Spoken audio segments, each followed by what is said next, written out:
Give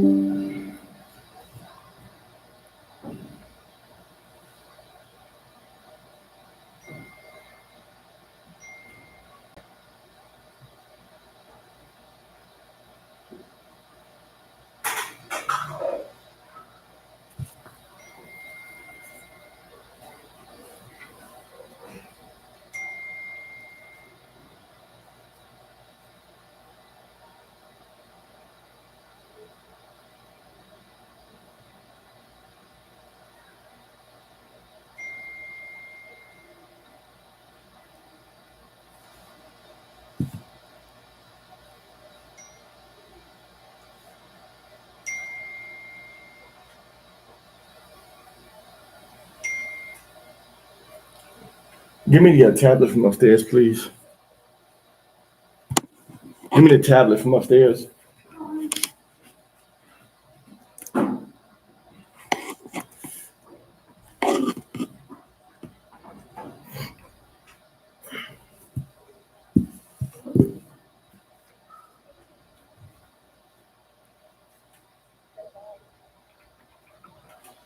Shalom, shalom, shalom, shalom. We'll get started in a minute. Shalom, we'll get started in a minute. When we get Shabbat shalom. Almost Shabbat shalom to us and Shabbat shalom to you. All right, everybody. We'll get started in a minute.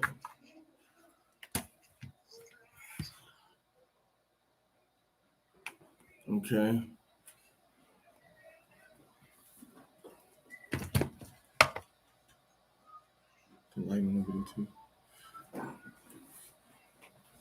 We'll get started right now, everybody. So shalom.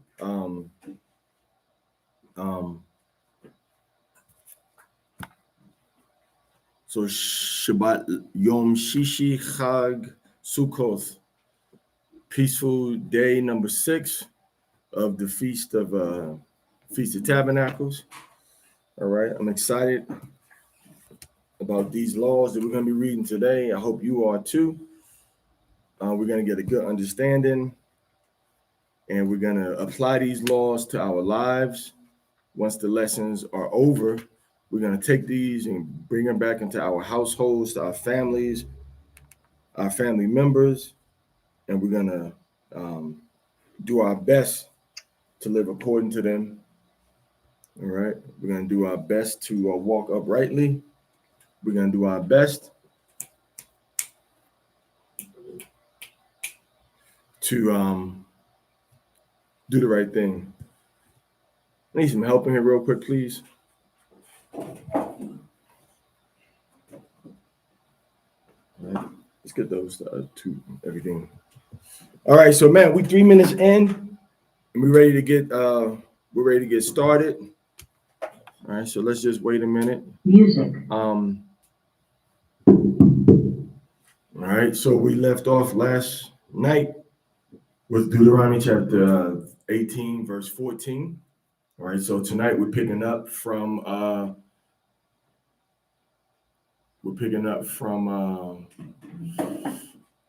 Deuteronomy chapter 18, verse 15. I encourage y'all to go ahead and share this too. It's the Sabbath. Everybody should be kind of chilling right now, getting ready for the 6th day. But now remember, this day we can cook on this particular Sabbath day. All right, because it's a holy day, so we can cook on this Shabbat day. All right. So share this. If you're on YouTube, share the YouTube link. If you're on Facebook, you can't really share the Facebook Messenger. But yeah, share this to your Facebook pages. Share it to your YouTube pages. And I'm going to jump right into it. All right. And then some of the Sabbath has started for each of you. So I'm going to save the prayers for when we go ahead and start the Shabbat convocation, or when the Shabbat actually starts out here. So we'll say those opening prayers. Okay.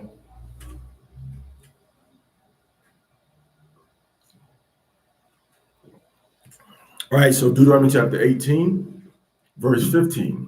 right? And it says, Yahweh your power will raise up. Actually, no, that's not the. Did we read some of that yesterday?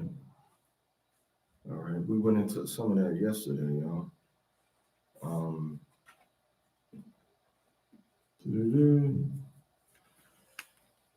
Yeah, looks like we made it stopped a little later than we were supposed to. So Deuteronomy 18, verse 15, we'll go into that. All right, so it says, Yahweh your power will raise up to you a prophet like me from among your brothers. You shall hear him. That's talking about Hamashiach. Under the oppression of another nation, had to be hidden when he was a baby. Okay, born in a time of turmoil upon the children of Israel. Right, people were trying to kill these babies when he was born. Moses and Hamashiach, Herod wanted to kill the babies. Okay, so verse 16 says, according to all that you requested of Yahweh your power at Horeb in the day of the assembly, saying, we shall not anymore hear the voice of Yahweh our power and go against this great fire. And again see this great fire, and we shall not die. And Yahweh said to me, they are right in all that they have said. I will raise up for them a prophet just like you from among their brothers, and I will give my word in his mouth, and he shall speak to them whatever I command him. Also, Hamashiach offered himself up as a sacrifice for the sins of the people, and Moses offered to do the same thing. Hamashiach is the mediator of a covenant, and Moses, he was also a mediator for the people. Hamashiach said, Father, forgive them, for they know not what they do. Had a compassion for the people. And Moses said, let what this people have done fall upon me. Let me pay for their sin. So they were like in many ways. Many people try to say that, oh, this is talking about Muhammad. One, Muhammad never existed. Two, he didn't do anything that Moses did. All right.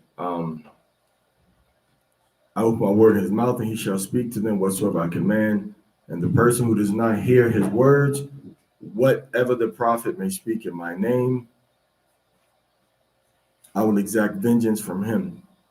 But the prophet who acts impiously, which means it's a sin, speaking a word in my name, and I have not commanded to speak, and who speaks in a name, the name of other gods, that prophet will die. All right, so Muhammad, Buddha, all of these other guys came representing other gods. Verse 21. But if you say in your heart, how will we know the word that Yahweh has spoken? Whatever the prophet may speak in the name of Yahweh, but the thing does not take place and does not happen, this is the word that Yahweh has not spoken. That prophet has spoken it in impiety. You shall not spare him, which means the capital punishment for saying you are a prophet. All right. And you saying that Yahweh said things. See, most of the time when we see prophet, we see supernatural communication between that person and Yahweh. And we also see supernatural powers between that person and Yahweh. Our brothers going out here with the Bible, teaching on the streets, saying that they're prophets, are not. They're not prophets. At best, they're teachers, at best. And that's even questionable, but they definitely are not prophets. Are we the prophets of the Lord? No, they're not the prophets of Yahweh.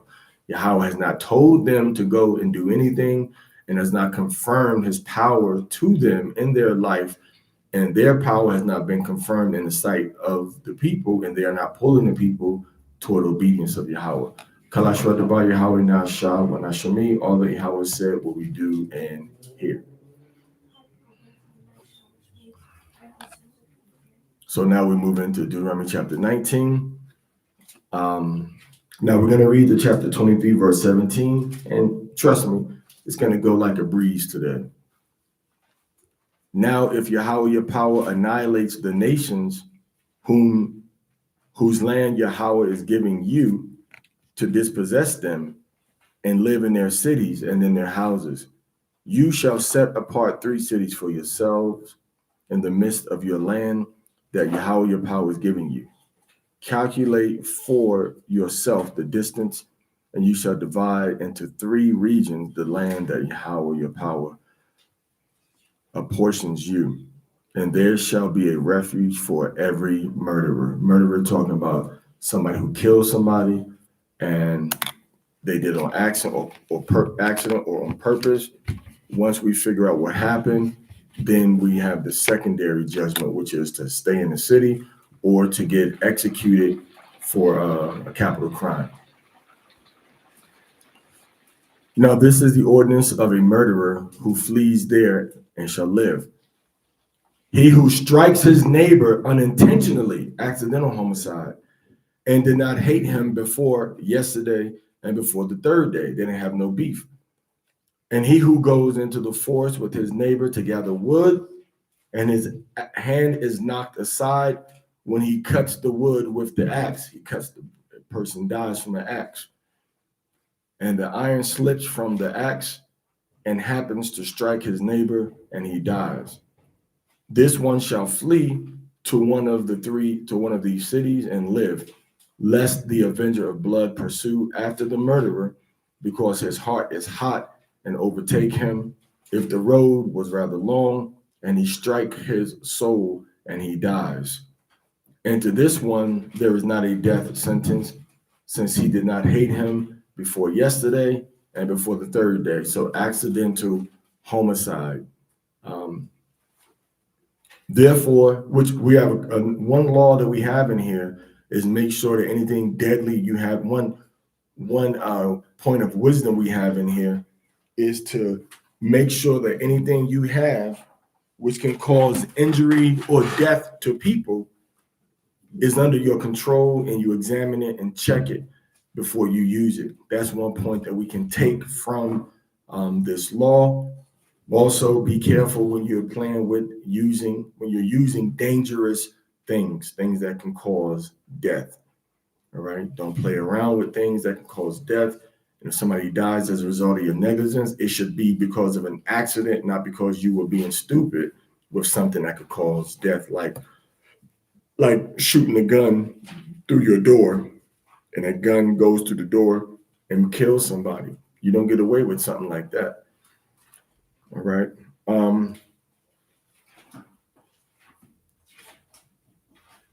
Therefore, I command you to do this thing, saying, you shall set apart 3 cities for yourselves. But if Yahweh your power enlarges your borders, as he swore to your fathers, and he gives you all the land that he said he would give to your fathers, if you give heed to do all these commandments that I command you today, to love Yahweh your power and to walk in all his ways all the days, then you shall add for yourselves 3 more cities to these 3. These are called cities of refuge. And innocent blood shall not be shed in your land that Yahweh your power is giving you as an allotment inheritance. And there shall not be among you one guilty of blood. No murderers can walk free among us. But, and I'm going to tell you something, a lot of the women you see hardened toward relationships, sometimes this happens after they lose a life that's been in their body. Sometimes that makes a person's heart hard, all right, in general, or against the Most High, or against authority in general. There can be a bitterness, there can be an anger, there can even be a hatred. But if you have somebody that's doing murder to somebody deliberately, that person was not supposed to just be mixed among society. The person was supposed to actually get killed. So you have many men and women who have committed murder against born people, old people, young people, unborn people that are just walking around society, and they're out here influencing us by the music that they make, the TV shows that that they're on, and by their interaction with society and movies and things like that, and their spirit and their mindset is pushing this murderous type of spirit, this disregard for human life, which is a disrespect against Yahweh. So we have to be careful. All right. And if you are in that category, then you have some serious repenting that you have to do and ask the Most High to purge your spirit.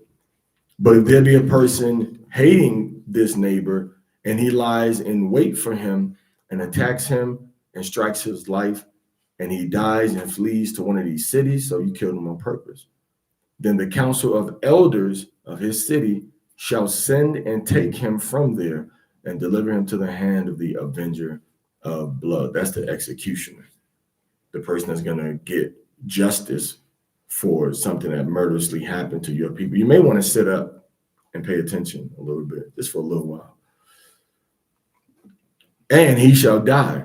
Your eye shall not be sparing toward him, and you shall cleanse the innocent blood from Yasharahla, Yisrael, and it shall be well with you. The innocent blood has to be cleansed. There has to be an atonement for that blood. An atonement is blood for blood.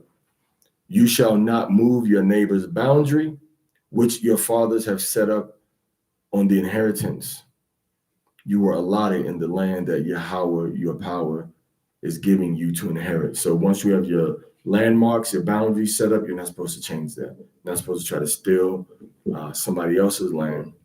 You're not supposed to try to exchange somebody else's land. All right. In other words, you give your neighbor 2 acres of your swampy land, and then you move your border into 2 acres of his good land. You're not supposed to do that.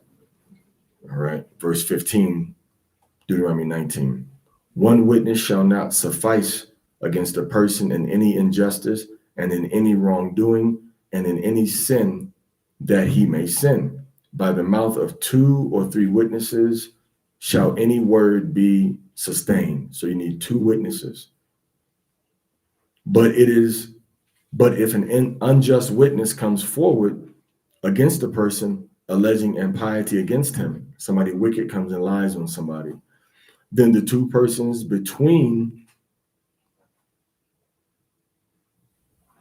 whom is the dispute shall stand before Yahweh and before the priests and before the judges who may be in those days.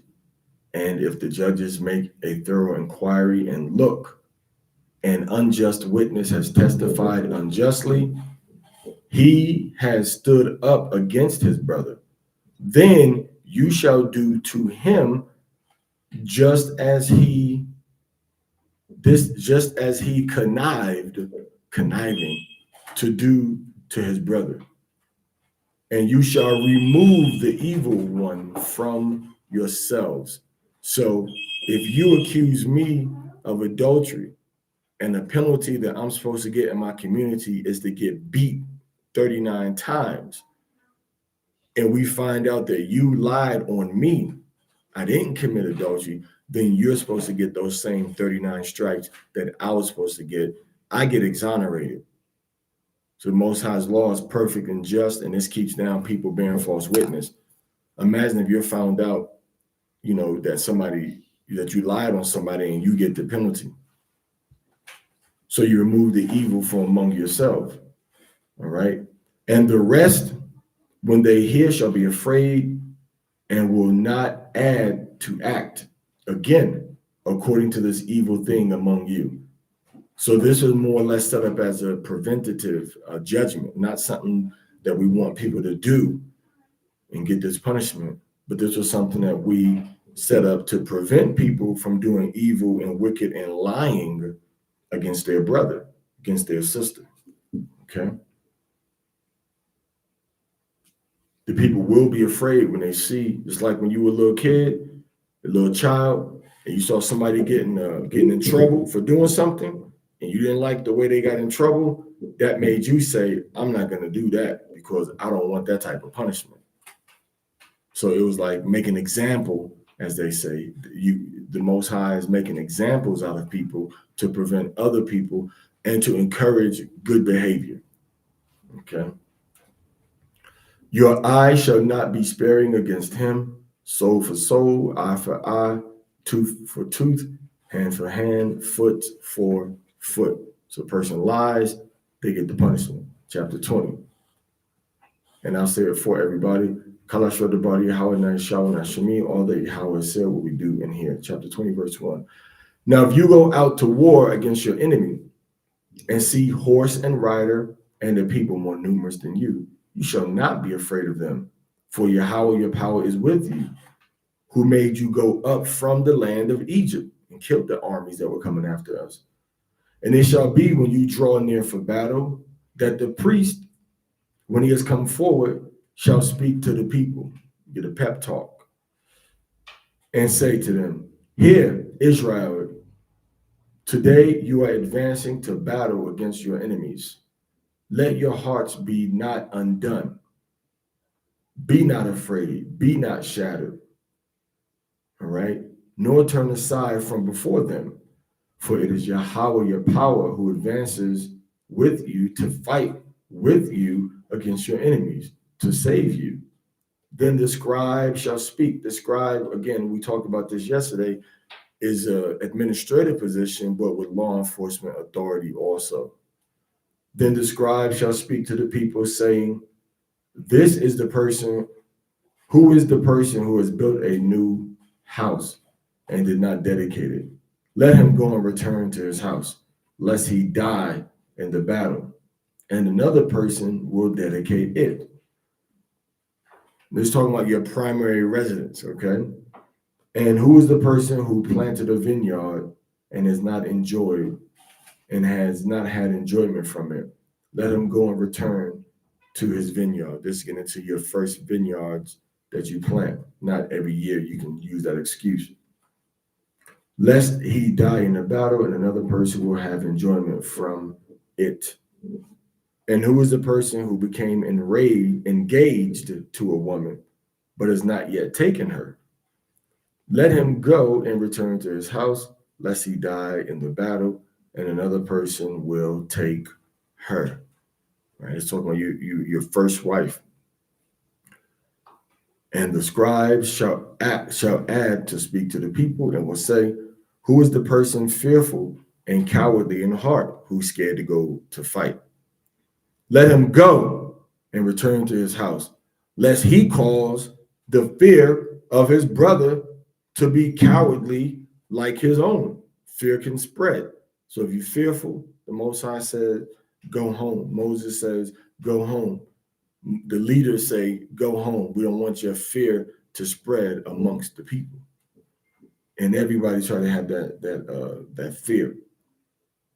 And it shall be when the scribes, all right, have ceased speaking to the people, that they shall appoint commanders of the armies as leaders for the people. So they set up different division leaders for the battlefield, according to what their rank was, what their specialty was, and what their experience was. Those are probably the three things that they would heavily take into consideration, right? Because you could be, of a higher rank, but have no experience in this particular territory, this particular battle, this type of scenario. So you would be given probably as an attaché or as a lieutenant, somebody with more experience, all right?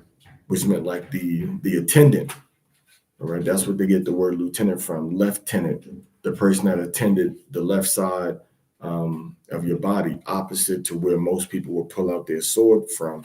Well, actually on the side where the sword we pulled out from, for most people that are right-handed, all right? So he's on your left side. It's called a lieutenant, but now they shorten it to lieutenant now. All right. So Yahweh said, when they cease speaking to the people, then they shall appoint the commanders. Verse 10.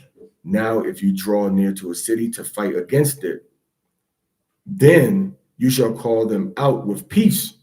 We don't want to just smite you. We want to make peace first. If they respond to you peaceably and open to you, they open the gates up to us. It shall be that all the people found in it shall be bearers of tribute and be subject to you. This is how the U.S. gets territory, tributaries. They pay tribute to us. They become subject unto us. the 12 tribes of Israel. When we go to war for just cause, not just we want to conquer them. We have a just cause. All right.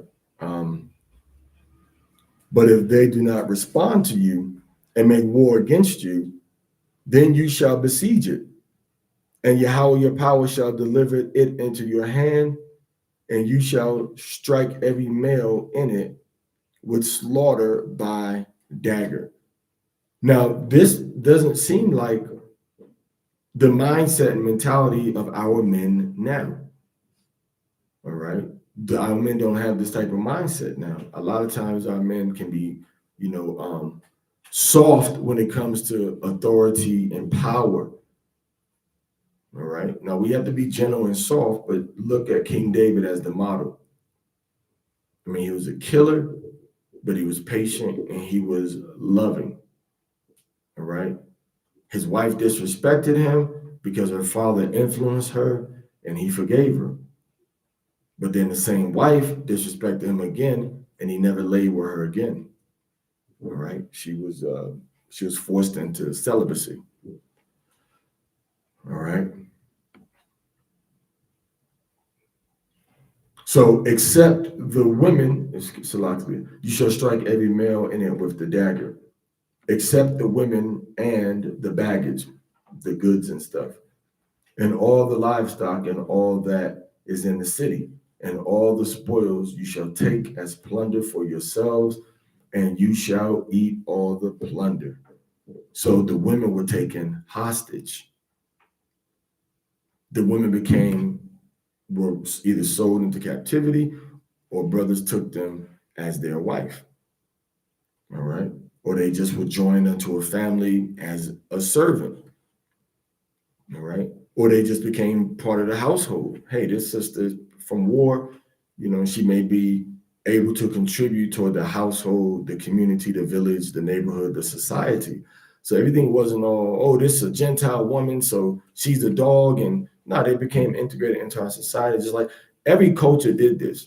And people that don't understand how society works outside of America, their lifetime, that don't really look at the Bible in the historical context, they'll try to put their modern day doctrine and feelings into a law that was written 3,500 years ago.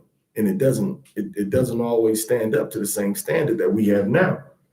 So we have to reverse engineer and use the biblical standard, not use the standard that society has given us now. All right. So let's say you plunder it, you eat the plunder. You shall eat the plunder of your enemies, which Yahweh, your power, is giving you. All right. Deuteronomy 20:15.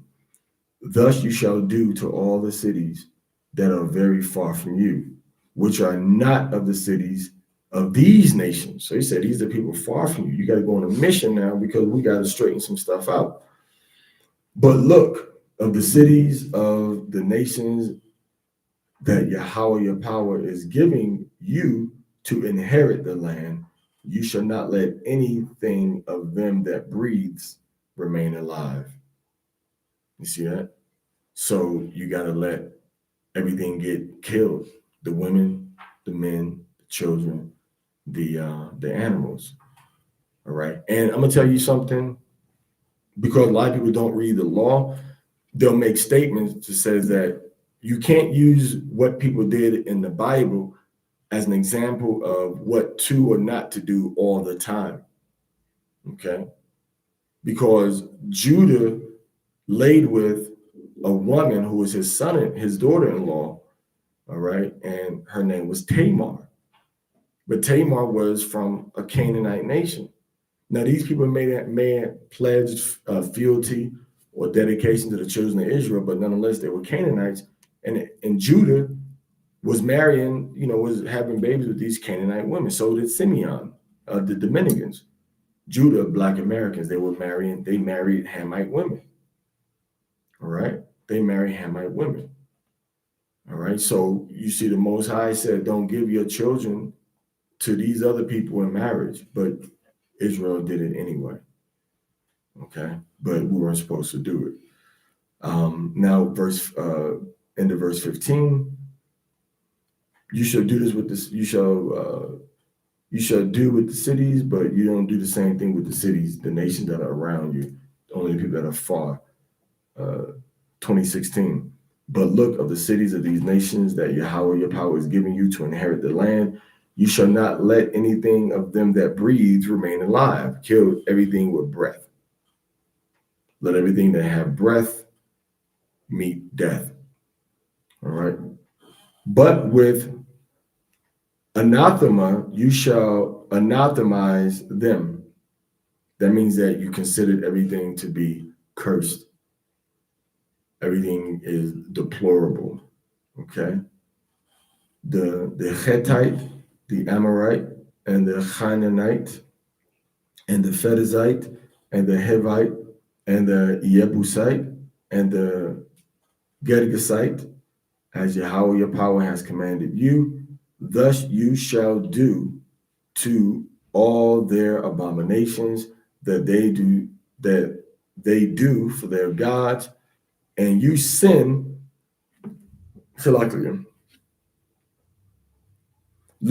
lest they teach you to do all their abominations that they do for their gods, and you sin before Yahweh your power.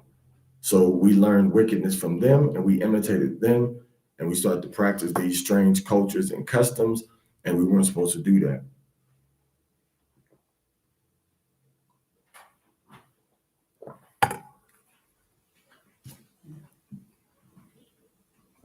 Okay. So we don't practice the ways of these other gods. So you have to learn and understand how these people were worshiping these false gods. We read in Deuteronomy as well as in Numbers. One of the main biblical ways that people were worshiping these false gods in the biblical times was through fornication, was through illegal, unlawful intimacies between animals, people, single people that weren't done in righteousness. And this is why we don't see a lot of emphasis on fornication per se in the Torah. It just tells you don't make a prostitute or a whore out of the daughters of Zion. Like, that's it. That was enough. But when you read about Paul, it seems like every other chapter this man is writing about porneos, fornication. For every other chapter, he's talking about fornication. Why? Because society had gotten more corrupt, just like it is now. In biblical times, it was unheard of. Oh, you lay with this man's daughter? Oh, that's got to be your wife. It was in our law. Romans had no such law. Now, when people, as time went on, some societies kept, remnants of this law intact through something that they called the shotgun wedding, which is when you laid with a woman and the parents found out that you laid with her, and you may not have wanted to marry her, you may not have thought you were ready, but you were forced, heavily persuaded into marriage. And if you refuse to marry my daughter, I'm gonna kill you, or I'm gonna shoot you with this shotgun. You may not die, but you ain't gonna walk the same either. You ain't gonna use your hands the same either. So you touch my daughter, you marrying her, I'm gonna kill you. Now, in biblical times, the law was, hey, if you went out and got married and you weren't a virgin in biblical times, you got killed. You got killed when you passed yourself off as a virgin, not for not being a virgin, but for passing yourself off as a virgin, for trying to keep it a secret. And it was so deep that's when we go into Deuteronomy chapter 24, when it says that the man discovers something unclean in the woman. Hey, look. And he said, I went into your daughter and I didn't find the tokens of virginity. After the fact, there wasn't a divorce that took place right here. The woman would actually get killed. They didn't go look for the man. They looked at the woman. That's why the woman is the one that has to be careful of the decisions and what she does. All right? Because ultimately, society, and this is the same way it is now, society looks at the woman as a token of sexual purity that we must uphold, because she's the one that's bringing our children into the world. But the men will corrupt that sexuality through fornication and other types of sins. All right. And is it a double standard? Yeah, it's a double standard. But it's a reality. All right. It's a reality. All right. So now it says, but if you besiege a city, chapter 20, verse 19, but if you besiege a city, for rather many days to make war against it in order to take it, you shall not utterly destroy its trees by wielding iron against them. Rather, you shall eat from it, the fruit trees and stuff like that, but you shall not cut it down. Is the tree in the field a human being that it should enter into the palisade from before you? But a tree that you know does not produce edible fruit, this one you shall utterly destroy and cut down, and you shall make siege works against the city that makes war with you until it be delivered up. So fruit trees, pecan trees, we couldn't cut those trees down to use in the war. We could only eat their fruit. All right. And then the regular wood trees, like an oak tree or like a willow tree or a pine tree, you could cut those trees down to use for all of you may have to make catapults. Okay. You may have to make towers. You may have to make battering rams.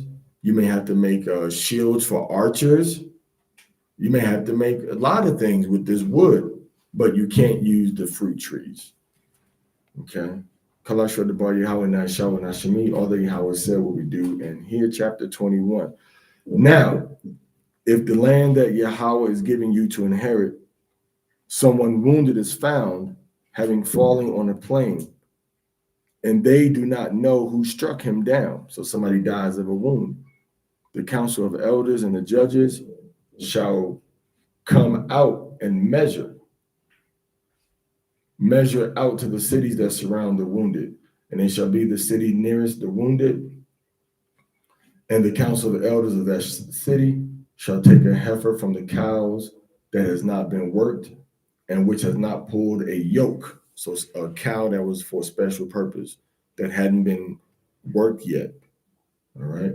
And the council of the elders of the city shall make the heifer go down to a rugged ravine, which is neither worked nor sown, and shall hamstring the heifer in the ravine. All right. And the priest, the Levite, shall come forward from Yahweh, shall come forward.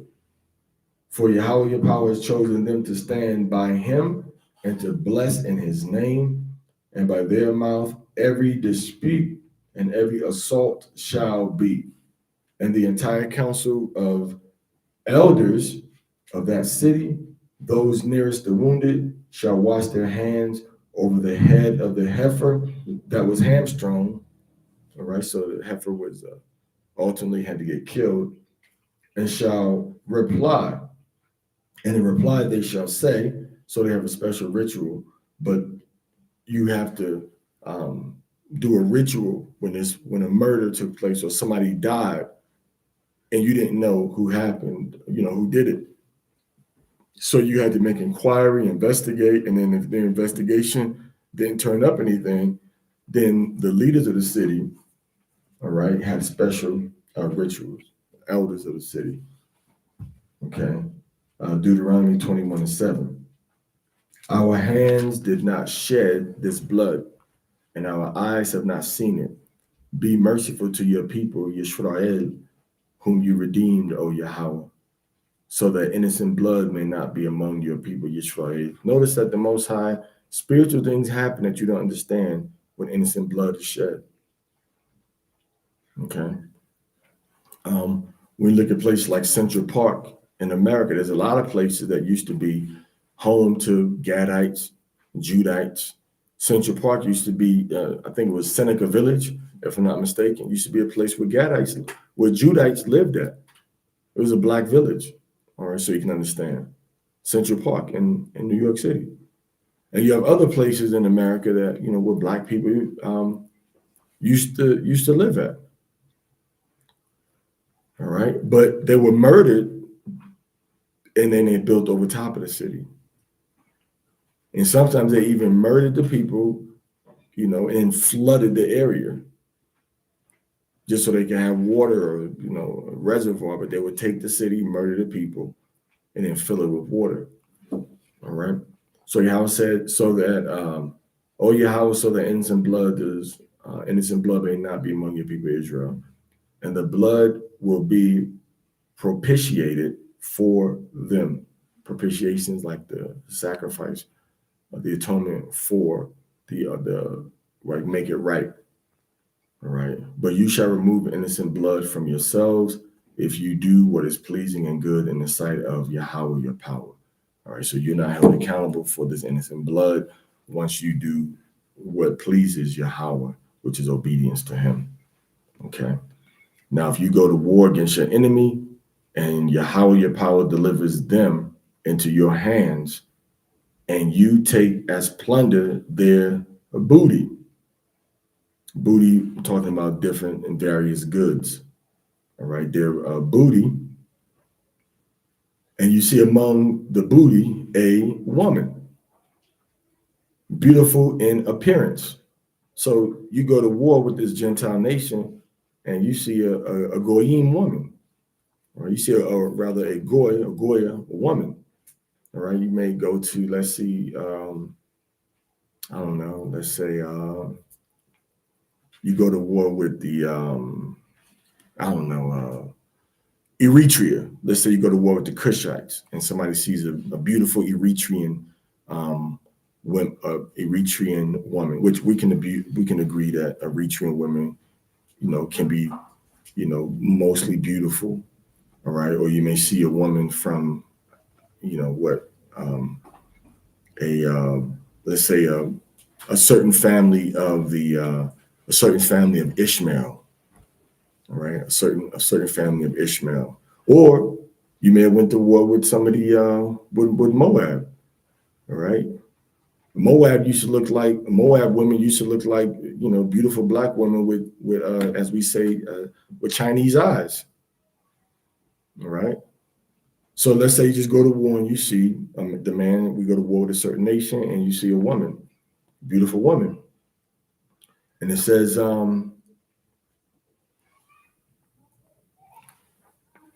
that you shall bring her into your house and shall shave,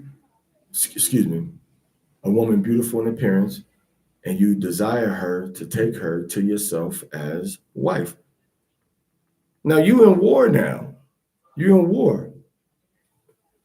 And your mother's not there with you, your daughter's not there with you, and your wife is not there with you.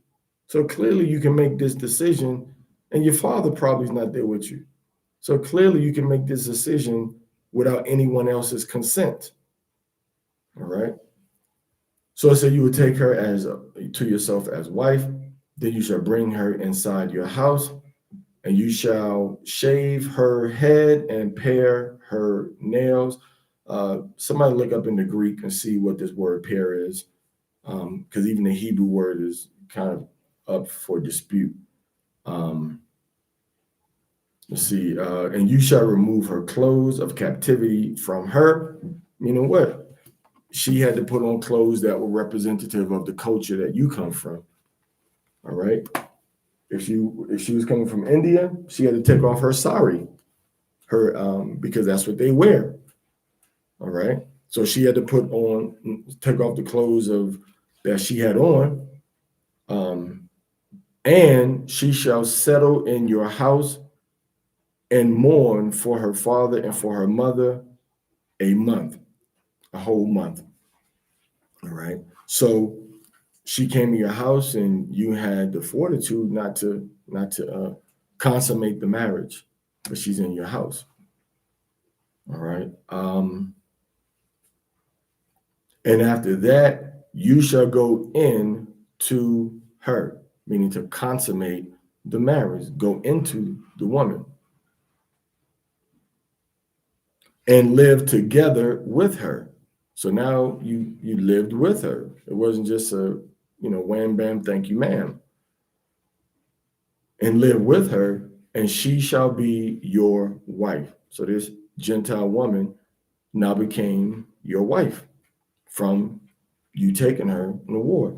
I mean, you can call that a lot of things, but this was the standard norm for our society. And that's what people don't understand, the fact that the way that a Hebrew woman thinks now, the way that a Gentile woman thinks now, is not the world of the Torah, the world of the Bible. It's not the same world. You have a lot more free. A man can pretty much still walk around doing what he did in the ancient world, and he pretty much does. All right. But a woman walks around with an extra boost of confidence and aggression, that she can approach a man or say something to a man as if she's talking to a physical equal, not mental, not spiritual, but just a physical equal, as if he can just smash her down into the ground. But because society is set up now where the woman and the men, everybody has protection and police can get involved, that should not change your conduct as a woman. Because that type of mentality creates a different reality in your spirit. So even if you don't always act out how you want to act out toward a man or whatever, or say what you want to say, it's in you. So it has to be erased and suppressed.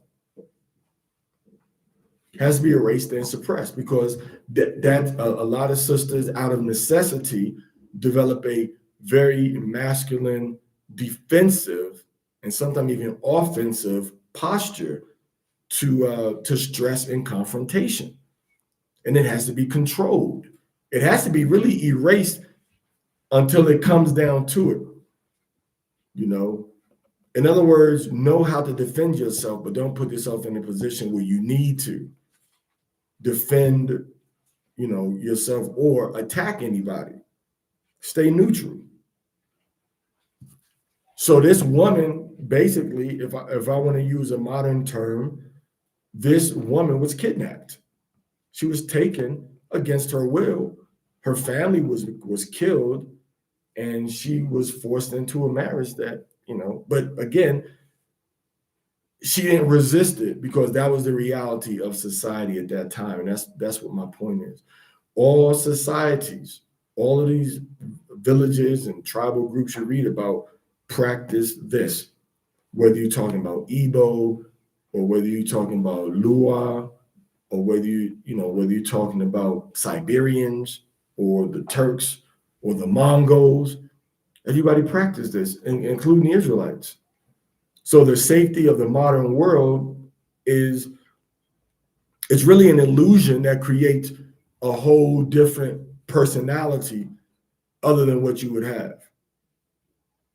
It creates a different personality other than what you have. Other than what you would have naturally. It's not a natural persona. It's a created persona from being around aggressive white people, disorganized or destructured Hebrew families, and then a system that's set up to incorporate you to be a part of sustaining it,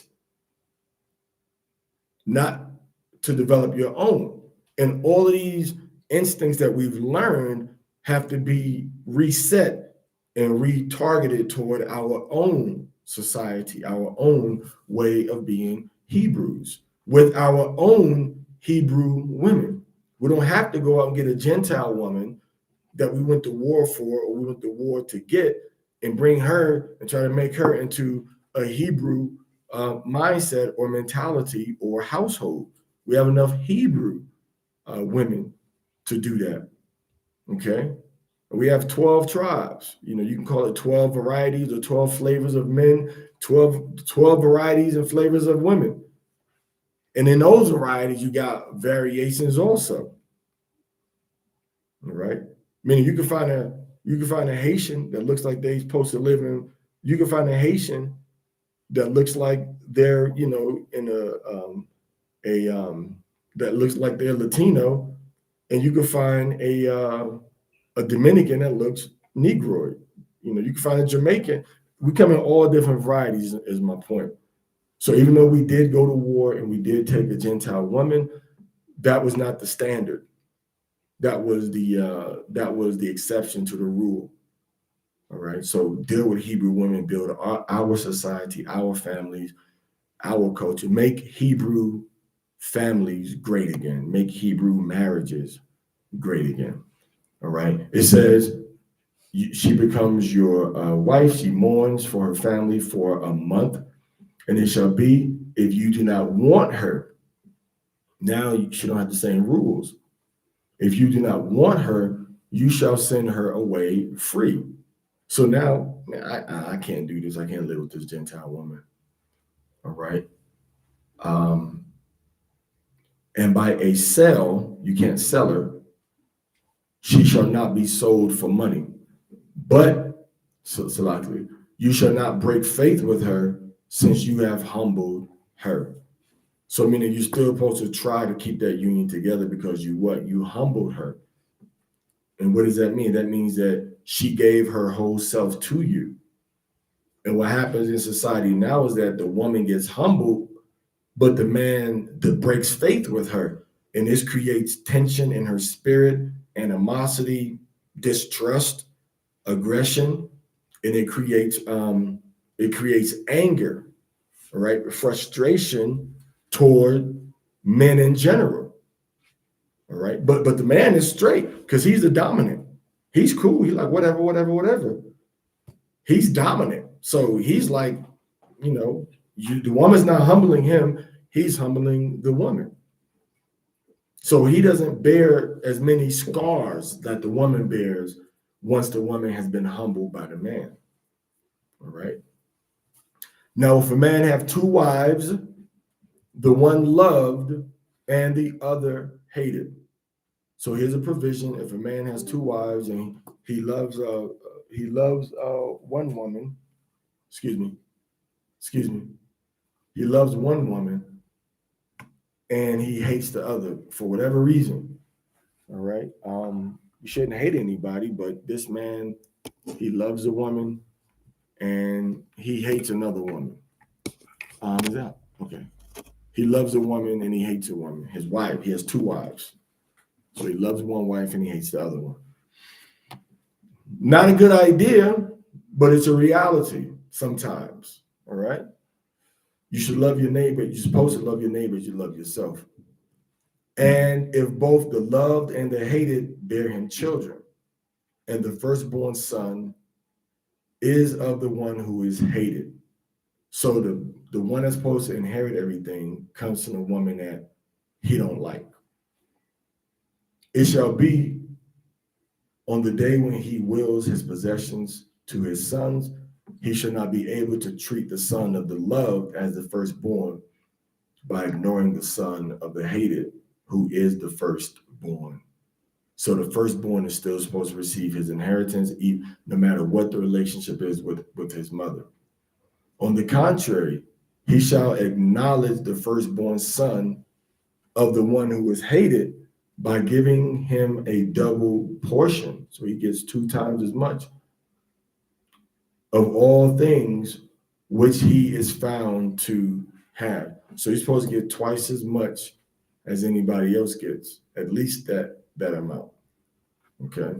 So if you got 5 sons, one son's supposed to, let's say if you got 5 sons, you divide that up. All right. You got 4 sons, 20, 20, 20, 20. And the next son, the oldest son's supposed to get 40,000, just so you can understand, just to make it simple and easy. Now, the one that gets 40,000, you hate his mother, but that doesn't have anything to do with the son. Okay. So And the lesson of wisdom we have right here is that a mother and a father are not supposed to interfere with the natural rights of their child, no matter what is the relationship status or the relationship, the relationship between the mother, the husband, and the wife, or generally speaking, the mother and the father. So just because the mother says, well, I don't want to be with you, or the father says, I don't want to be with you no more, that child is still supposed to be living where the father, according to his discretion, wants the child to live. All right. So the child will still live with his mother or his father according to what the father has decided, not the courts. All right. So the father may still be wrestling with something, or the mother may be wrestling with something. All right. So anytime you have to bring somebody from the outside in, and this is just the truth of the matter, most men that I know that have had to raise their children without the mother, whether sometimes because the mother, usually it's because the mother has a mental issue, and sometimes it's because the mother just gives the child to the father. The father doesn't come and say, hey, give me X, give me Y, and give me Z through the courts. The woman would do that. So by default, the father says, I'm a handle this, don't even trip. All right. That's usually how it happens. But the son of the hated has to still get his proper inheritance. So the son that you love his mother rather. You can't give that child double now because, oh, I like your mother, so I'm gonna give you more. Nah, it's on the merit of what Yahweh has already established. All right. So focus on Yahweh, focus on what is his law, focus on what is right in his eyes, and let that be the motivation and deciding factor for what you do. All right. It says he shall acknowledge the firstborn. On the contrary, he shall acknowledge the firstborn of the one who is hated by giving him a double portion of all things which he is found to have, since he is the first issue of his children. And to this one belongs the right of the firstborn. So the first issue, meaning here's the first seed that the man has had with a wife, is what it's talking about. All right. Now, Deuteronomy 21:18. Now, if someone has a disobedient and contentious son, so the child is disrespectful, disobedient, right? Argumentative, who does not obey the voice of his father and the voice of his mother, and they discipline him, and he does not listen to them. All right. Then the father and the mother, after they have taken hold of him, shall also bring him out to the council of elders of the city and to the gate of his place, and they shall say to the men of the city.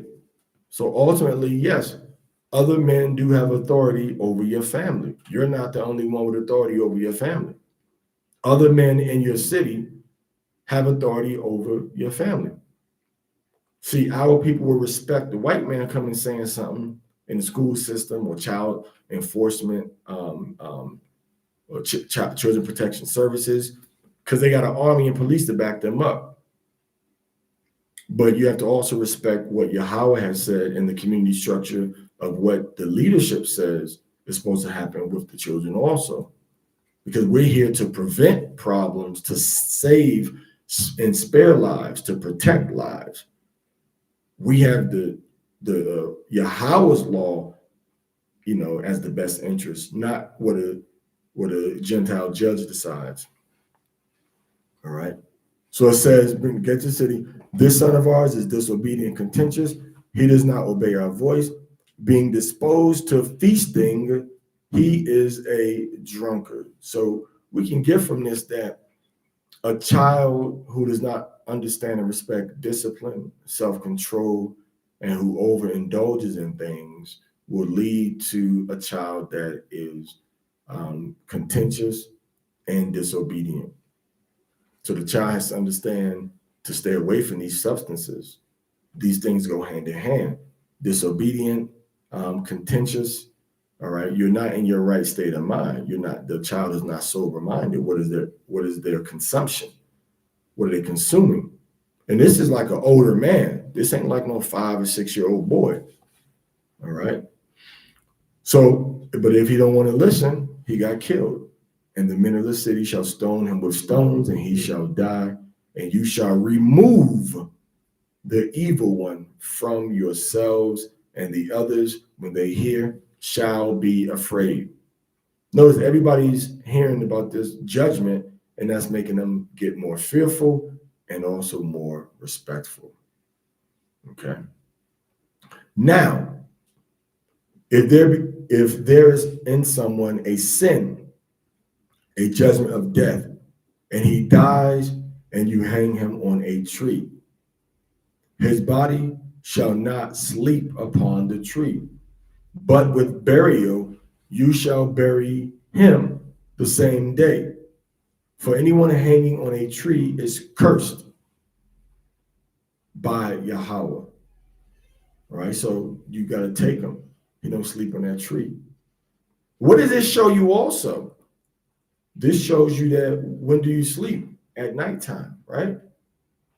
So this shows you that the nighttime is when we begin a new day. You shall bury him the same day. He should not sleep on a tree. All right? He should not sleep on a tree, but you bury him the same day before it gets dark, before sleep time comes. All right? And you shall not defile the land that Yahweh, your power, is giving you as an allotment.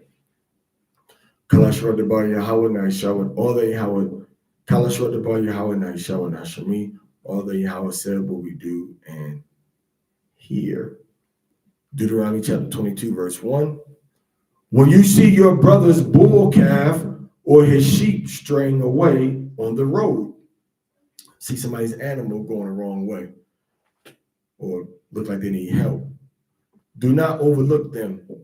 By restoring, you shall restore them to your brother. Hey, this ox, your ox is roaming around. Let me bring it back to you.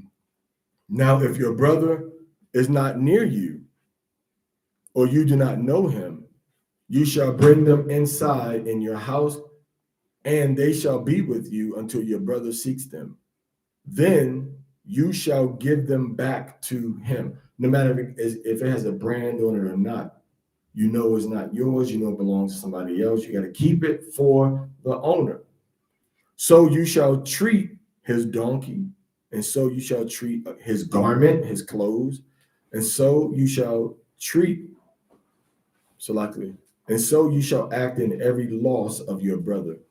Whatever may be lost by him, and you find, you shall not be able to overlook. One, you can't just leave it out there in the streets. And number two, it's not yours.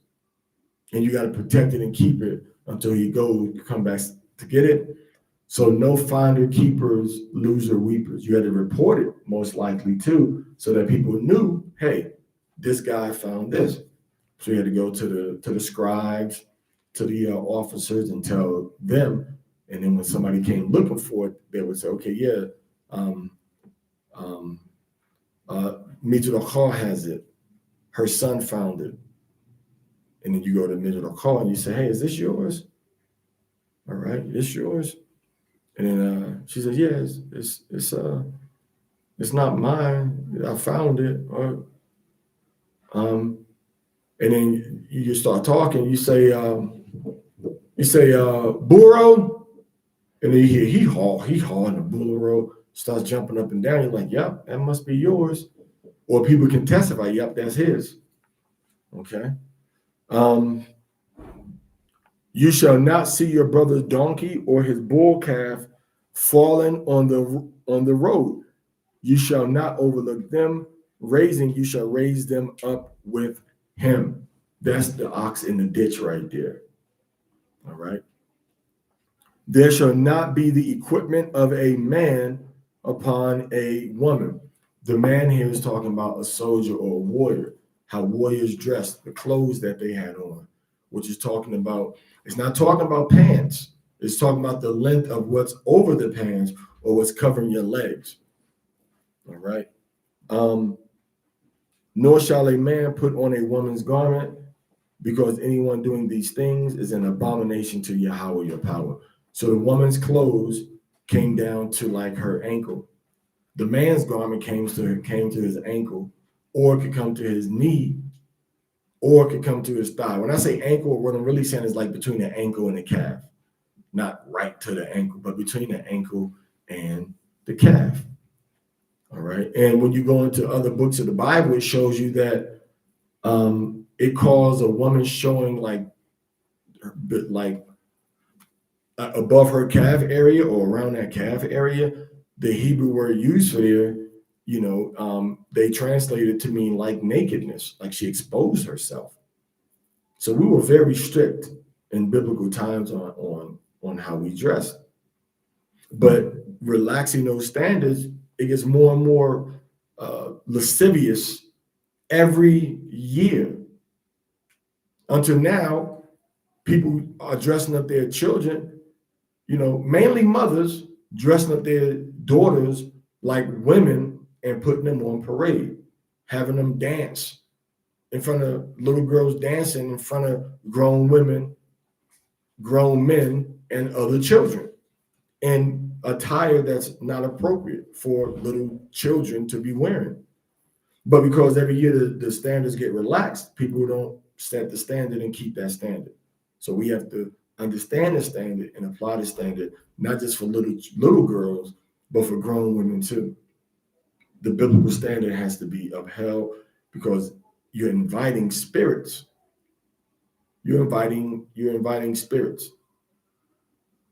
When you dress in like a certain category or you're dressing like a certain culture, you're inviting the spirits of that culture. Why? Because your God ain't protecting you, because you ain't reflecting him.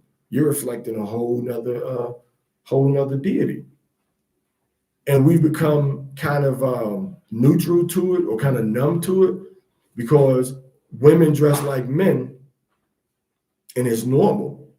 But if a man dressed like a woman, it's becoming more normalized.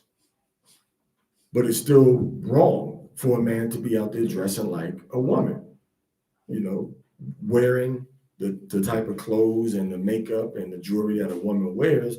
But then when you see a woman in a military uniform with the pants on and a battle dress uniform top and the boots and the hat like a man, it's become normalized now. It's become normalized. Okay. So the attire of the woman was conservative, modest, loose, and flowing. It wasn't tight, cutting edge, and revealing. All right. And revealing. A woman looks in the mirror and be like, man, look at my backside, look at my thighs, look at my calves. Like, I look good. And then she puts on these clothes with that in mind, because she wants to share her goodness, with the world. Same thing with a man. A man said, man, look at my muscles. Look at this shirt. Look at my chest hair. Look at my hair. You can see I've been working out my chest. Let me wear this. And then you go to your workplace. Oh, look at him looking all sexy. Watch out. Who are you trying to impress? That type of stuff. But that's just lasciviousness. That's not the culture we come from. Okay, that's not the culture we come from. So the equipment or the attire of a man is talking about more or less dealing with the length of the skirt, the length of the dress, the length of the tunic. Most things were one piece. And the length is what the Bible is talking about right here. All right. Not whether the zipper is on the left side, the button or the clasp is going from the left side buttoning toward the right, or from the right side button toward the left, or whether they're made for a man or made for a woman. Okay. And the man, you have beauty pageants with men cross-dressing now. And people were putting this post like it was really women. I'm like, nah, that's something strange about this. And I looked it up, and sure enough, it was cross-dressing men. I think it was like Miss Queen International. That's a red flag right there. Miss Queen International. Because women don't call themselves queens in competitions. per se, but you don't need to enunciate that. This would be Miss International. What's the queen for? Because they're queens, drag queens. All right. So your attire has to be suitable to your gender. And if you don't know it, you can ask myself or ask Shara. Matter of fact, this is part of the bachelor's of science that Shara had to get, dealt with the evolution, not just the composite, not just the chemical and physical composition of clothing and fabric, but the actual evolution and development of clothing and clothing styles through all of the historical periods that we can trace back to, or at a university level. So, and I'm looking at it from a Hebrew cultural, archaeological, Torah perspective. So you put both of them perspectives together, and you're going to get a rare outlook that is biblically compliant, while taking into consideration the historical and necessary changes and the acceptable adaptations that we can have now. Okay. Verse 6. Now, if you come to a nest of birds before you on the road or in any tree or on the ground, a fledgling or eggs, chicks or eggs, and the mother is brooding on the fledglings or on the eggs, they still under their mother's care. You shall not take the mother with the young ones. By release, you shall release the mother, but the young you shall take for yourselves in order that it may go well with you and you may live long. And this is what causes extinction. When you take the parents of the animals and the animals together and you destroy them, you kill them. You can take the young, but it says don't take the mother. Why? Because the mother can go out and breed again and have more little quail, more little pheasant. But you reduce the population. You reduce the population if you take the mother who brings forth the life and all of her little male and female chicks. All right. So the Most High is very conservative when it comes to preserving life, perpetuating life, and it's built into the Torah. Very environmental laws we have right here. The Most High is very environmentally friendly. All right, verse 8.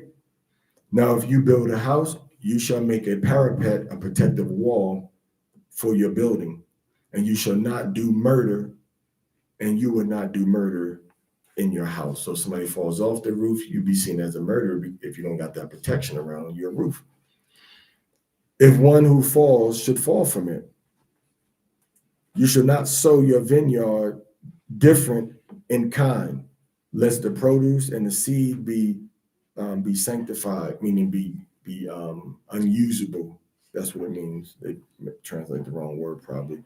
Whether you sow with the yield of your vineyard, whatever you sow with the yield of your vineyard, you shall not plow with a calf and with a donkey together. That's called being unequally yoked. All right. So you can read and you marry somebody who can't read. It's going to be a struggle for the person that can't read in a relationship, because you're going to be the one that has to do all of the decision-making processes. So you got to look at what is the compatibility.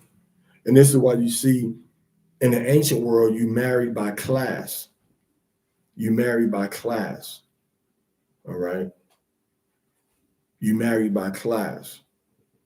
So you don't take a little cow and then put it with a donkey. Why? Because the donkey is going to outwork that little cow.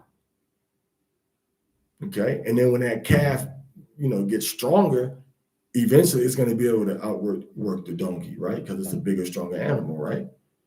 So that's why they said you don't put the donkey and the bovine together to do work. All right.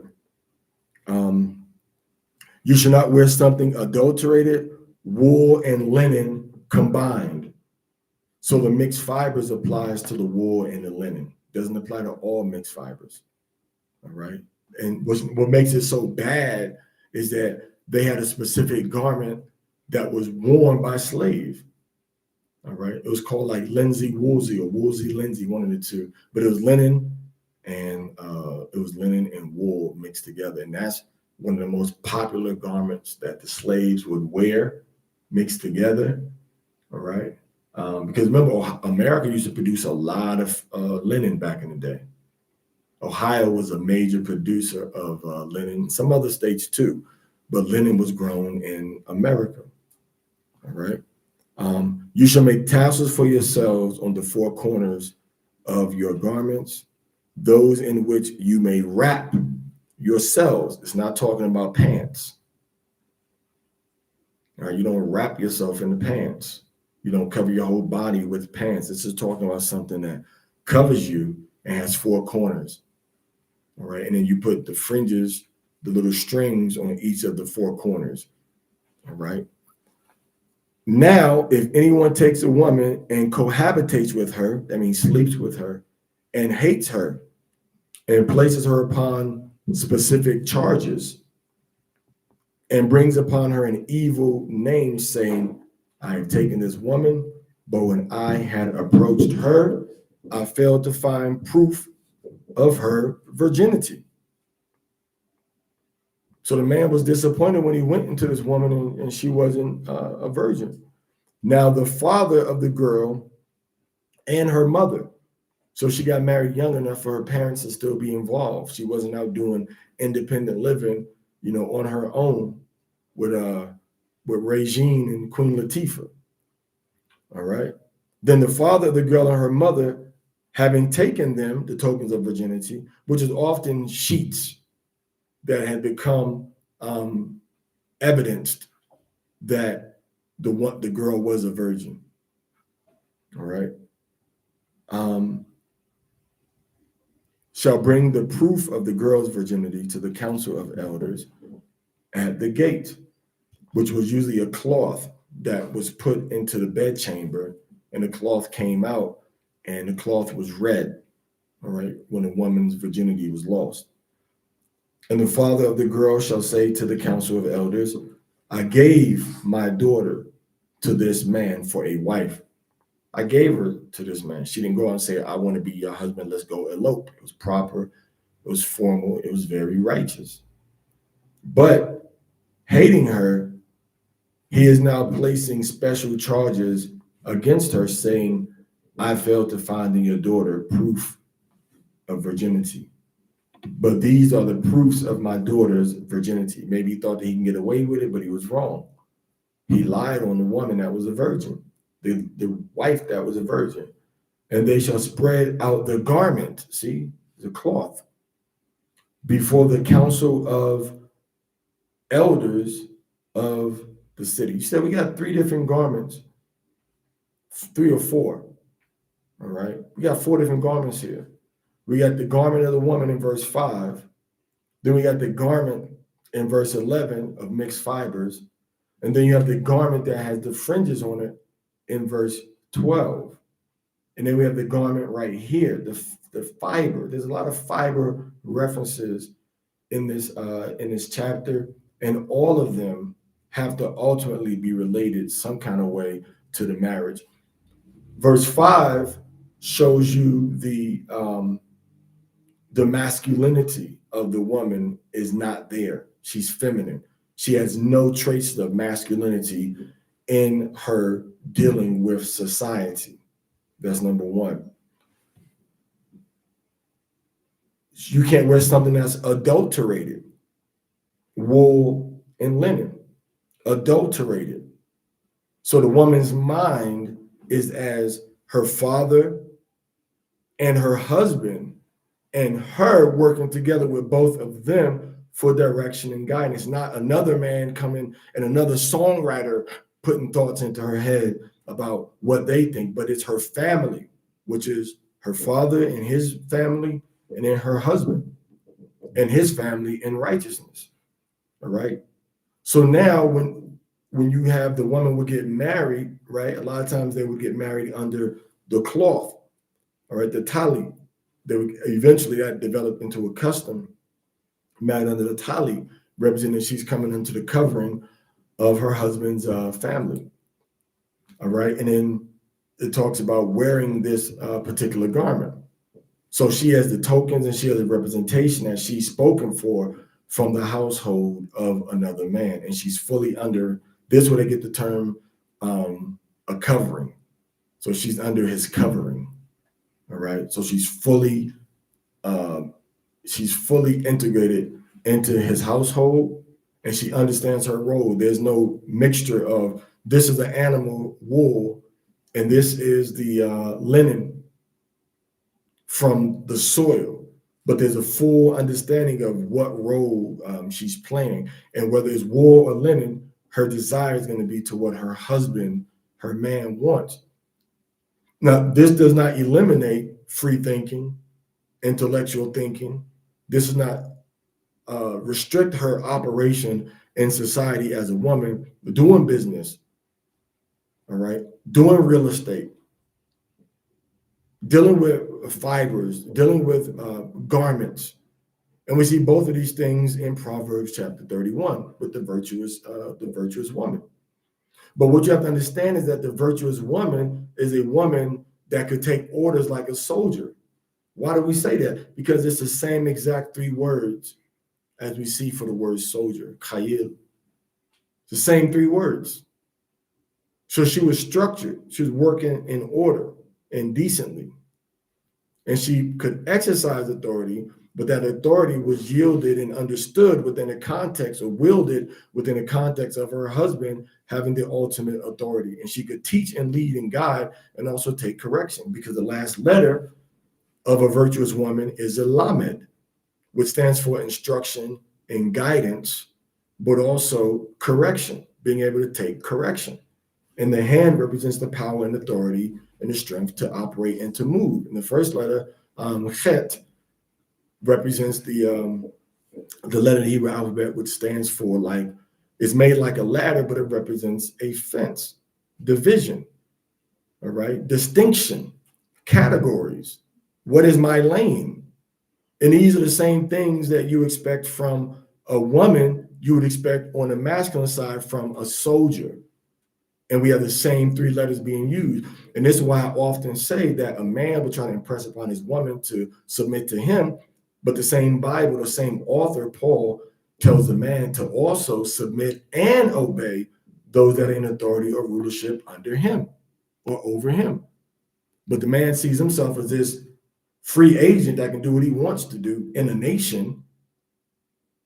But he sees his woman as, oh, she got to do what I say do. And that usually turns into she can do what she wants to do. And he's not really in order. So when we look at this chapter, we have all these mentions of things dealing with fibers. And then we have the mother and the children. It's very cryptic. It's very cryptic. So in this scenario, someone with more authority, more power comes and takes away this female's descendants, offsprings. This is like the father having a right to take the children from the mother. And in Pittsburgh, they call the mother my bird, my old bird. And a lot of cities say that, but they call the mother the old bird, the bird. Right? Or they call them nagging old hens.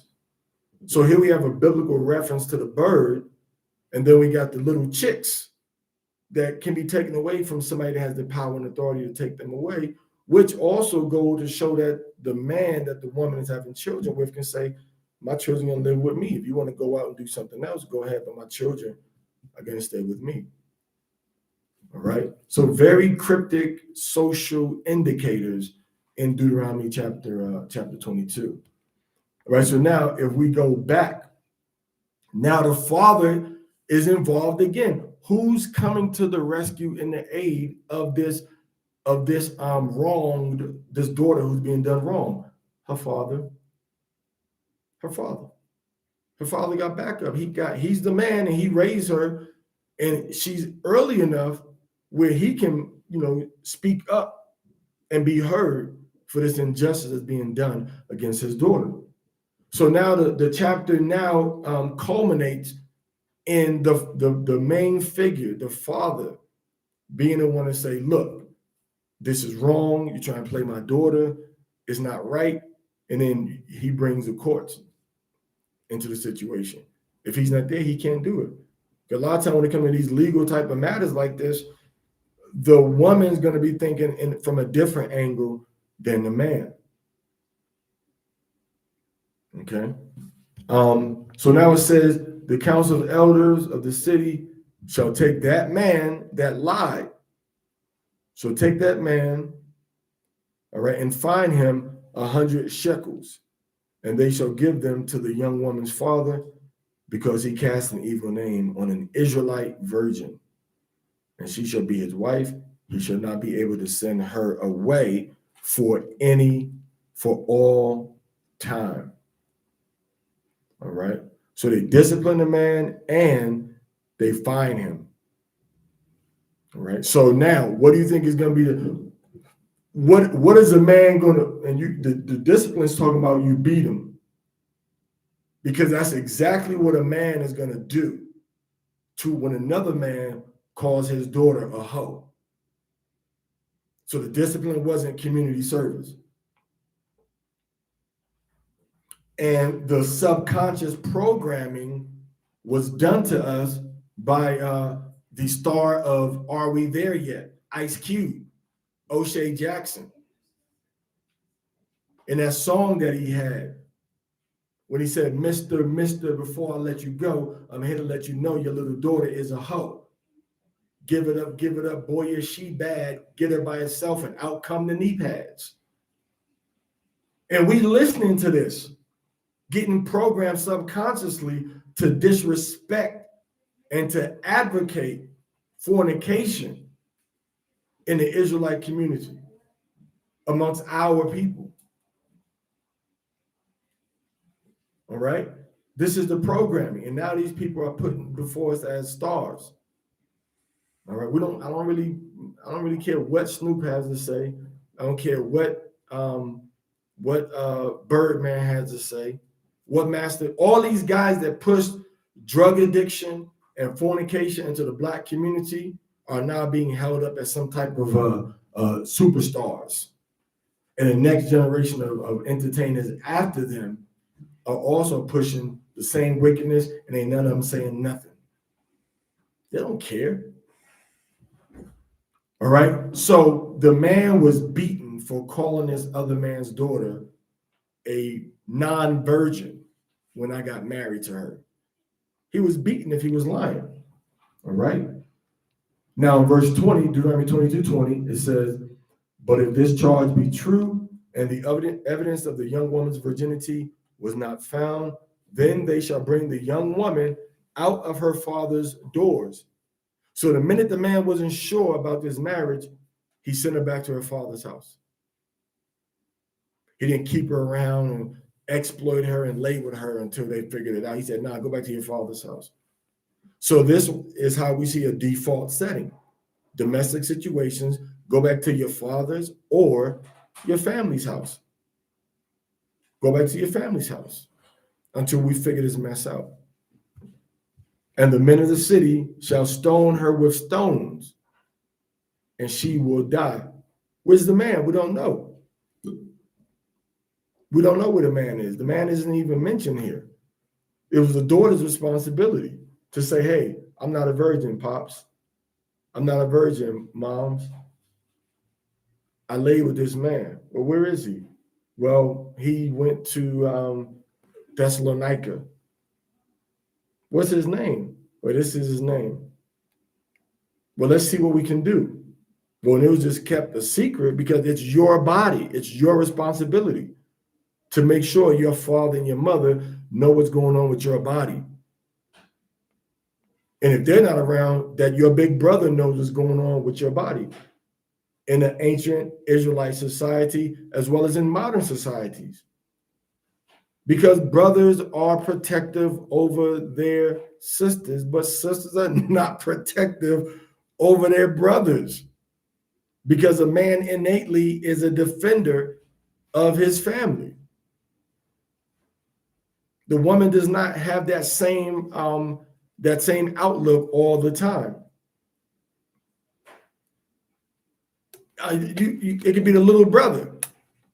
What you talking about my sister for, man? Why you want to know about my sister? That's little brothers are very defensive, even of big sisters. All right.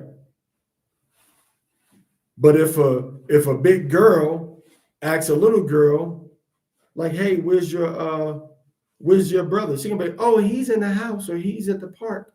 She ain't gonna think nothing of it. But little brother gonna be like, how come you asking about my sister? You see that? So now this woman goes back to her father's house in this law, where she wasn't a virgin. And then they find out, and she passed herself off as a virgin. It's not so bad that she was not a virgin. You can deal with that. It's when she tried to present herself as being sexually pure. Okay? Listen what it says now. She would die. Why? Because she did folly in Israel by prostituting her father's house.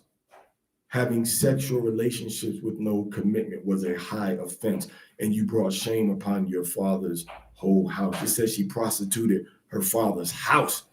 Like her father's house is basically being looked upon like it's a hoe house, because it was. It was a house where hoes was living. And he didn't know.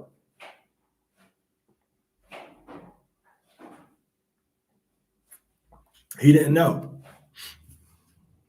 All right? And you shall remove the evil one from yourselves. Now, if a man is found lying with a woman married to a man, you will kill both of them. You kill both of them. The man who lay with the woman, and you shall remove the evil one from Israel. But if there is a girl, a virgin, I think one says Nahada or Alma, and the other one says Betula or Batwala, virgin, a woman who's never laid with a man. Engaged to a man, so she's engaged. And a man finding her in the city shall lay with her in the city where people can hear. Bring both of them to the gate of their city, and they shall be stoned with stones, and they shall die. The young woman, because she did not cry out in the city. She was expected to cry out. And the man, because he humbled his neighbor's woman. So once that betrothal took place, she was his woman. Even without consummation, she was his woman, period. No other man could talk to her, could touch her, nothing. That was his woman now, even though they're only betrothed or engaged to be married. Does that sound like a permanent, does that sound like it's a temporary thing? All right. Once you agree to that betrothal, that's it. This is how David was able to marry Milcah. Saul said, bring me 100 foreskins, and he did. And he had to give her to him. You couldn't say, well, I changed my mind. Agreement is agreement. All right. So then it says, but if a man finds an engaged girl in the field, she's in the country now, and having forced her, should lie with her, you shall kill only the man who lays with her. And this also shows you that a man with good sense is not going to go in a solitary place. It reduces the likelihood of something bad happening. Because if a man goes into a solitary place with a woman for privacy and she's engaged and he lays with her, that woman could bring up charges of rape against him. And they will believe her because he went in the field with her. She could say, he forced me to go into the field. Or I was in the field and he just came upon me and, he took me. So this shows you how a man would steer clear from that woman that was in that solitary place. Nope, I ain't go nowhere near that house. All right. So this is like a preventative measure also. right? And in the city, she would not be alone with the man in the city, because if he did something to her, she would die and he would die. So you have these safeguards in society that really restrict the interaction between a male and a female. It's restricted interaction because it could be deadly for one or both of them. Okay. So she did not cry out. But now, if he's in the, but if a man finding an engaged girl in the field and having forced her shall lie with her, you shall kill only the man that lay with her. And you will do nothing to the young woman. The young woman has not committed an offense punishable by death, because it is as if some man would rise up against his neighbor and murder his soul. So is this deed, meaning she's a victim. Since he found her in the field, the engaged woman cried for help, but there was no one to help her. So never put yourself in a situation with a man when there's nobody to help you, unless you don't want help.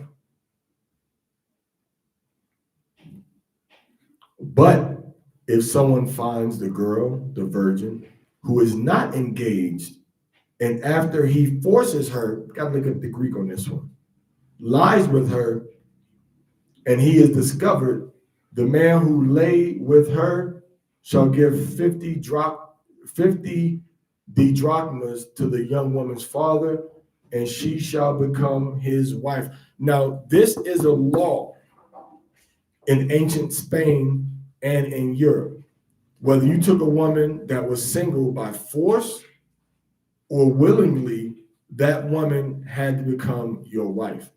Now, again, I have to do more research of this, because in the Greek, to see how it reads from this 3rd century translation of the Torah, 3rd century BC.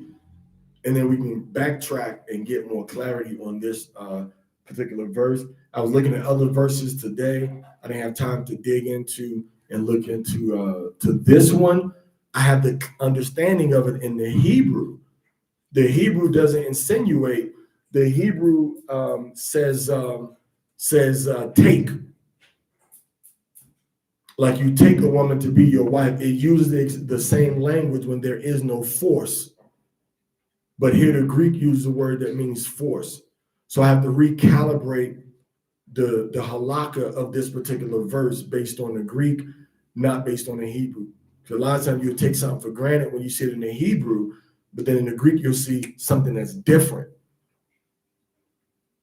All right, something that's different, and you have to get that understanding from an older translation, and that's what we have to do right here.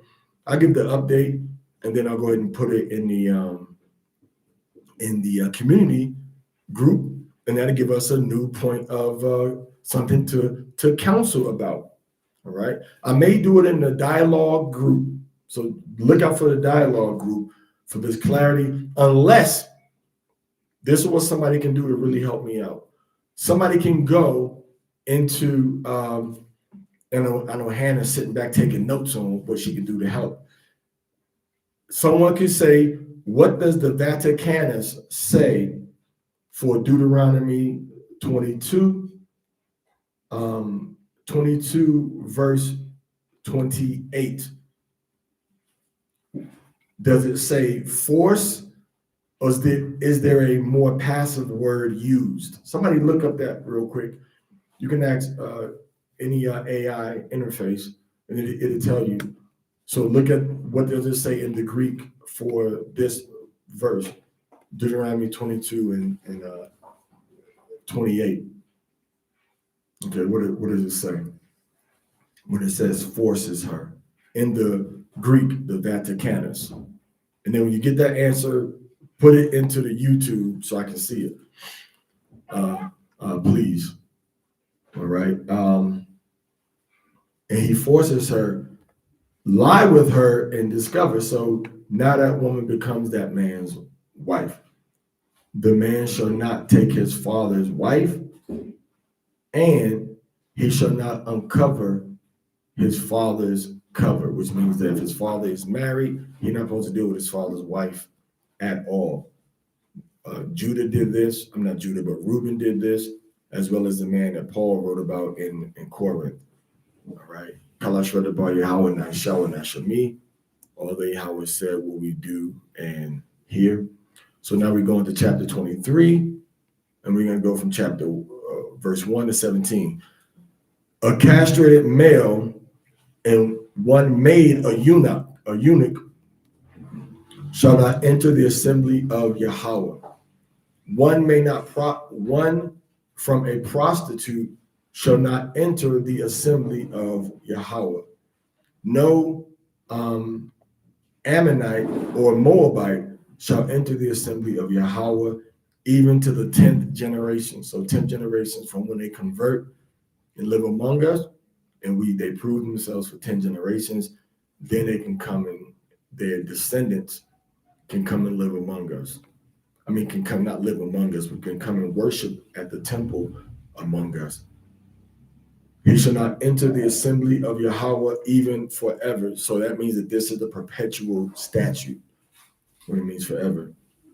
Due to the fact that they did not meet you with bread and water on the way when they were coming out of Egypt, when you were coming out of Egypt, and because they hired against you Balaam, son of Beor, from Mesopotamia to curse you. So the leader caused the whole nation to be put into this restriction forever. And Yahweh, your power, did not want you to listen to Balaam, and Yahweh, your power, turned the curses into blessings because Yahweh, your power, loved you. You should not address things of peace to them and things of profit to them for your days forever. So be careful about what type of relationship you have with Chinese and Japanese. All right. You shall not abhor an Idumean. That means don't hate or abhor an Edomite, for he is your brother. Now, just so you can understand, and my understanding is coming from the Hebrew, not the Greek, but it's the same word in both, in other translations. Abhor means something is held as an abomination, which means an abomination can never be changed. If something is not an abomination, okay, it can be changed to be made clean. And this is kind of what we see with Cornelius when we read in the book of Acts, start with chapter 9, and we go forward from there. We can see how something unclean was made clean spiritually before Yahweh, because their spirit had changed into a creature that wanted to serve and please Yahweh. And you can't block a creature from trying to reconcile with their creator. It's like, who do these brothers think they are? You got a creature saying, hey, man, me and my people messed up. You and your God are y'all the truth. I want to be in line. And you know you can't do it. It's too late. You got to do this. You got to do that. But you overlook the lessons of Romans chapter 11. But nonetheless, Esau, it says. Can you repeat that one more time? It was too much. I can't repeat it. I'm sorry. I'm sorry. I forget. Generally, I can remember generally what I said was that you can't block a creature from repenting and trying to reconcile with the creator. You can't say a person says, well, you know what? I want to be down with your people and your God, and me and my people, we did wrong, and your God and y'all the truth, your God is the truth. I want to be down with him. You can't block a creature, a human being, from trying to enter into that level of reconciliation with the creator. I think that's more or less what I said. Okay. And that's what a lot of brothers try to do because they don't read the Torah. They're reading all of the, all of the other scriptures, but they're not reading them. They're not reading it from the Torah first. This is your first education. The scripture says, you should not abhor an Edomite, for he is your brother. You should not abhor an Egyptian. Now, Sheikh Anta Diop, brilliant West African scholar, equates several West African cultures, several West African spiritual traditions with that of the ancient Egyptians. You have to read his books, and he puts ancient Egyptian together with a lot of West African cultures and languages even. He does a linguistic comparison with Egyptian languages and with and languages spoken by West African tribes. So he says, don't abhor the Egyptian either. The modern Egyptian are not the ancient Egyptians. The modern Egyptians are in parts of South Sudan, and then parts of West Africa, like Senegal for sure, because Sheikh Anta Diop was from Senegal himself. So he writes in his historical research about the identity and the connection between some of his people and what the tribes in his country with the tribes in ancient Egypt. Okay, it says, because you were a resident alien in his land. So we learned two things from this. We learned that it's not talking about an Israelite in an Egyptian or Edomite state of mind. It's talking about a total different ethnic group without no relationship to the sons of Jacob being misnamed. How do we know that? Because it says, the same way as you were strangers in Egypt, we were an actual nation in Egypt. So that same way as we were a totally different ethnic group, these Egyptians are a totally different ethnic group, which means that these Edomites, these Idumeans, are a totally different ethnic group also. So it's saying, don't hate, abhor either one of these ancient groups. In modern times also. All right. So now it said, now if we go to war, we go to war. If somebody run up on me, they run up on me. You know, as they say, you run up, get done up. But this is saying, don't abhor them. Don't abhor just, I hate all of y'all. And you really got to apply some Martin Luther King Jr. type of stuff. A general / Malcolm X, a general caution toward how you deal with other people, according to how they deal with you historically, and then exceptions to a rule established generally by the conduct of this individual person toward you and yours, if that makes sense. In other words, from a historical perspective, John Brown at Harper's Rebellion that tried to fight against the government with black men, and he was a white man, is not going to be viewed the same as a Thomas Jefferson who was murdering all Israelites and hated Israelites on the plantation and the reservation. All right. So now, verse 9. Now, if you go out to encamp against your enemy, you shall guard against any evil thing. This is talking about instruments or acts of idolatry. If there is a person among you who is not clean from a flow at night, that means a man whose seed releases from his body at night, accidentally, he shall go outside the camp, because the camp was a holy ground. And you see this in a lot of Native American tribes today. The camp was considered to be a holy place, a place where uncleanness couldn't be. He shall not enter into the camp, and it shall be at evening, because it's starting a new day now, at evening, that he shall wash his body with water. All right. And when the sun has set, he shall enter into the camp. The sun set, meaning you started a new day now. Sun, and what does it mean the sun set? That means that you can't see the sun. The sun rules the day, the moon rules the night. The official biblical sunset for a new day is you have 3 different stages of sunset. In the Bible, and in science. The third stage is called astronomical twilight, which is when the sun is 18 degrees below the horizon and no light is showing anymore. Okay, no light is showing anymore. All right. So it says, and you shall have a place outside the camp, and you shall go there outside. On your belt you shall have a pin, and it shall be when you sit down apart outside that you shall dig a hole with it, and then returning the earth, you shall cover up your disgrace with you. So when you go to the bathroom, you dig a hole, you go to the bathroom in that hole, and you cover it, and you do so outside of the camp. All right. So this is the law when you go to war. All right.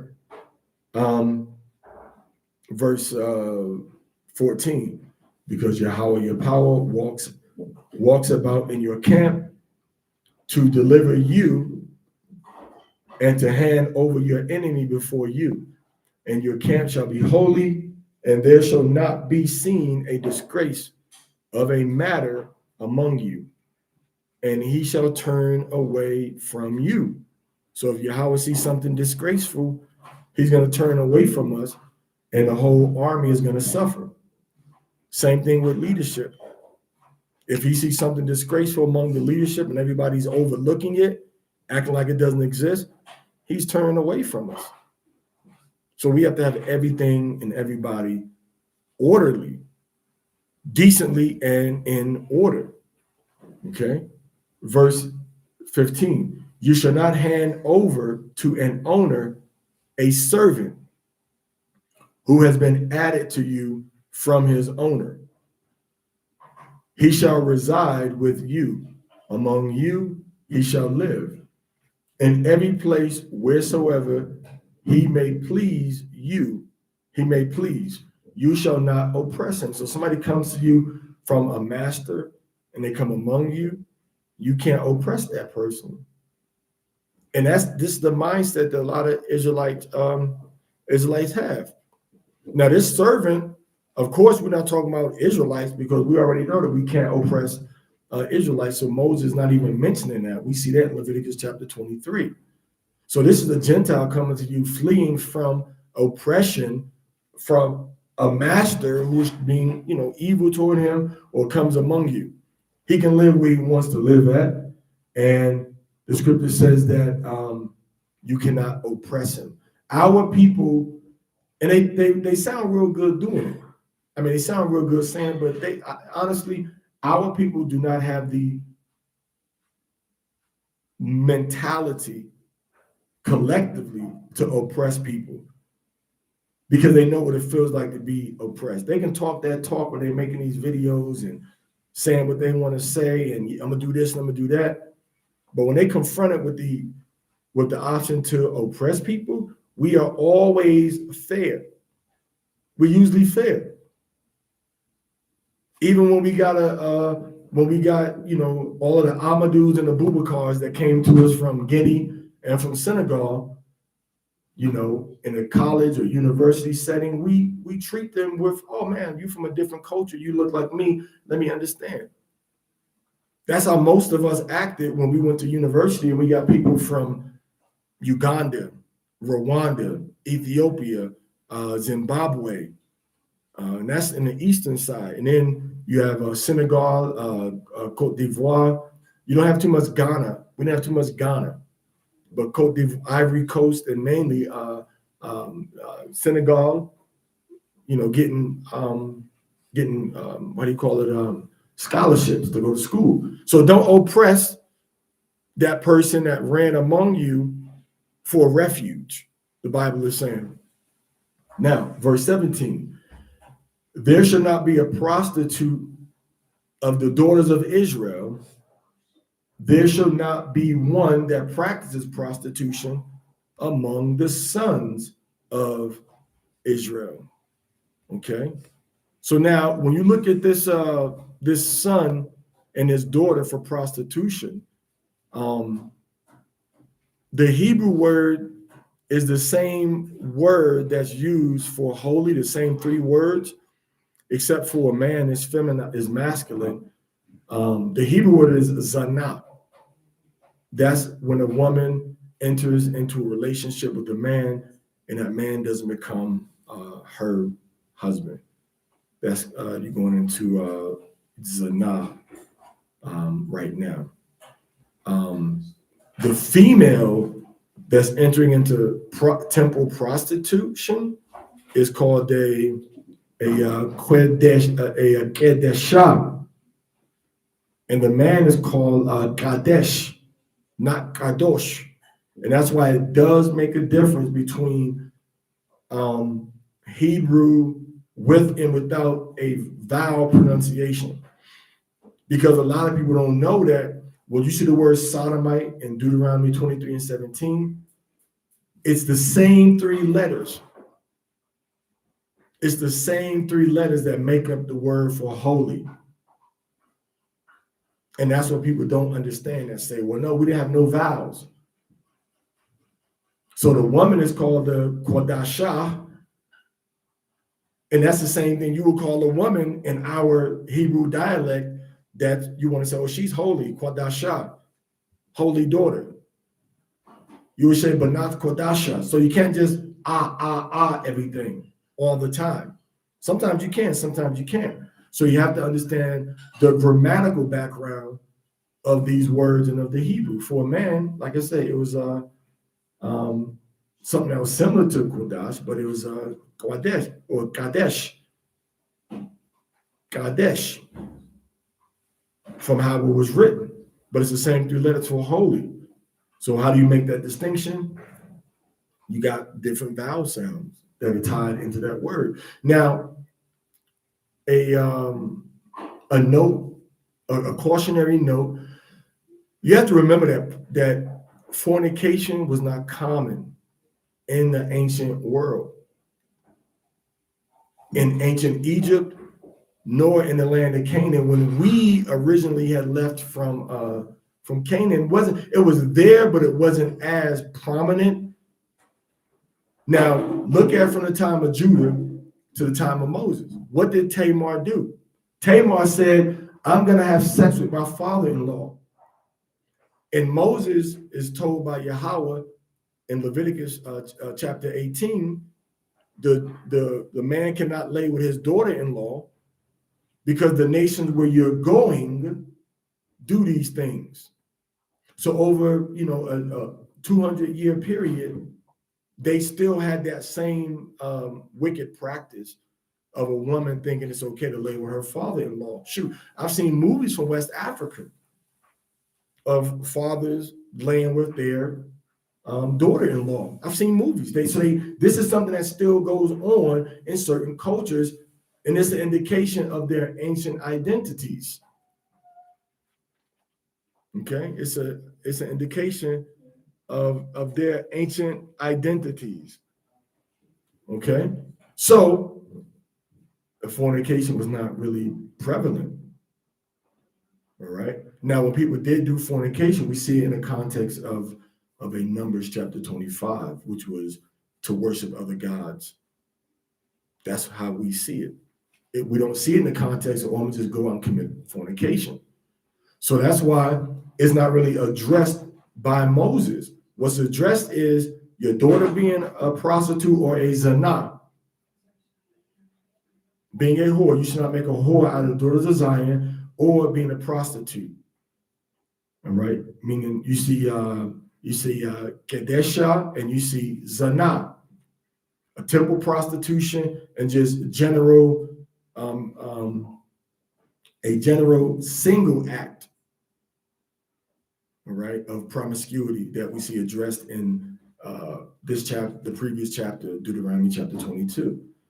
So we didn't have a whole bunch of sexual restrictions. The main sexual restrictions that you see are in Leviticus chapter 20 and Leviticus chapter 18, which deal with bestiality, varying degrees of fornication, and incest.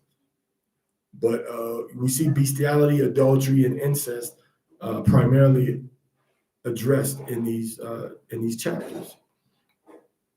Okay, so now we see the context of a Kadeshah and Kadesh for the women and the men being temple prostitutes because they were dedicated to a specific God.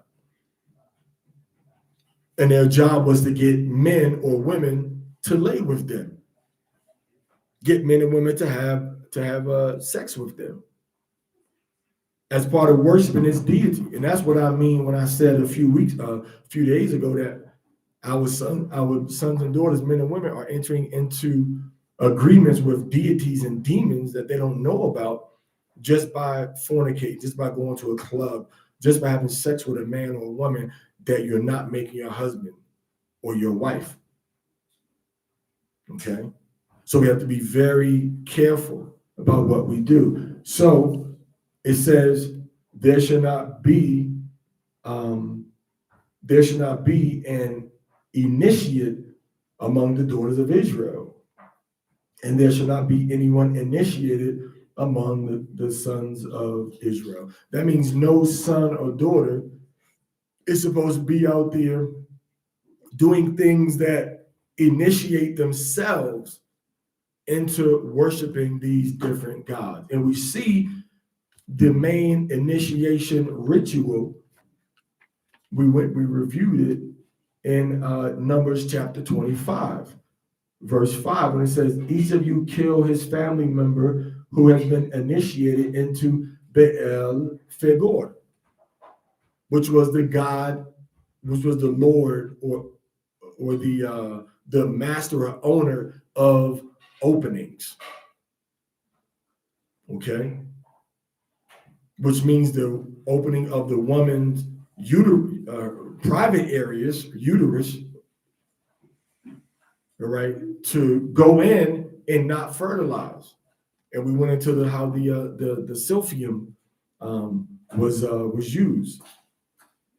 All right, and we see that the opening was symbolized by the Egyptians with the ankh.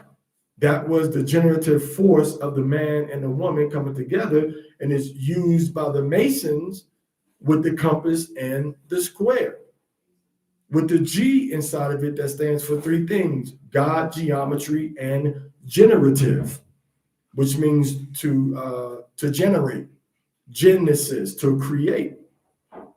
So the circle was for the woman at the top, and then at the bottom of it was for the male's member. If you do a quick research of this, it won't even take you 5 seconds to get an answer. What is the ancient symbolism of the ankh? So then that's why you got the phallic symbol that was used in ancient Egypt as a obelisk, and then you have it being used at Washington in DC. You have the phallic symbol being used there. All right, a symbol of the male of the union coming together. Okay, so now when you're talking about Baal Peor is like is a variation of the Egyptian gods, Canaanite gods, the dominant masculine force of these gods that are represented by fertility or being generative. Just do your research. So now when you're talking about there should not be a prostitute, that word there is not just a woman or a man just going out selling their bodies, because that did not exist in the ancient world per se. What existed was you attaching yourself to a temple god or goddess and going out laying with people for money to support that temple. Is a religious act. So now that's why by the time Paul comes on the scene, he keeps talking about fornication, because it had become way worse than it had been in Moses' time.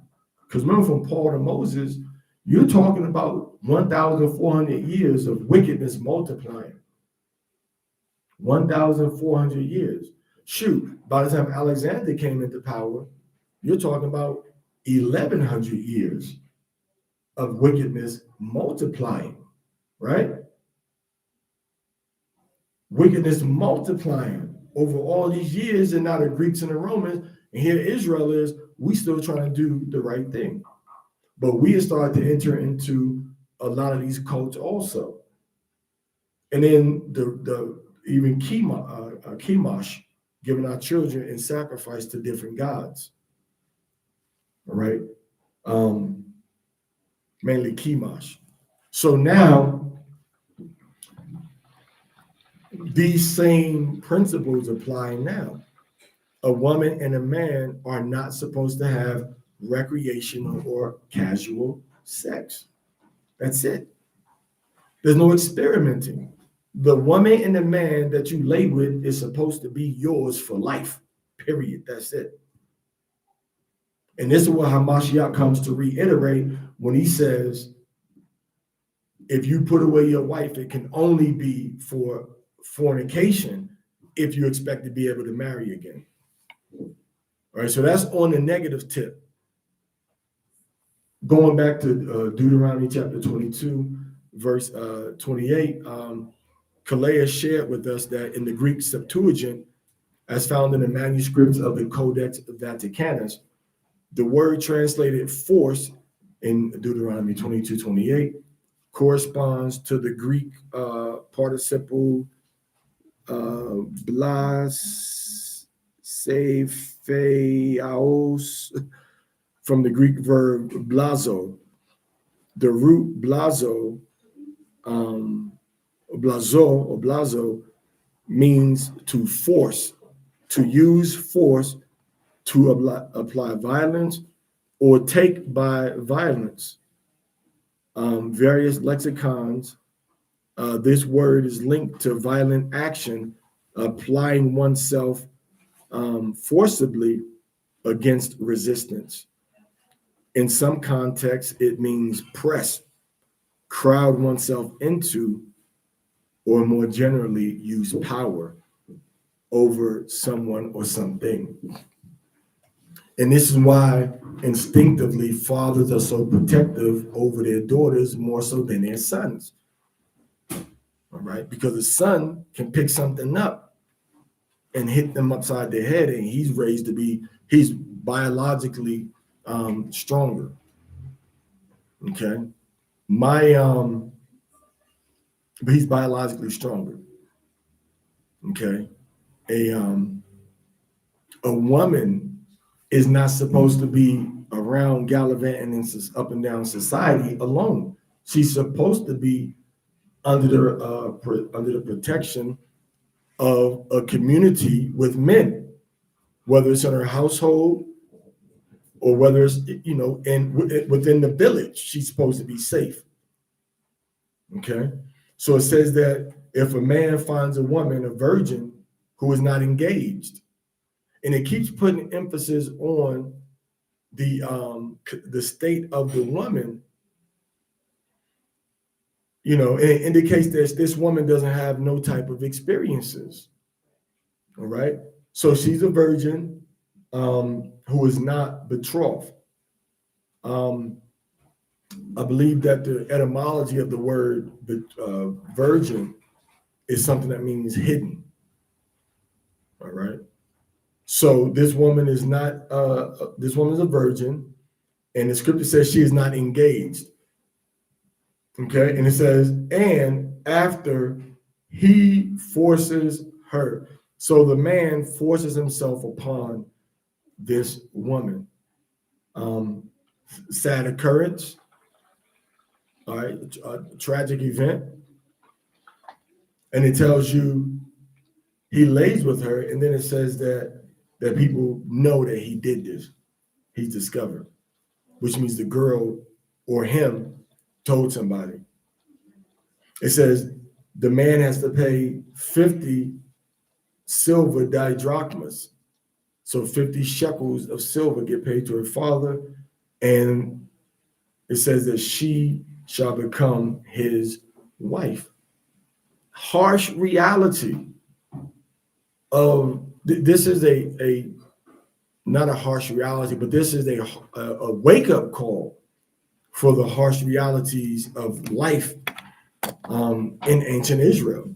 This is the real life situation that Moses puts into the law. And you can see similar references when we go into the book of Exodus of these types of events. But the point is that the man was not punished and the woman was not punished, but they had to enter into a union. So how much protection, how much oversight is a man going to give his daughter, knowing that if somebody snatches her up and rapes her, all he can do is take the money? How much value and oversight? You're not going to just send her out there on her own, because what's going to happen? She's going to violate it. And the sad reality is that most women have had this happen to them. And the law says, well, and I know of situations like this in Central America. I know of somebody that was raped, and they were taken to court, and the man, they were told, you marry her or you go to jail. So the man married the woman.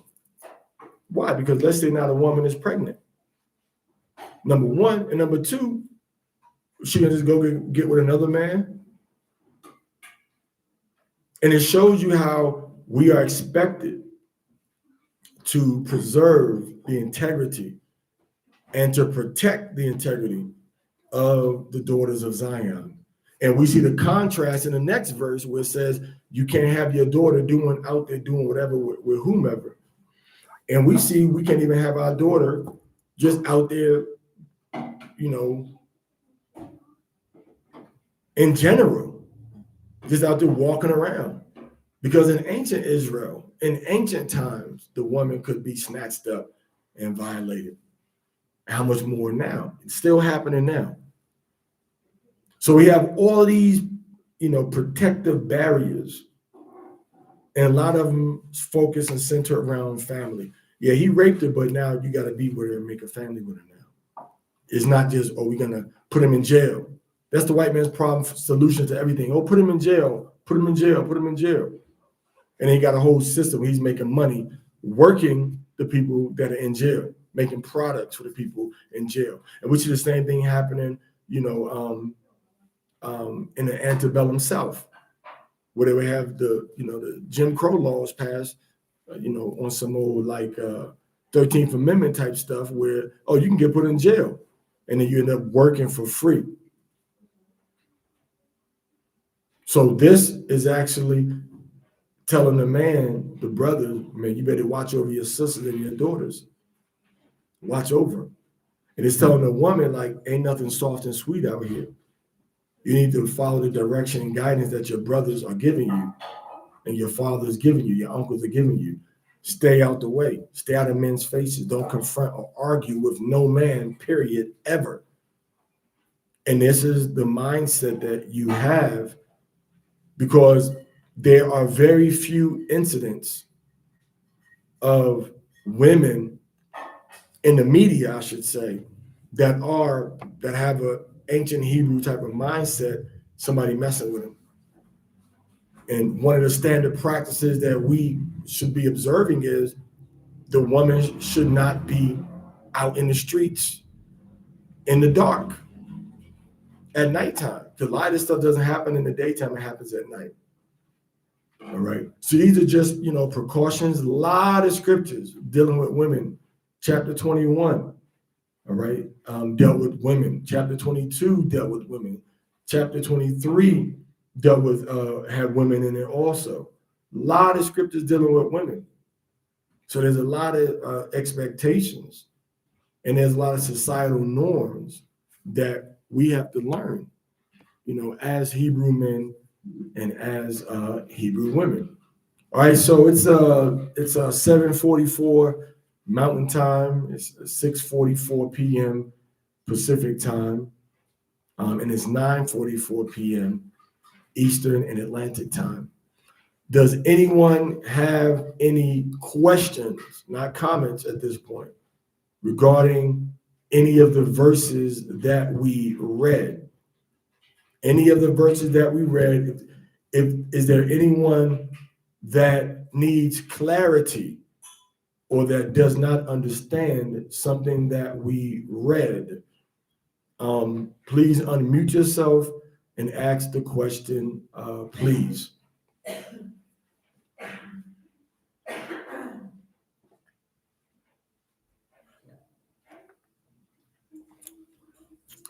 Now, a question for you. Is there any person that thinks that the verses that we read were explained good enough to the point where you don't have any questions about anything, or are you just not asking a question because you just don't feel like talking?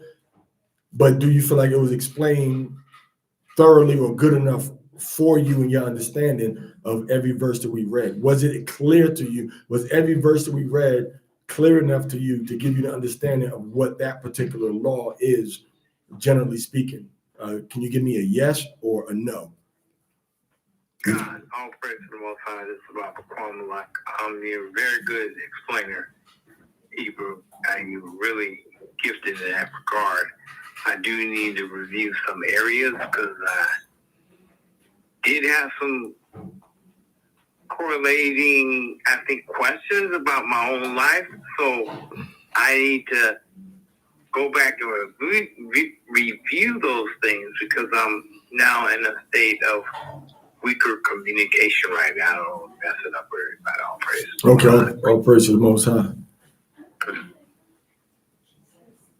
Okay. So yeah, we hear from Kwamelek, we hear from Baba Kwamelek, quite often. Anybody?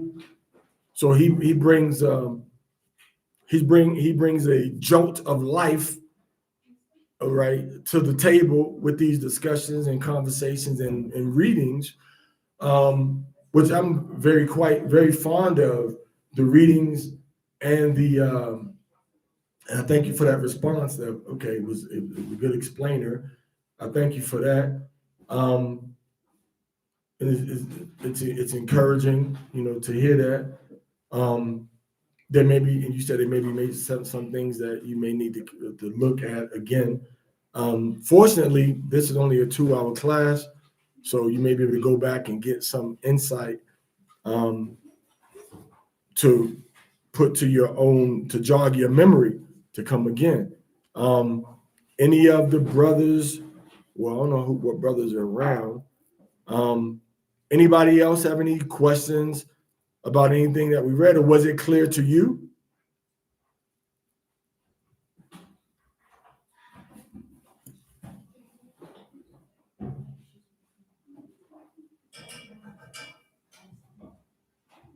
It was clear to me. Okay, thank you. Okay, it was clear.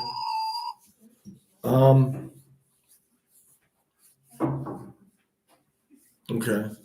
Any other comments? Kwamelek gave some comments. Any of you have any other comments about anything?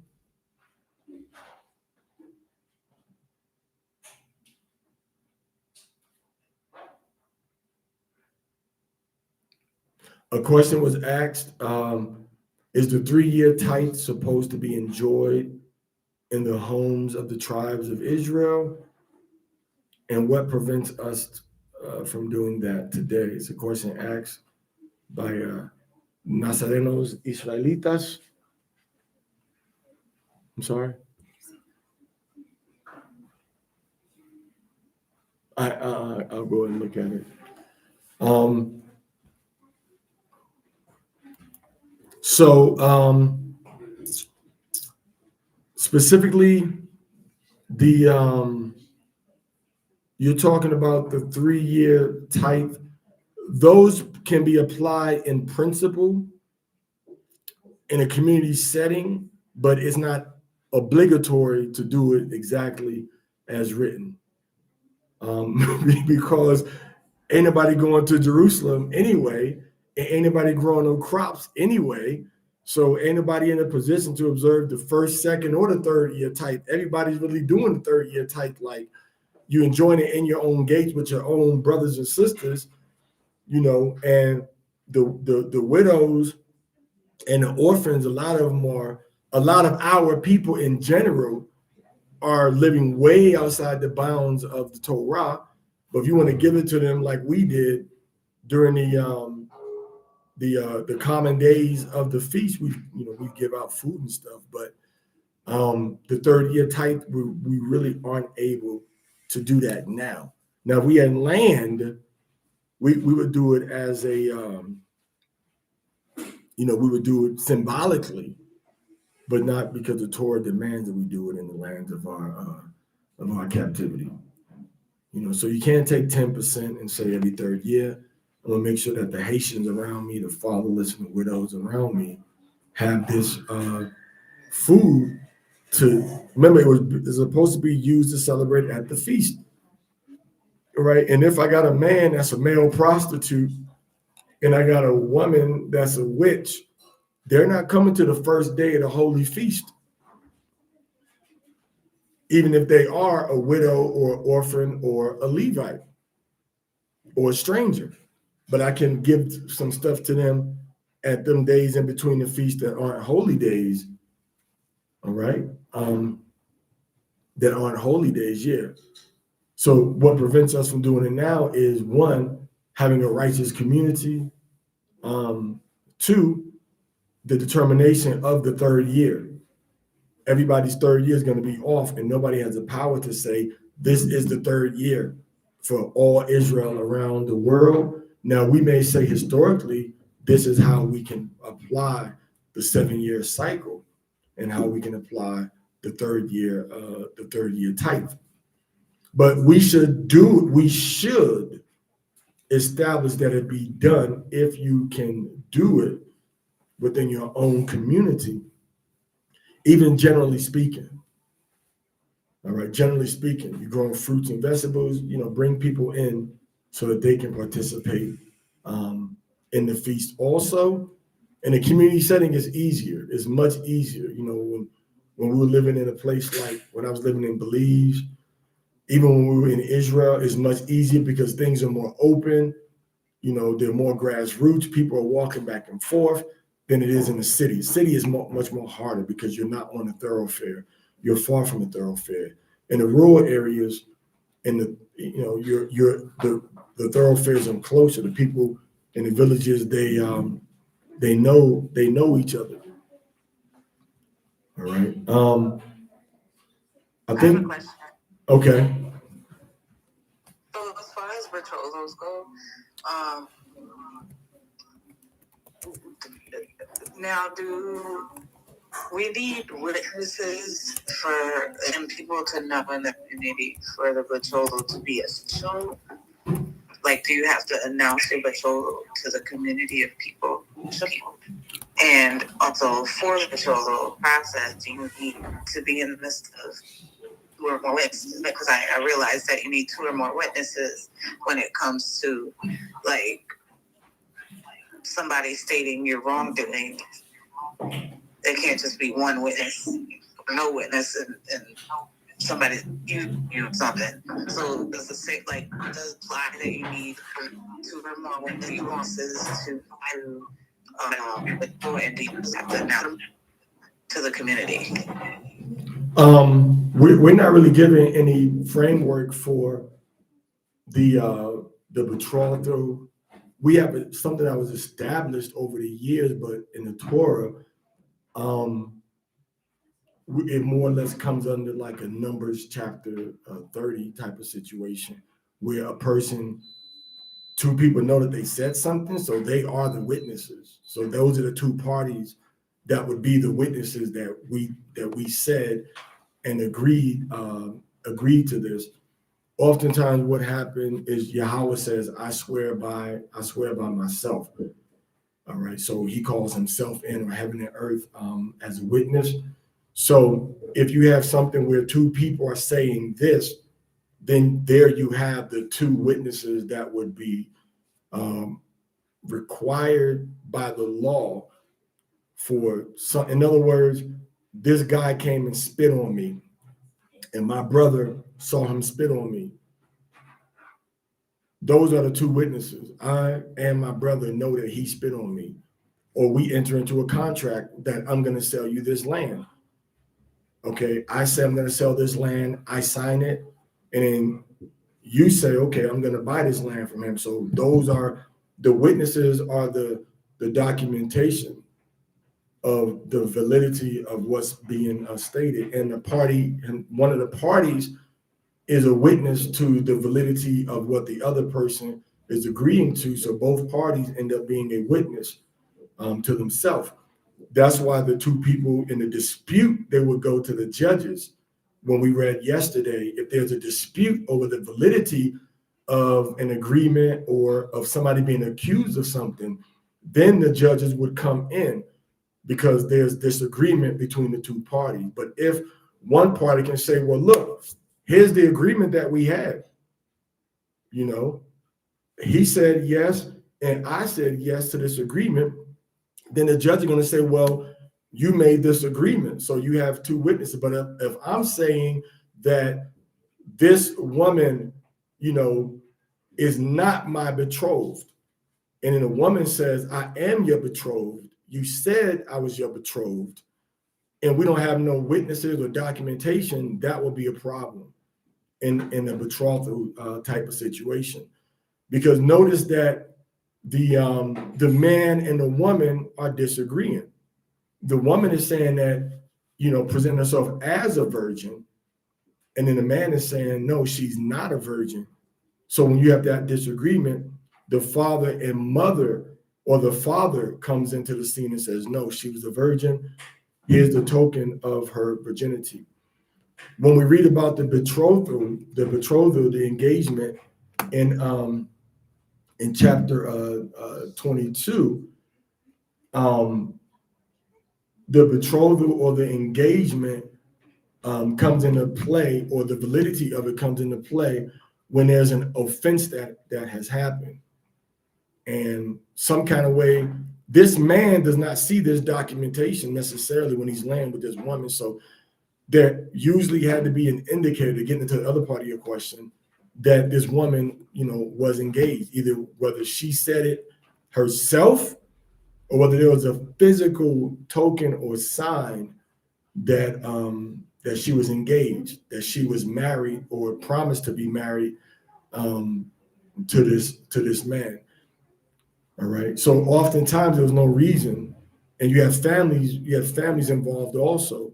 So the man's family and the woman's family, people knew, or somebody in the family would know, oh, this person is engaged to this other person over here. And then in this case, in Deuteronomy 22, you have the blood of the virginity as the token of the marriage. And even here, we don't have a written covenant per se. All right. And in the case of a crime that happens, and somebody's being accused of a crime, but once you have that confession saying, yes, I did this, and the person saying, yes, he did this to me, they themselves are a witness. This is why Hamashiach said, if you have a problem with somebody, it says you have to bring one or two witnesses. That one or two witnesses is another party, that not to witness what you're accusing them of, but a witness to that your words are, that your words are truthful, your words are honest. So what we want in using Deuteronomy 22, what we want here, we want evidence or proof that this agreement is valid or that it was breached.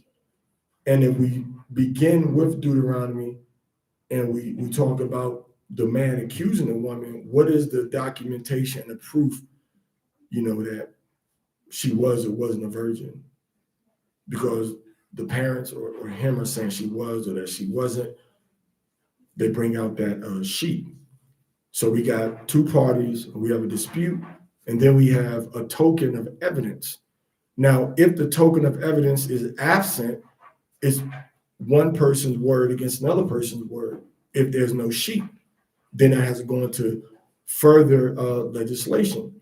So we have two parties, the man and the woman, and we have an evidence that an agreement took place and that it was consummated, which would be the sheet, the paper, not the sheet of paper, but we have the sheet or the what's called a garment.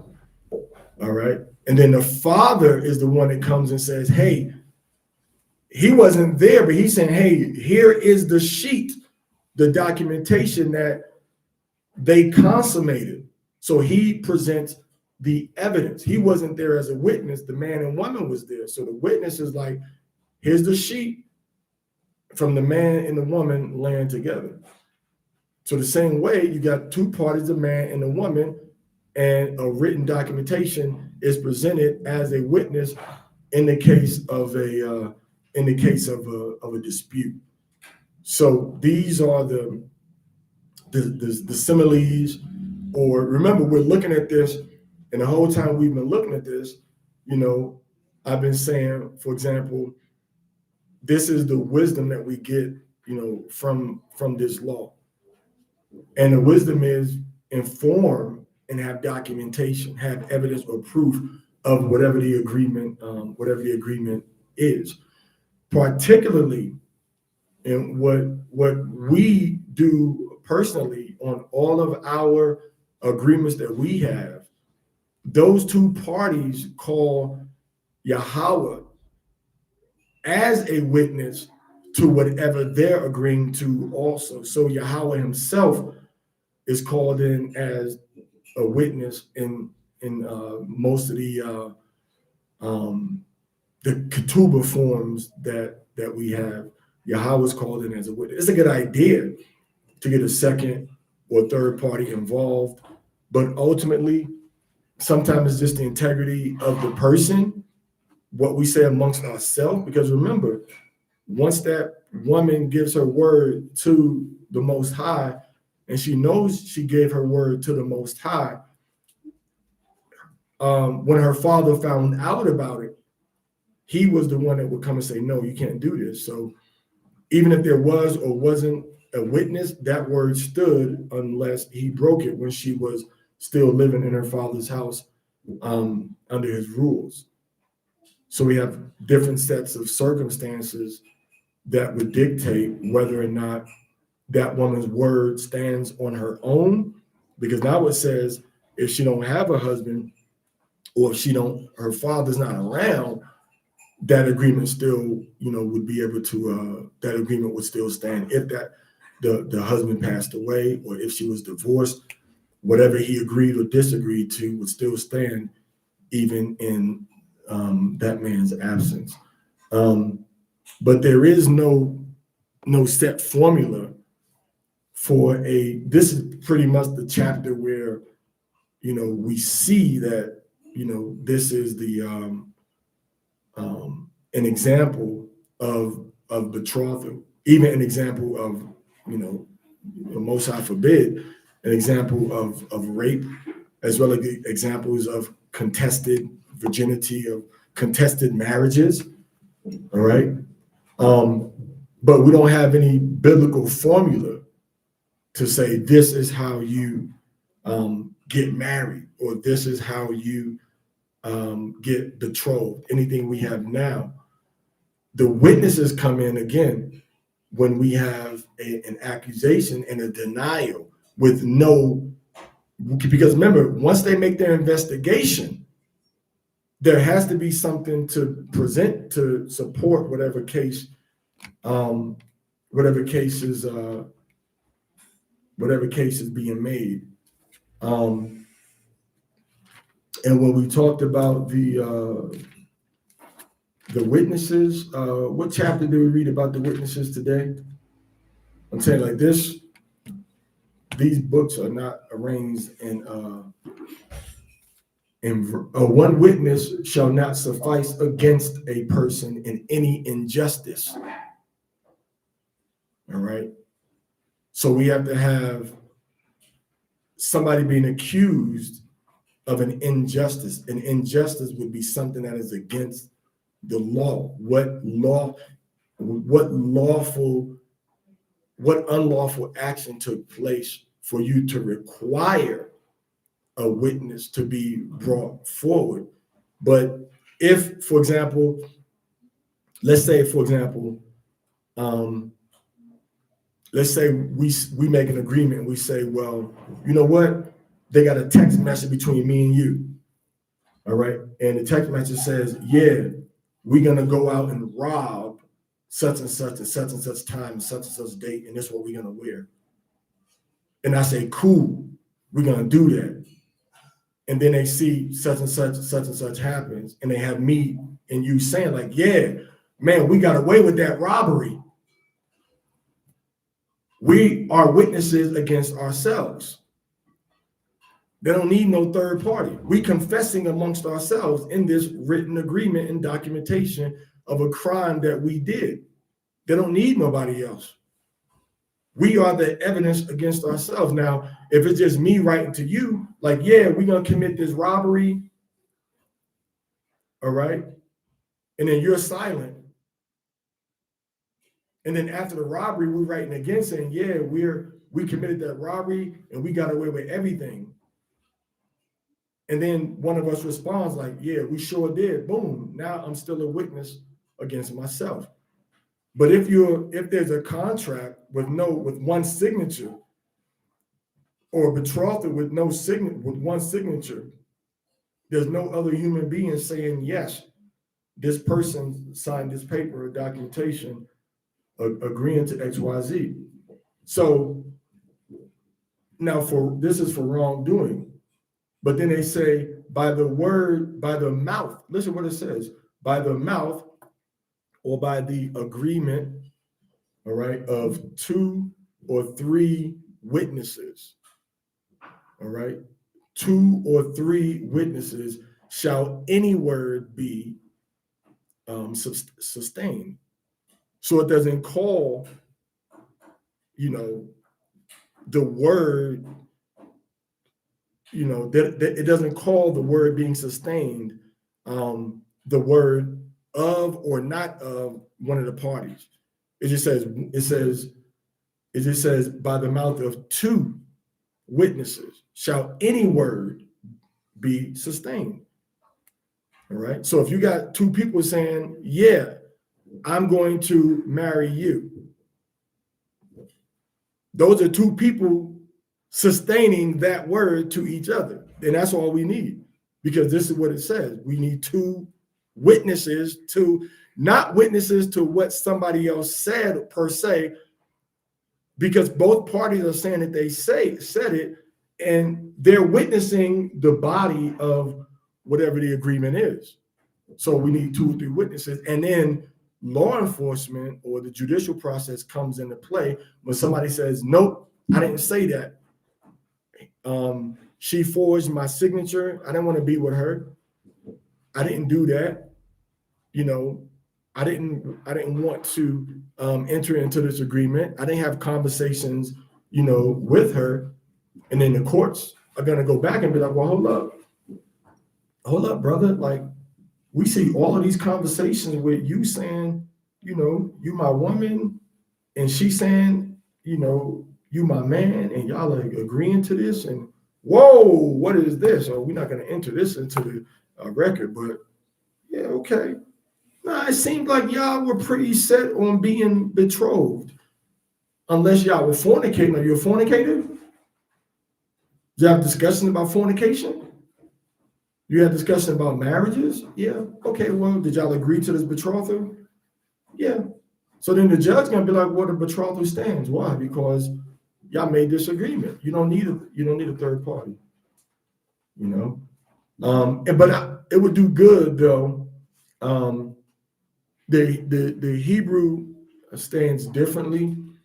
The Hebrew says like any, not just word, but it says anything be, does it say, I think it says,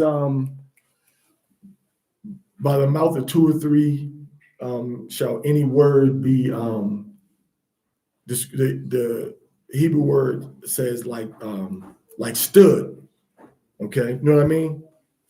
Like erected, like established, so to speak, like imad, I think is like stood up, all right? So here's one person saying, Yeah, we're going to do this. Then the other person comes and says, yeah, let me help you. Yeah, we're going to do this. If both parties are putting this word up, it's established in the eyes of Yahweh. No matter who else is there. Only time you got to do it. Now, in other words, napkins, businesses have been sold by two people signing a paper, in a restaurant on a napkin with an agreement. All right. So yeah. Only way you can get out of that is if, let's say, I'm looking at my daughter right now. My daughter goes and makes an agreement with a man, and my daughter says, I'm going to marry you. Now, me, according to Deuteronomy chapter 30, all right, she's Alma, she's Betullah, all the things that she's supposed to be. I can come and say, nah, no, you're not. No, you're not. And if the man has taken her virginity, I can still, the scripture says that now that man has to give me money, and I can still say no. When we look at Deuteronomy, Exodus 22, and like roughly 18 through 16. All right. So we do have laws in place that with a father, someone leads astray an unbetrothed virgin and lie with her, with a bride price he shall pay the bridal price for her as a wife for him. But if the father be refuses and does not wish to give her to him as a wife, he shall pay silver as compensation to the father. So even if a man comes and say, I laid with her, and they laid willingly, now the father can say, nah, I don't want you to deal with my daughter. You're not going to be my son-in-law. But now if the man says, I didn't touch her, now you got two parties that disagree. You don't got no third party there. They're not, the man is not saying, hey, this daughter is, he ain't saying nothing about the daughter being a virgin or not. He's just saying, I didn't do nothing to her. Now that's when the judges come in with an investigation. Now, if they find a paper that's with a man saying, if the man's saying, can I lay with you? And the woman says yes, and they find the signature of both parties, that's going to be accepted by the court that this man did, even if there's not a third party involved. That's going to be accepted by the court between this man saying that I laid with this woman, because they got the agreement that they signed amongst themselves. So it goes across the board, no matter if people have a third party involved or not. All right. I told a brother, I wrote a brother a note before. I said, look, man, this property may need some work. You buying it like this, I don't want you changing your mind and you give me this deposit. I'm not giving you this money back. And the brother was like, okay, cool. And I was like, sign this paper. And he signed the paper and I signed the paper. That's a legal agreement. We don't need no third party now. And that's why you always put, I'm signing this in my right mind. You're not drunk or nothing. So that agreement, would stand. That agreement would stand. So just to summarize, you bring a third party in when there's a disagreement with both parties, but the disagreement is settled according to the agreement that we can prove between both parties. So it's not just a betrothal situation, it's a legal agreement situation in Israel, period. If I say I'm going to sell you my house for $95,000 and I sign that paper and you sign that paper, that's all the court needs. I can decide to give you more than that, but you can't make me now give you $115,000 because you agreed to $95,000. So betrothal doesn't fall into a special category of legal witnesses when two parties agree to something. And I feel like I'm kind of exhausting my words saying the same thing in different ways. So I yield to that. I yield the floor. If that's not clear or acceptable, we can go to other scriptures or other biblical references by me or by you. Shalom, Mark. By me or good to see you, right? By me or by you, if you want to really go into more detail about it, if my perspective on it is not acceptable to you, or if it's not clear to you, I yield the floor to you, sis.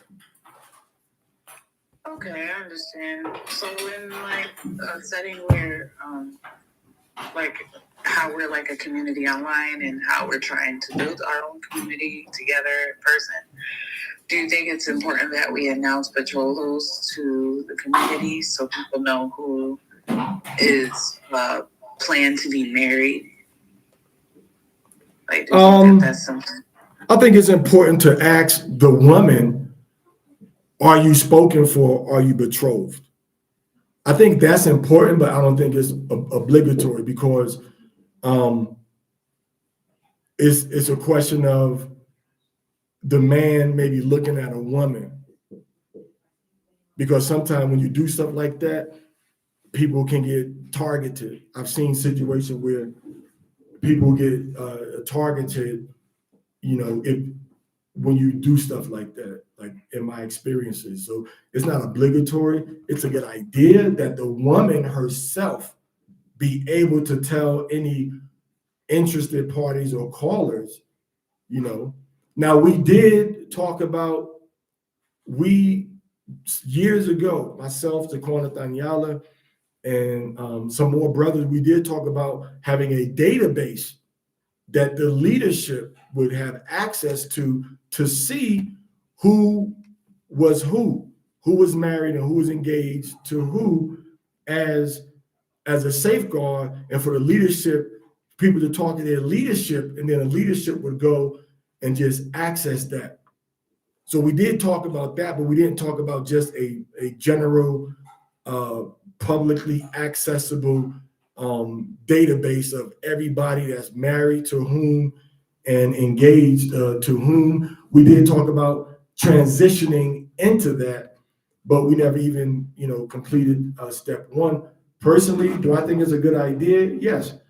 I think it's a good idea for the members of a community to know that this sister and this brother are married or betrothed to get married. I think it's a good idea, personally, myself.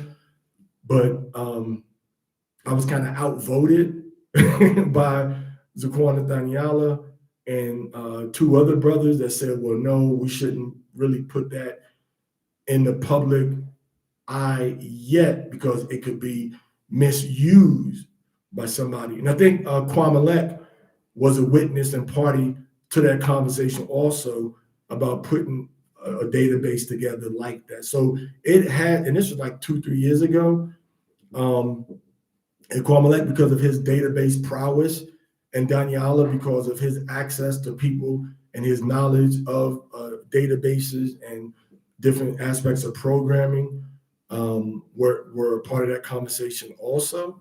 But ultimately, it was decided that, yeah, if we make this database, let's first make it accessible, not to everybody, because it was done at a time when some brothers were literally targeting other brothers' wives because they were that brother's wife, not just because I don't want to be with you, but because they were that brother's wife, and say, well, yeah, I'm gonna bring you down here. And the brothers that didn't want to be a part of that database, it was going to be problematic, for them. So that's why they said, well, no, we're not going to make this a public database, just that, yes, this brother or this sister is betrothed or is engaged, and this sister is off limits without all the details of her life being published and accessible for everything, because they wanted everything.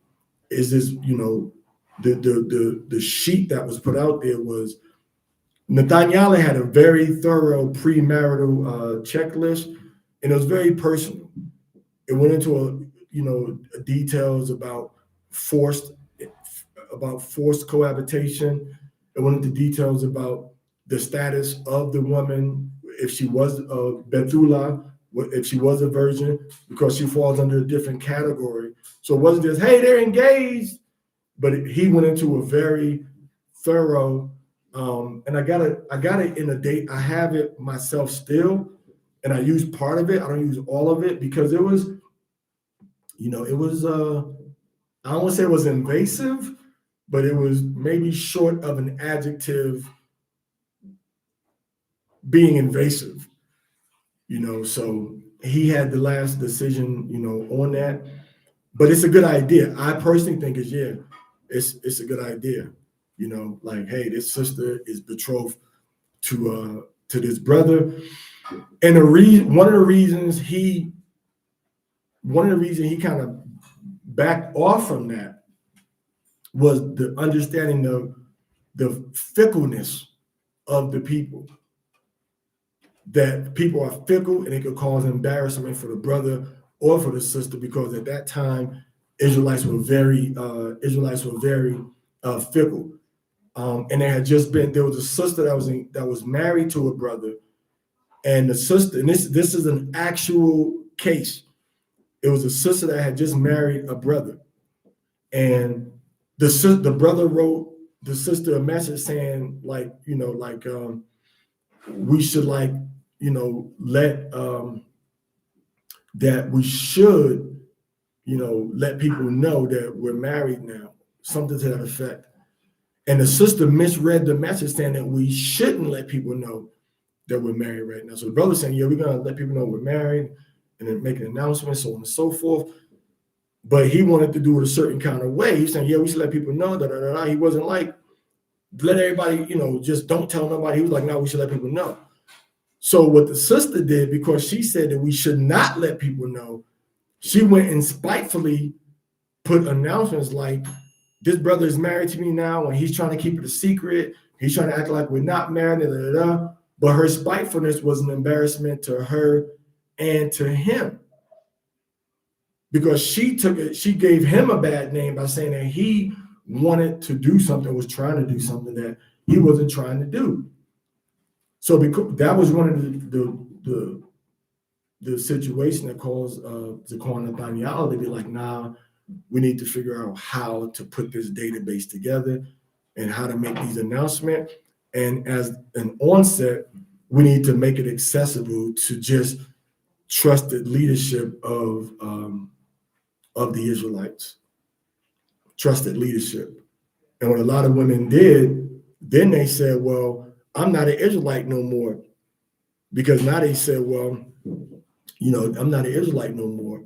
So now I can go and be, and this is the mindset that they had. They said, well, I'm not leadership. I'm not in this Israelite stuff no more. All right. And I'll just, make a personal confession just to get personal. That I had a wife before, and this wife went to another state and committed adultery in her home state. And I contacted an Israelite congregation in her home state and told them, yo, this is my wife. She committed adultery. I haven't divorced her yet, and I don't want her kicking it with y'all. And even though the brothers didn't believe in polygyny, it was like, okay, cool, sister, you can't come. Your husband said we can't come. So they may kind of talk this talk, but they still respect the integrity. They didn't run an investigation on if she's your second or your first wife. They didn't interfere with that family union. All right. So then ultimately the woman ended up saying, well, I'm not an Israelite no more, and then went out and got with an Edomite. So that's what ended up happening. So my point is that the leadership of different Israelite organizations and bodies, they do communicate, even if they don't agree, on the same doctrine. We had brothers and sisters that left one Israelite organization, and they said, well, we want to be part of a national structure of our government and our body of the children of Israel. So we said, cool. But I contacted the brother that they were coming from. And I said, well, hey, what's going on? They said, well, hey, this family, 1, 2, 3, X, Y, Z. And we said, okay, cool. So I went back to the brother, like, yo, this is what such and such said, blah, blah, blah. He was like, yeah, that's true. They ain't lie. And I was like, well, you ain't really let us know all of that. And it was like, yeah, cool. Yeah, my bad. I was like, okay, cool. As long as everything is in the open, I ain't got no problem with you, fellow. This is a nation. This ain't no individual, private, this ain't no individual or, or private camp, private organization. This is for the nation. The only way you can get exiled from your nation is by doing stuff that is against, what the nation, what the nation the Most High said don't do. And the list that Paul gave us, which was, idolatry, witchcraft, and different levels of fornication, and causing divisions amongst the people. So these are the only reasons that we can really, not deal with that brother or that sister. But amongst, let's say, the people who are here, you say, yeah, this brother or this sister is going to be dealing with this brother or this sister. But again, the goal when we had the conversation initially was to have a database, and that sister, that brother would know, like, hey, you are in the database, meaning leadership knows that you are married or engaged to this brother or this sister over here. Like, the leadership of these different organizations, they know under the auspices that you would share, or everybody would be sharing information and data, and it works for the good a lot of time, because there was a brother's wife where this sister just started like doing witchcraft, doing palm readings and crystals and chakras and all of that, and goddess type of stuff, so. But a brother that don't know her, and we also had a problem with women leaving congregations, like 2 or 3 congregations, changing their name online to a new Hebrew name with the same face, but then just blocking all them old people. These are actual things that happen. So that's why it was important that, as a prevention of fornications and a preventatives of wickedness, the leadership was going to have database access to know what's this person's government name. Because somebody could say, yeah, Parazai is married to such and such. And then I could go and be like, well, I'm not Parazai no more. I'm Parazo. I'm Parazo now. I'm not Parazai, I'm Parazo. And I block all y'all, and I got this whole new identity. So they said, well, they're not looking for Parazai. They're looking for, they're not looking for Parazai, they're looking for Parazo. But once I give my government name in that database, so it was much more detailed and much more regulatory than just an announcement. The point was to prevent sin.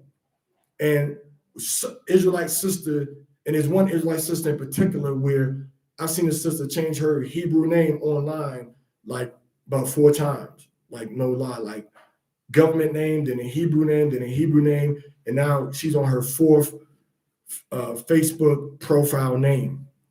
And each time I see less and less friends in common, but she always end up sending me, a friend request. So we were looking at it to do as a preventative sin, something to prevent sin. And that's why if I have an agreement with somebody, the government name and the Hebrew name is on there, but it's not in a database. It's just on a paper or documented, you know what I'm saying? So, and when I had with the wife that went out and committed adultery, I still got that documentation, but her, and this is ultimately what you got to understand. Her mother signed it. There was another witness, and there was a notary public, and it was me and it was her. So it was 5 different people: me, her mother, her friend, and a notary public. and her father was privy to it, and that was on a documentation, but refused to sign.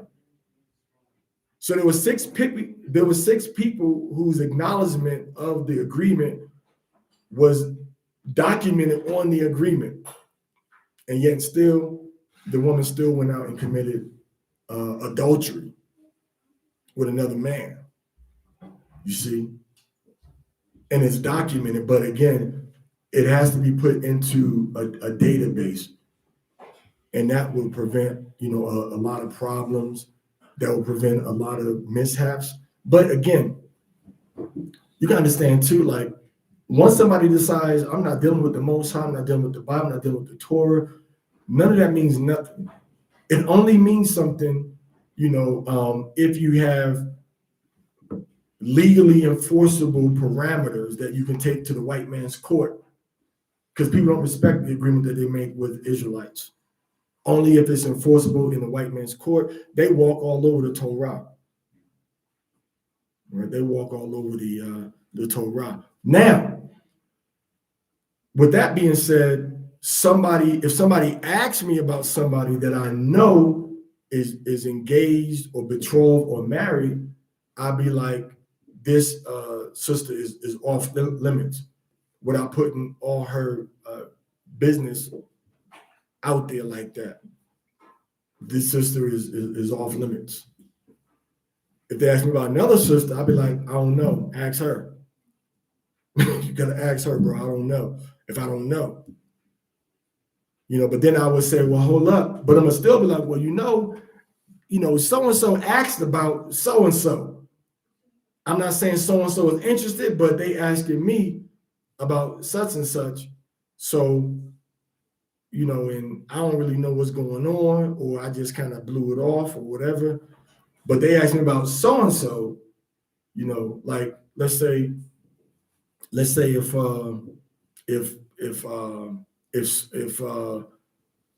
Lucy is engaged to Luke, and somebody say to me, hey man, what's going on? What's up with Lucy, man?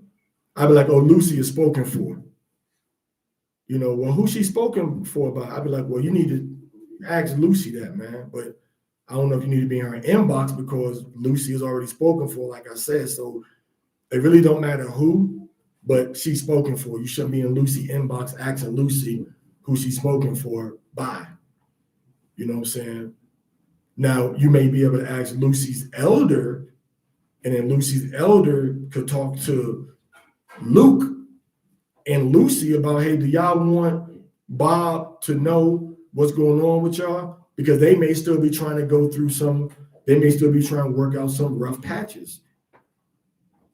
So it's not always a preventative measure, and it's not always a good idea, because people get very embarrassed. I know a brother that was betrothed to a woman, announced the betrothal, and talking to the woman on the phone before he could even consummate the marriage. The woman got marks on her body showing that somebody had been sucking and kissing all on her. And this was the woman that's supposed to be trying to keep the Torah, and he didn't do it. You see? So, but it is a good idea to have a formal public ceremony and announcement that this brother and this wife have entered into an engagement or a betrothal. And when we was in like Columbus in 2001, there was a brother and a sister that did a public announcement, and the sister just vamped on the brother. Like she just dipped. She just dipped on the brother, even after having that verbal public announcement. So we've seen so many different scenarios over the years, and you're not going to stop somebody from doing righteousness, and you damn sure ain't going to stop nobody from doing wickedness. So the integrity of the agreement of the betrothal and the marriage stands between the integrity, the fear, and respect that both parties have for Yahweh and for each other, respectively, absent the fear. But both parties must fear Yahweh and respect the Torah in order for any type of announcement to be met with any type of gravity, because I've seen brothers that's been with women since I know, and then a woman she just started doing witchcraft, all of a sudden. But I personally think it's a good idea to have a public announcement and a database. But unfortunately, I was outvoted. You know what I'm saying? I think it's a good idea, but I was outvoted. And like I said, Daniela and Kwamalek was a part of this conversation that we had with Zaquana Daniela and like two other seasoned elders and a officer. This was something that's really happening, but at some point it lost momentum, But now, if we want something done and we want it accessible to whoever, certain kind of people, we know who to go to. We know who the documentation and the form master is. We know who that is. Now, so we say, look, this is what we need, bam. And here's this database, because we got some people that's really getting stuff done, turning over stuff like boom, clockwork. Once you say, this is what we need, bam, they come and be like, okay, yeah, I'm gonna get this knocked out. Hey, I got that knocked out. What you think? Oh, you need the X, Y, D. That's a good idea.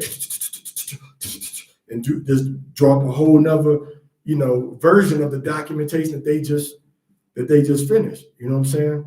All right, so that's enough of that. I yield the floor. I have a question. Somebody give me my charging stuff up there, please. Not a question. I personally think that the database is actually a really good idea. Because when you look at how governments function, anything that has to do with human life and major relationship points, there is a registry. Right. There's a birth, there's a registry. There's a death, there's a registry. There is a marriage, there's a registry, and when there's a divorce, there's a registry.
Important, but people can take. It's meant for the people that it's meant for, and it's meant for people that want to do things uprightly, not just, oh well, who's so and so with who? Oh, she with him? Oh my goodness! Everybody knows eventually anyway if you're there. Ain't that so and so wife? Ain't that so and so brother? But it wasn't just about that. It was a thorough conversation about what about brothers that have like raped people, What about brothers that's molested, people's children? So there was different aspects of conversation that we talked about, but every, like different life changes, should be documented here in different parameters, like Amaria, Ariashaan, Yaikwan, Isaiah. All right. So we have like circumcision certificates, if this child was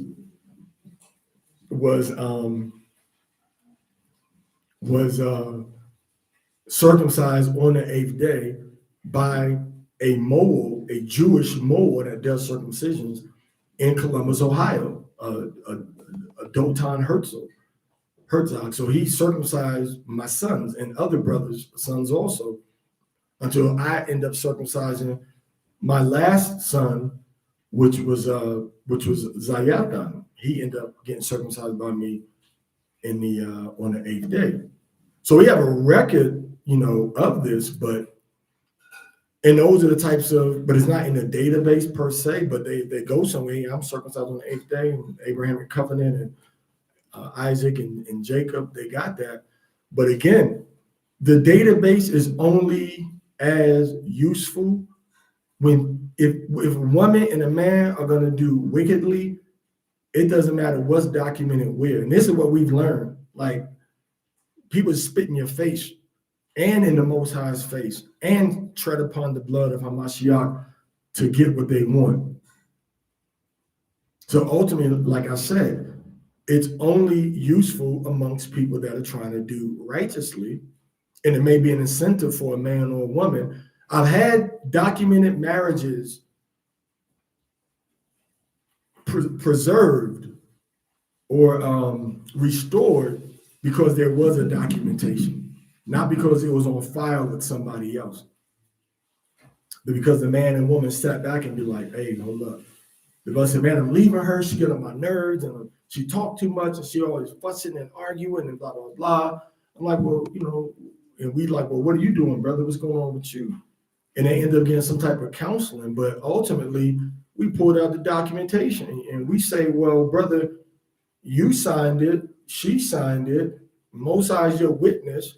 So this is what you said with him as your witness. You said that you're not going to divorce her for any other cause except for fornication. And she didn't commit no type of fornication, against you. This is the bris milah certificate for one of my sons, and the bris milah certificate for another one of my sons, and bris milah for another one of my sons, and bris milah for another one of my sons.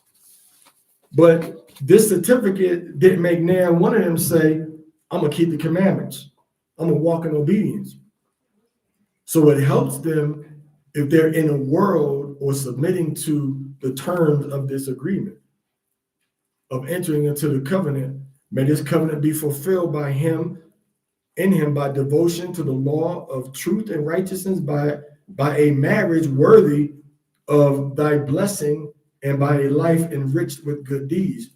Praise be thou, O Yahweh Eloheinu, ruler of the universe, who has sanctified us by the commandments and ordained that we should enter our son into the covenant of Abraham, our father. May this covenant be fulfilled in him by devotion to your law. So it says, in conformity with the hallowed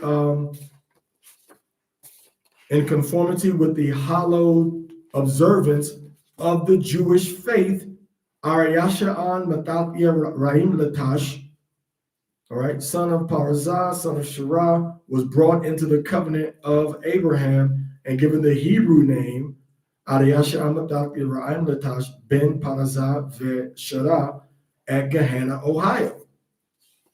So he was So technically, he could go to a synagogue and be like, I was covenanted into the Jewish faith, if that's what he wanted to do. But this piece of paper itself is not what's going to make anybody recognize him, because what's his lifestyle? How is he living? How is he talking? How is he worshiping? Is he a part of any set community? So at the end of the day, this bris milah, give me the folded up paper. I got that's on my the bookshelf upstairs. It's a folded up. It's like this on there. I'm gonna show you another one. All right.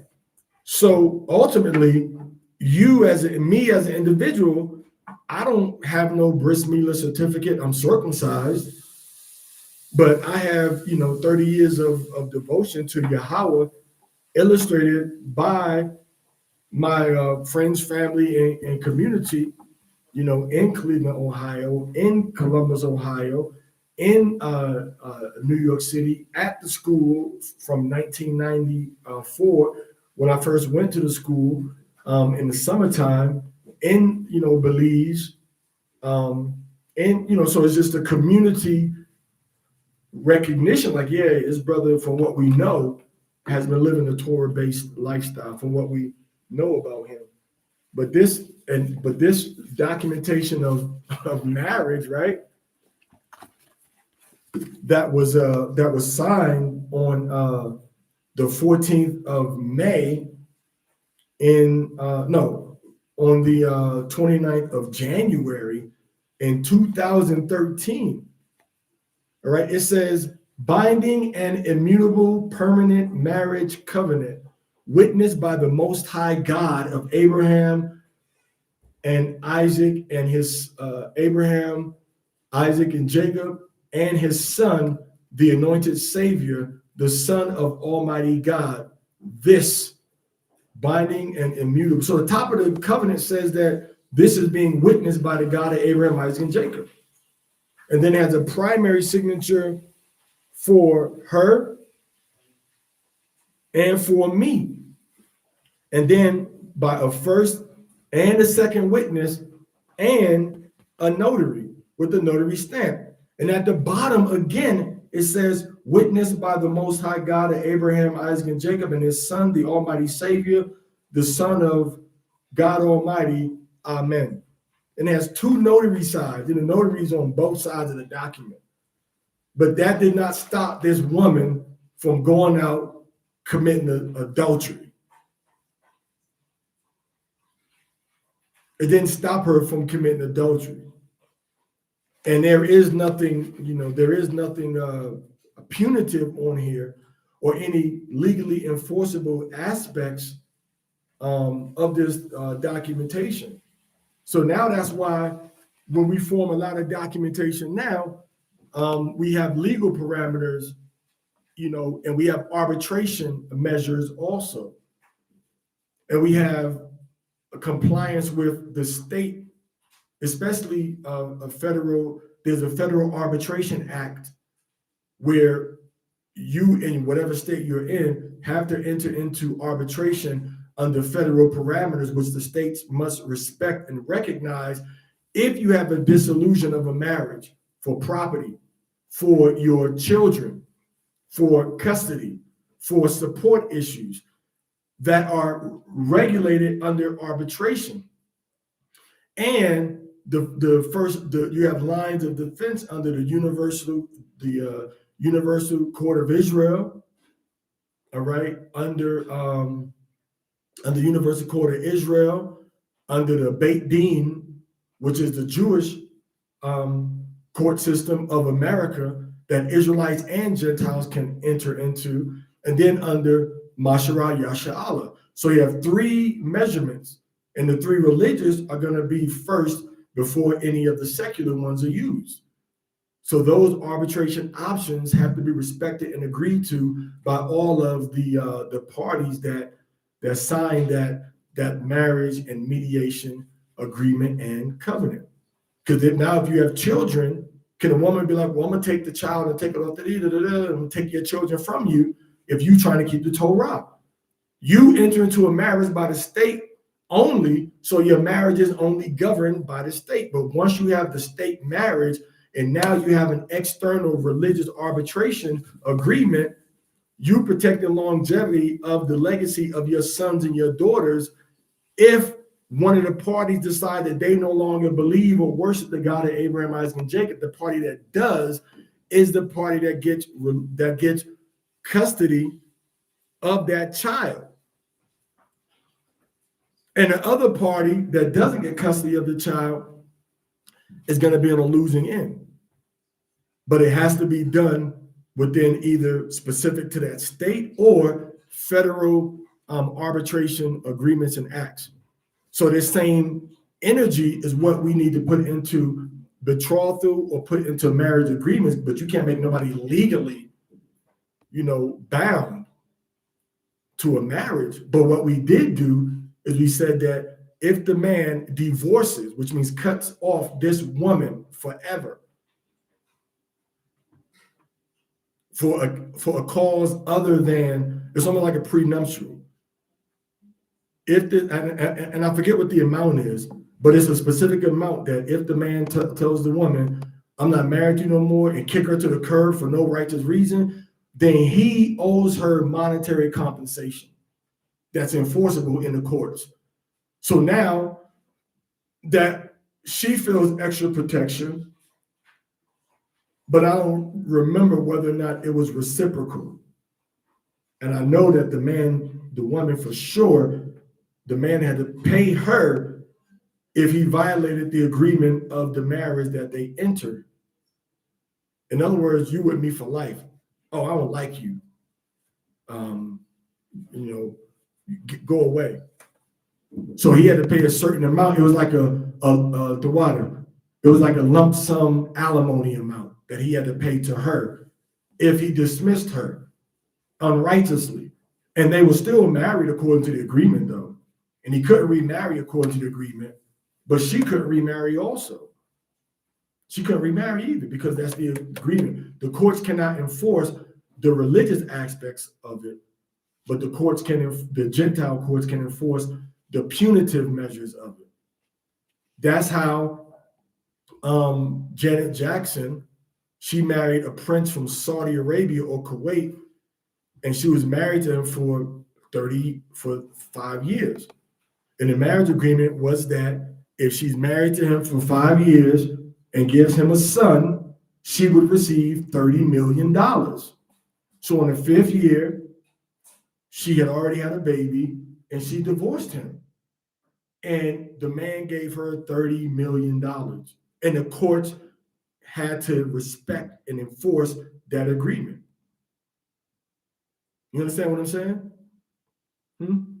So she got paid $30 million. It wasn't religious, it wasn't marital, it was a legal contractual agreement of compensation, and you lose that compensation if you divorce before 5 years is up. If you don't give me a son, you don't get the $30 million. So she had that baby, and she got $30 million, and she took her son, and she's now living in America again with that son. But her son is royalty in the Middle East. He's royalty in the Middle East. And she got $30 million. So if she can enter into an agreement like that, and I'm looking at these Gentile case laws. So if she can get $30 million for being married to a man for 5 years and having his baby, then the Israelite woman could get $10,000 or $5,000 lump sum or in payments because her husband divorced her unrighteously against the agreement that they made. It's about your agreement and making sure your agreement is legally enforceable. And I guarantee you, listen to this, once you start putting monetary compensation or monetary punitive damages in Black people's legal agreements, they're going to think twice now before they, one, enter into it, and two, before they breach it. They're going to think twice. And that, brothers and sisters, I think is one of the, because the Most High said kill the person, you put away evil from among you. But short of that, you can either do one thing. You could beat a person up, or you can hit him in the pockets. Hit him in the pockets. And the Israelite would rather scrap with you before they give up money out of their pocket. Okay? They'd rather go toe-to-toe with you before they give up $5,000. So that is going to solidify the agreements that we make amongst ourselves. If you and we share this agreement. Kwamelech had the agreement. I think Banya Yasharahla had the agreement. Banya Yasharahla had. Our agreement said that if you commit fornication, you had to waive your rights. In other words, you know that club, right? What's that? There's a club on Livingston. It's closed down now. While the gay men used to go, and they be whooping each other and practicing sadomasochism on Broad Street, not Broad Street, but on Livingston. They go to this club and they beat on each other. They whip on each other and they do all sorts of nastiness. But they have to sign a waiver.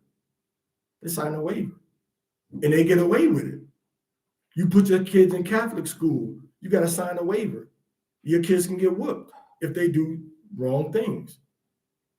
You go skydiving, you sign a waiver. You go boxing, you go into the ring, MMA, amateur, professional, whatever. You go play a sport, you got to sign a waiver. You cannot sue these people if you get injured or hurt.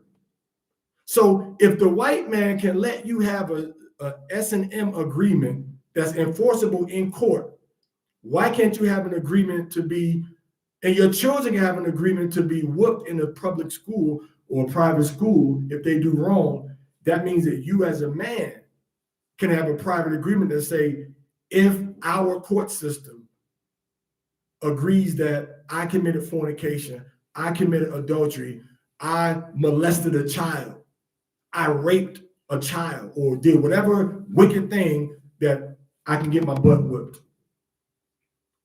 after the due process is met by this council over here. And then after that, now if it's a crime in the civil code in the state that you're in, now you also get turned over unto the civil authorities too, and you do your time under the white man system. So in other words, fornication isn't a crime. You can't, well, technically, and like I said, I spend most of my time in the truth living in Ohio. If you go to the law books and you look in Ohio, fornication is a sin. It's against the law. Premarital or unmarried sex is against the law in Ohio. It's against the Ohio their ordinances, the laws of that state. And in most states, if you look it up, it's against the law. But they don't enforce that law like at all.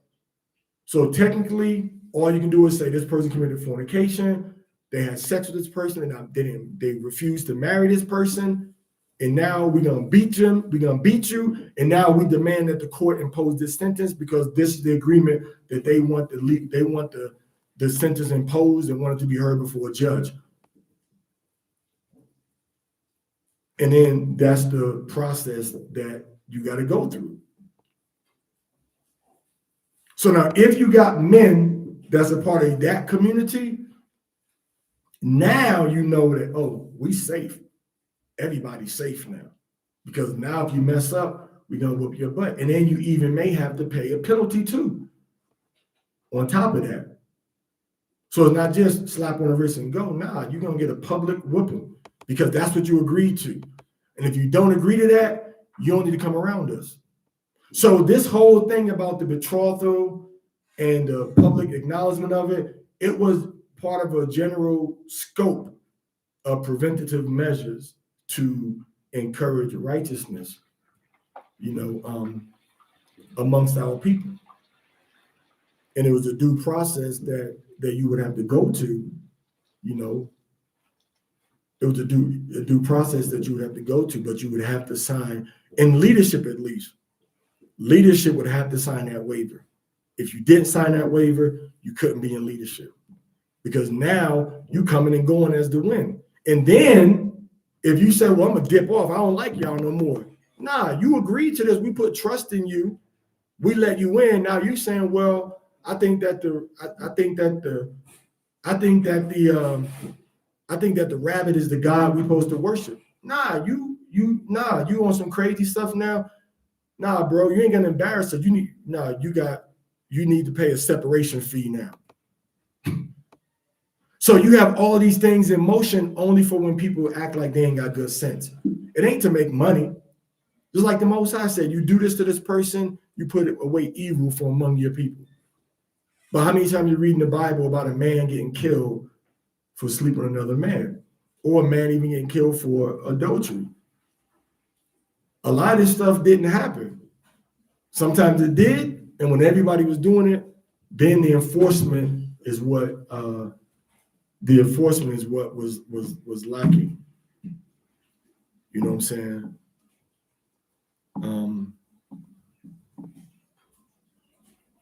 All right, I yield the floor.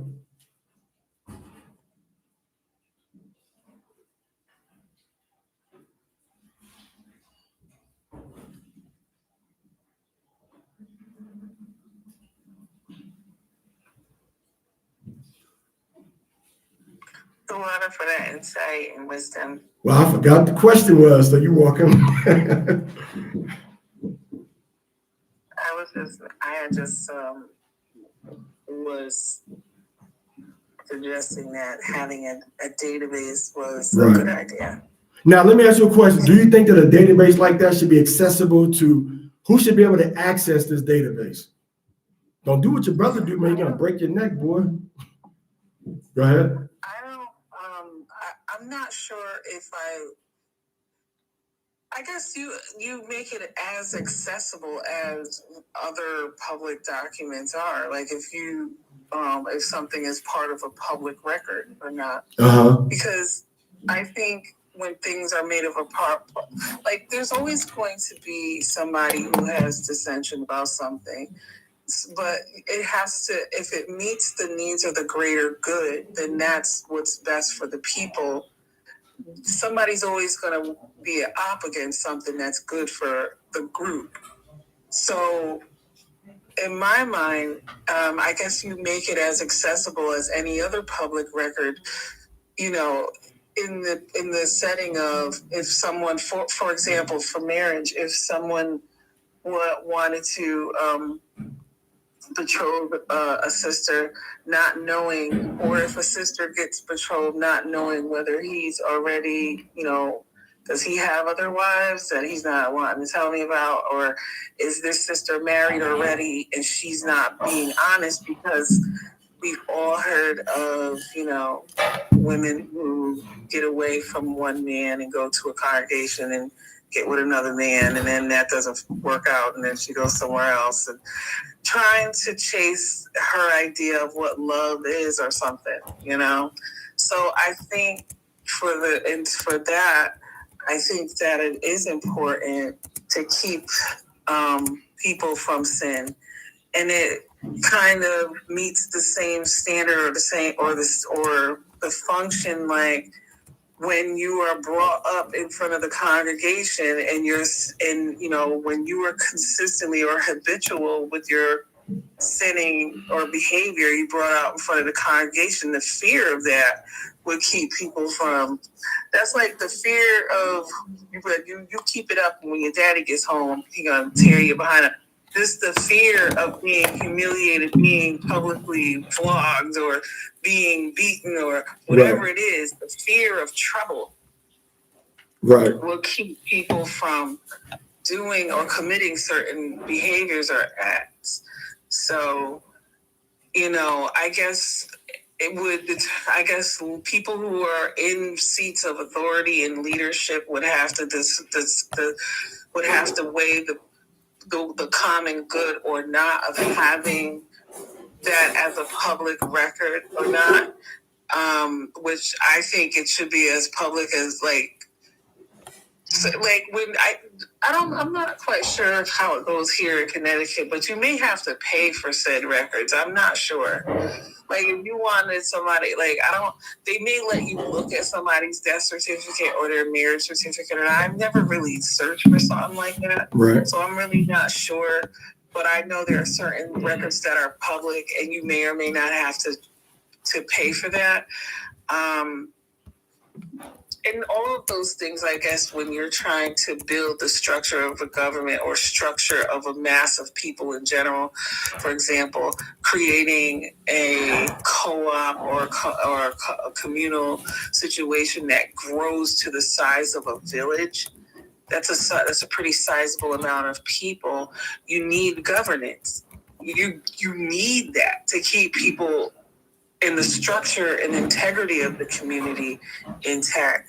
And so there's going to have to be offices like that you go to log the fact that you just had a baby. You literally gave birth. That child has to be acknowledged and documented. And, in the same way that a death or a wedding, marriage or whatever would be. So I think that stuff absolutely should be collected. I think it should be made public like any other thing, because people need to know. Sometimes some people, as you stated, there's always going to be somebody who's doing some manner of wickedness. And when things are public and made open, that kind of keeps most people honest. Right? So if they know that this information is public, anybody can look up whether I'm married to this sister or if I'm married to this brother or not, or whether how many kids are logged to me or whatever. Or it goes into the same fear of being brought up in front of the assembly or brought up in front of the congregation and having been aired out. Nobody wants that. Nobody wants to be dragged out in front of the people and have your sins, read out because you are habitual. Like nobody. So I think in terms of just keep people honest, and there's always going to be somebody that it's going to go against. Somebody's always going to opt against what's good for the group. Is not necessarily something may not be something I necessarily want to do, but it's good for the collective. And that's what's important. It's about the collective. It's about the body. It's about the group. I yield with that. Kind of, it makes me really bring up another point. In America, you can document pretty much anything you want to document with the clerk of court. Now, I take that back. You can document agreements with the clerk of courts.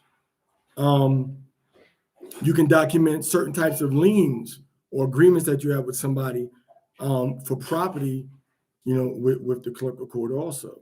So just because, even if it's a religious marriage or whatever, you can still document that betrothal and that marriage with the court system in a different state. So that's something that could be done also. And I just want to make that known. Now, when you talk about ancient Israel, like you don't really have okay, let me give you this example. And it's kind of where you go outside of the Torah and start talking about a man-made tradition, but it sometimes could be necessary. When I was in India, even when you're in parts of like Serbia or something, or Kazakhstan, you got different places. A married woman will wear a bow on her dress, left side, right side, middle side, or the back. All right, it's like married, virgin, divorced, and then a widow will wear hers in the back. All right, but when I was in India, if a woman was married, she had on a necklace that you could see around her neck, and that necklace had like black beads. The necklace had like black beads. And we know that the Israelites treated marriage like they treated marriage like they treated betrothal in terms of the punishment for breaching it. And I think we even discussed this on the meeting too. What could an Israelite woman wear? Because she's the main party in this situation. The man doesn't get in India, he doesn't have nothing. Because again, the woman was the main target of protection when we looked at Deuteronomy chapter 21, the 22 and 23. It wasn't the man. So how did this man know if this woman was married or not? What does she have on? Well, in India, they wear a specific type of garment, not garment, but a specific type of jewelry. And you don't know who is marrying this woman, who her husband is. They say, oh, she's married. That's where it ended at. She's married. That's where it ended at.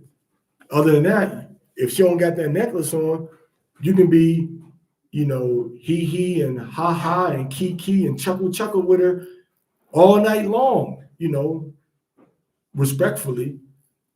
But if she had that necklace on, bro, this woman is married. This woman is married. This woman is spoken for, in other words. So if you look up historically, what I've seen also is that a married woman, I don't know if it was just a betrothal, but a married woman I've seen archaeologically would have a nose ring from here to here, from her nose to her ear. I forget which ear it was, but I've seen that historically. You know what I'm saying? That she had it from there to there. So you would know, look at the woman, oh, she's married. You can't deal with her, she's married. So you have to really dive deep into the culture and the history of Israel to see. And then if a woman, she may be trying to get, every Hebrew woman was trying to get chose. This was the purpose of the quinceañera, or to the debutante balls that we had in America. All right. People still have the debutante balls in different states, especially a lot of Black people in upper to middle class families. They still have the debutante. But the quinceañera was saying, hey, she's 15, she can get married now. Or we can start entertaining serious offers of marriage, because the father had to give the daughter away. Okay. So there's a lot of things that go into that.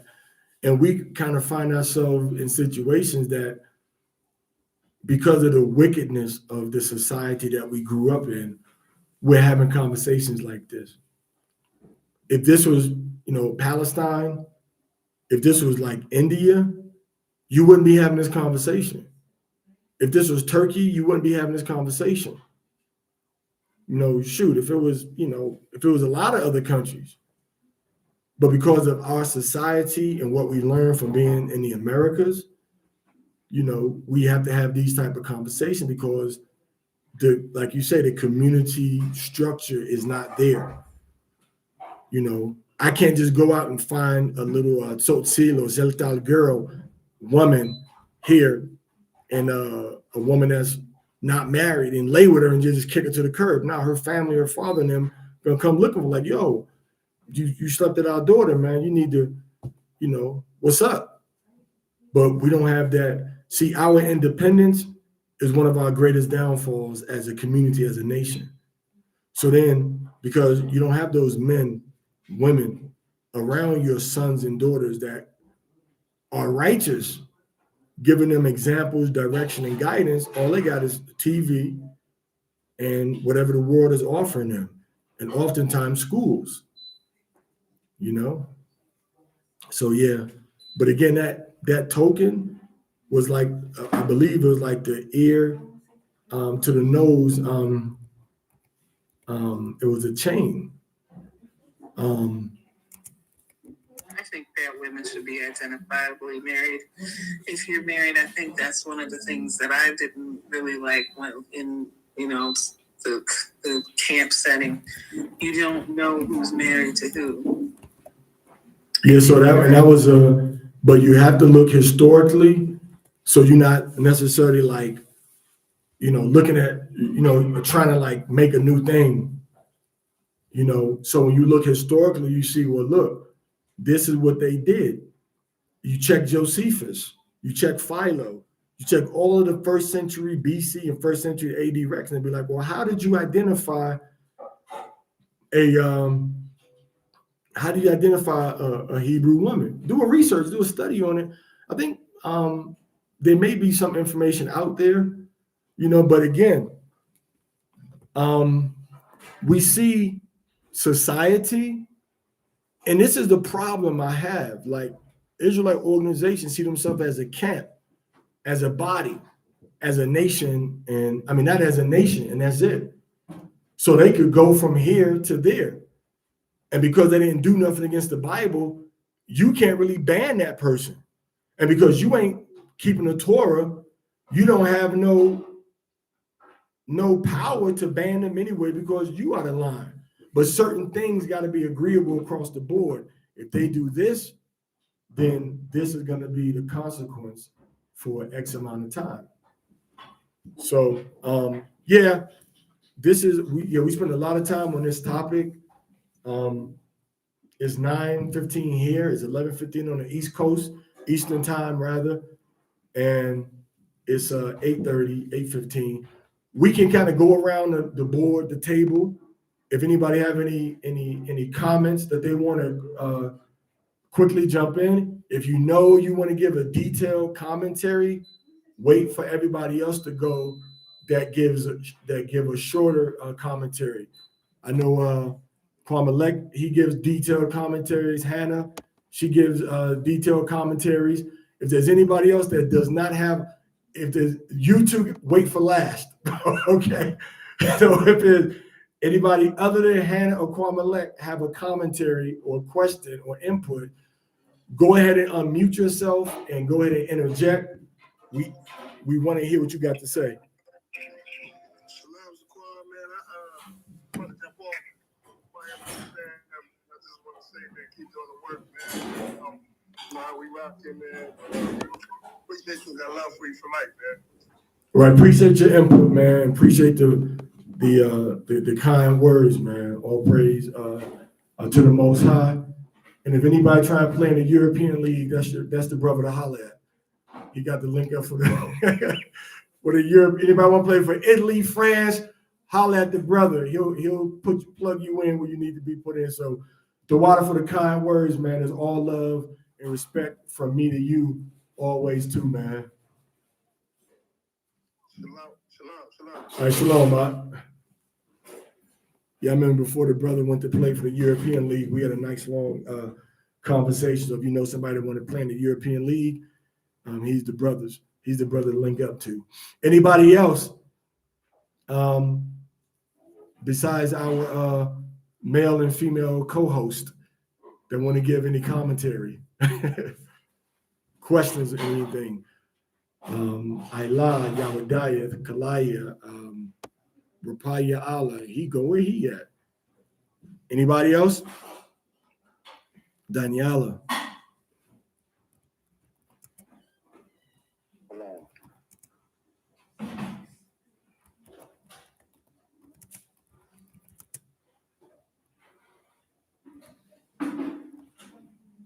All right, now Kalaya and Kwame, any final hold up, wait a minute. We got somebody on this side. Rapaya and Hadassah on that side.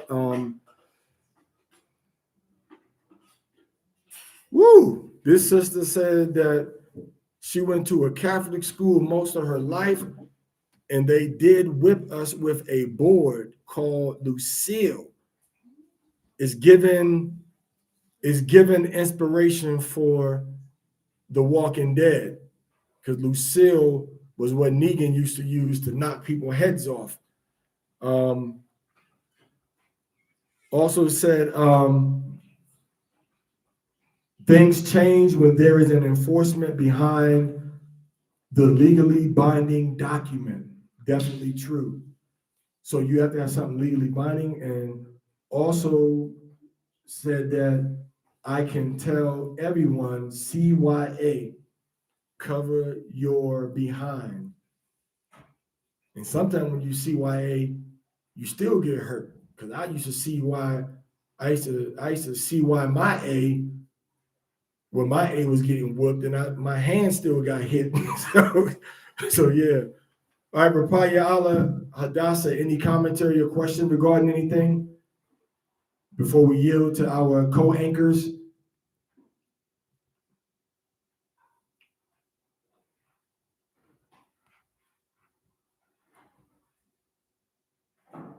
It takes a while for it to go through sometime.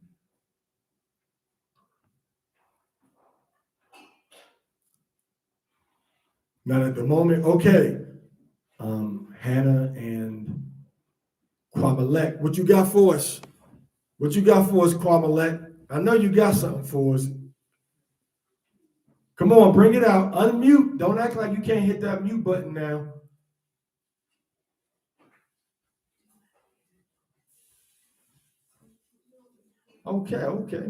Okay, Hannah, what you got for us? Kalea, you started this mess, so you got to finish it up. Go ahead, Hannah.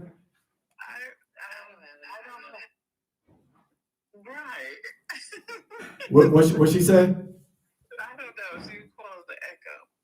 But I thought you said right. And then you said you don't know what she said, so what was the right about? I called her by her government nickname. Oh, okay.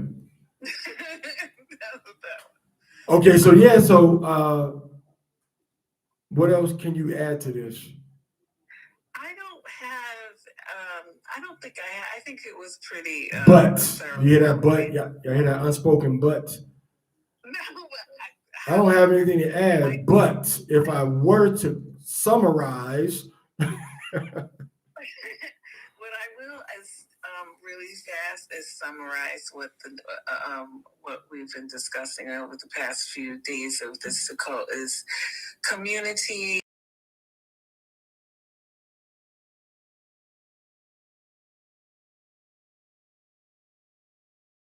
In the messenger group, if you haven't already, please fill out the community readiness form. That's ready to go because now we are starting to forge teams, which is extremely exciting. So we can start to flesh out who's ready for what office and who would like to either be supporting cast or spearheads or in said offices, which is very exciting in terms of like. Let's bring it back. Let's bring it back. I'll bring it on home, and that's all I wanted to say. Okay, I thought you had something to say about the topic. That was topical. Okay. All right. I've seen that before. Community. Thank you, Zaquan. Okay. And I believe I saw Daniel's hand up. I know you can't see. Oh yeah, I can't see. I can't see the hands up. I'm sorry, y'all. Daniela, were you trying to say something up? Wait. Kalea, did you have anything else that you wanted to say or add? No, you were very clear. Okay. What is necessary and okay. Okay. All right, thank you. Yeah, it was clear. No more questions on mine. All right, thank you. Exhaustively clear. Daniela, was your hand up? If so, you got the floor. And we see you. Shalom, Daniel. Hallelujah. Shalom to you. I have a question. Like when a slave would escape from his master, and he runs and is received by another man. does what's the aftermath of that? Like the previous master lose his slave, or he's just like, okay, preserve him until judgment, something like that. This matter can be judged.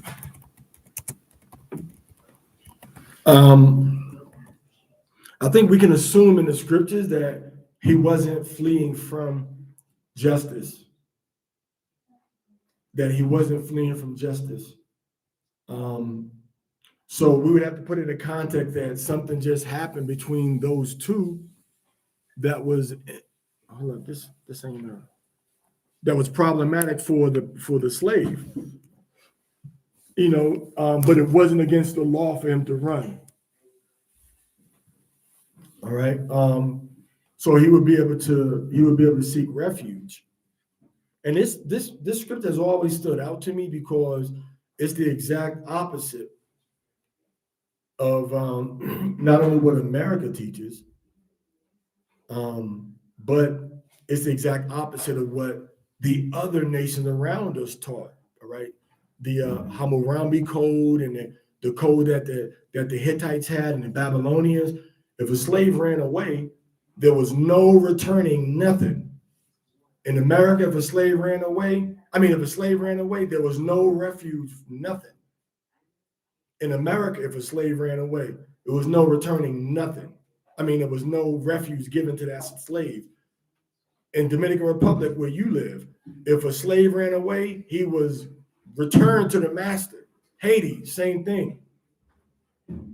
Under Israelite law, if this slave ran away, he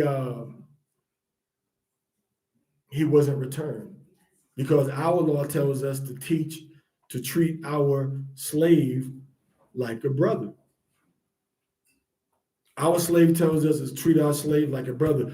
When black slaves would flee, or when black slaves would flee to the Indians, the native people in Dominican Republic, in Haiti, in Florida, in Georgia, they would get refuge and they would get treated like brothers by the slaves by the people that they ran to. So they had no need to run away no more. They finally got treated with dignity and respect.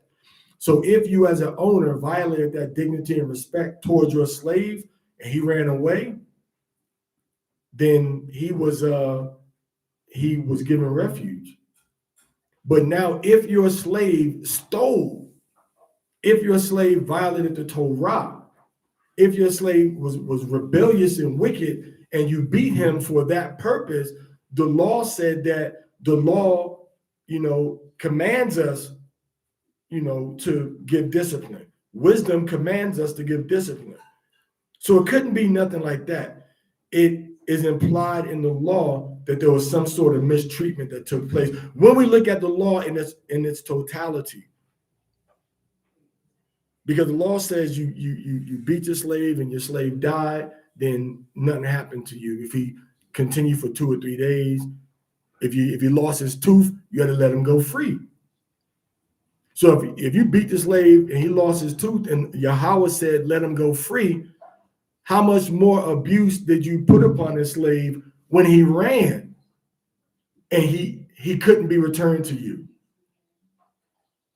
So we're not looking at a specific law that says if the slave runs away because of X, Y, Z, then he is not returned to the master. If you violated Yahweh's law and you were fleeing justice, you had to be investigated. And then the court said, no, you got to get killed, brother. You killed this person on purpose. Oh, my wife wasn't a virgin. Oh, we see that you lied. You got to pay the father money. Oh, I lied on him at the judicial hearing. Oh, you got to get that penalty. So we see all these parameters of judicial oversight. Once a status is given or assumed, whether it's the status of being married and not being a virgin or being a virgin, whether it's the status of being accused of a murder and it actually being a homicide. So we always see an investigation taking place. So we would have to leave it, being that everybody had equal protection under the law, we would have to leave it at the discretion of the judges to say, nah, bro, you can't keep stealing, you done stole like 500 shekels of corn and then you want to run away. Now you got to go back and face your justice. Or you keep spitting on this man's face every time he says something to you. You keep spitting in your slave's face.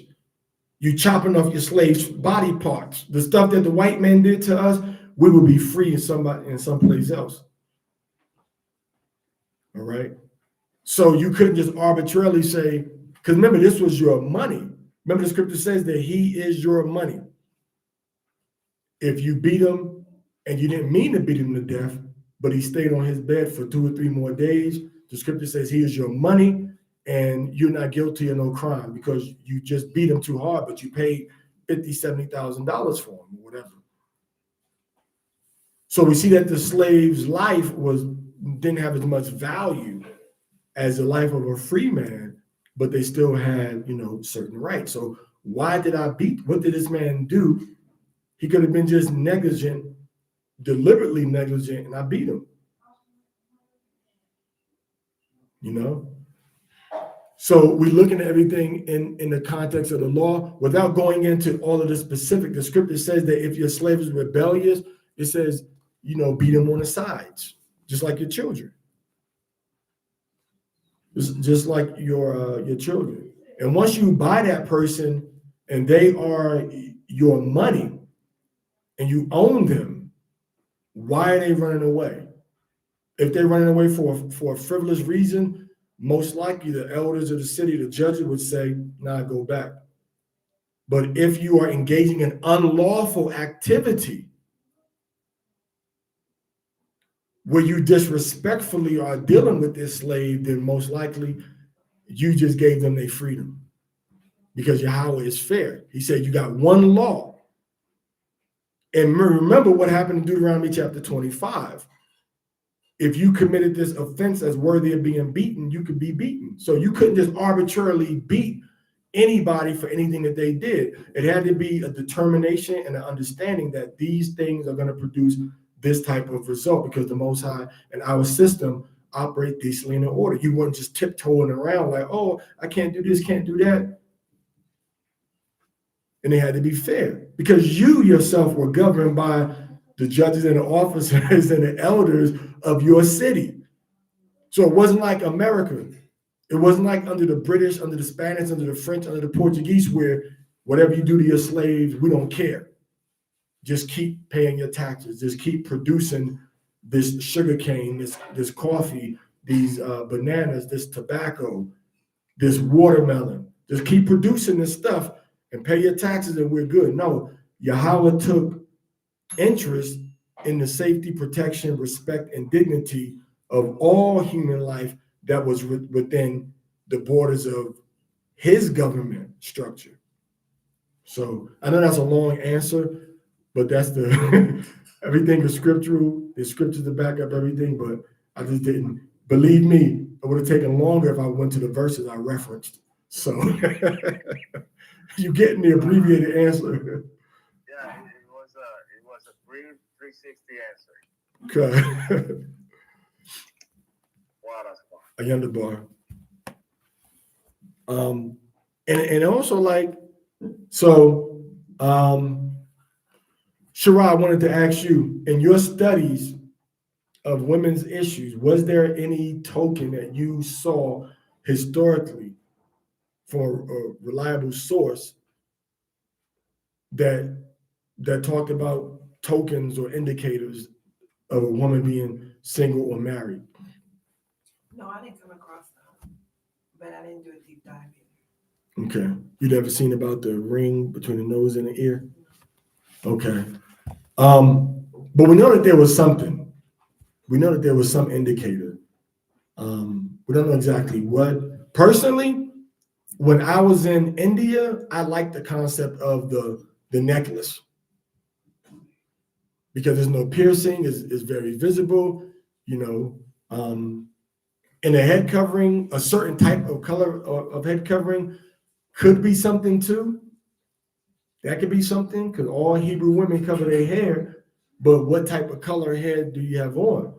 You know, what color, and it can't just be a piercing because you can't force somebody to put a hole in their ear or their nose. So it had to be something that you could take on or take off, but that you would notice when it was off and like, hey, she's not wearing that today. Why not? You know? So there was some indication. Is there anybody that has done any research and studied anything that the Hebrew women had? Oh, I can't see again because my phone is loading. But Rapayala, you wanted to say something on the topic of marriage, divorce, tokens, documentation, anything we went over today. Go ahead, you got the floor, Ak.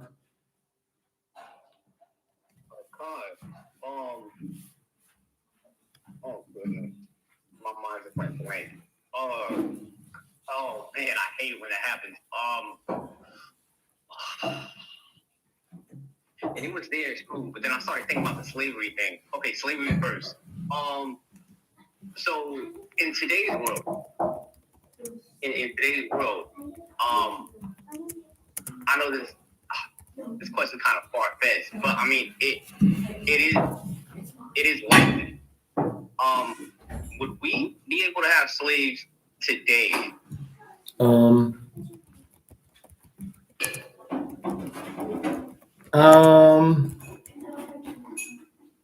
I mean, not necessarily here in America, because I mean, there's places you can go in America, and there's been a lot of case studies where like people will have like certain people in their house and rape them and treat them horrible.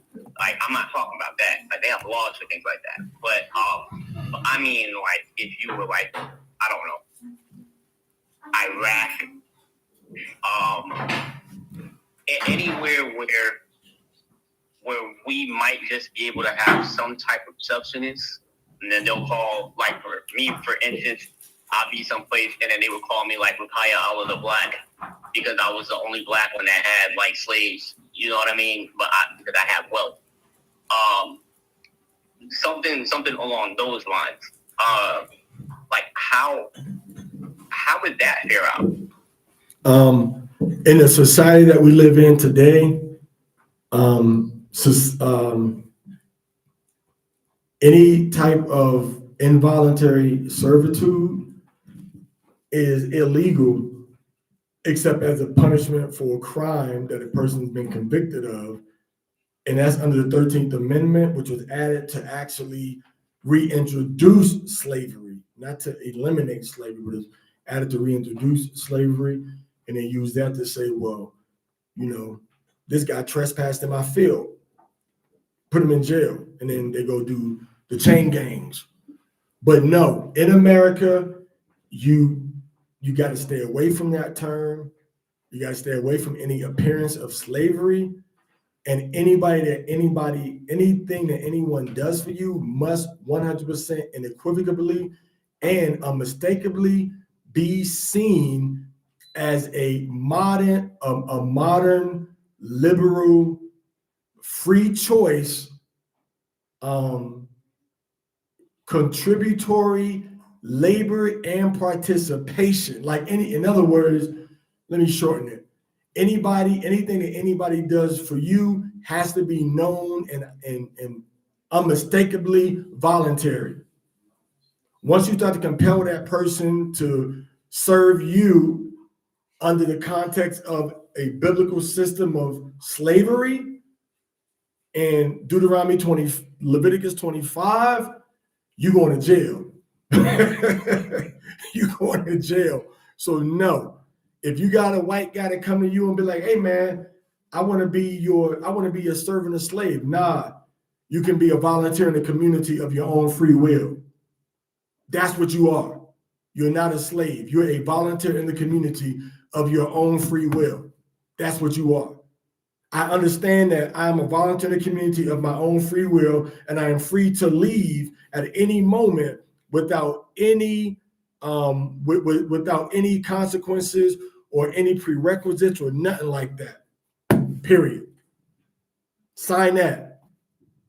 Now you my slave. Now you my slave, boy. No, I'm just joking. But you gotta stay away from any appearances of that, because Congress and legislative bodies in all countries, once they see you are trying to, that one is kidnapping. There's so many charges associated with that. Human trafficking,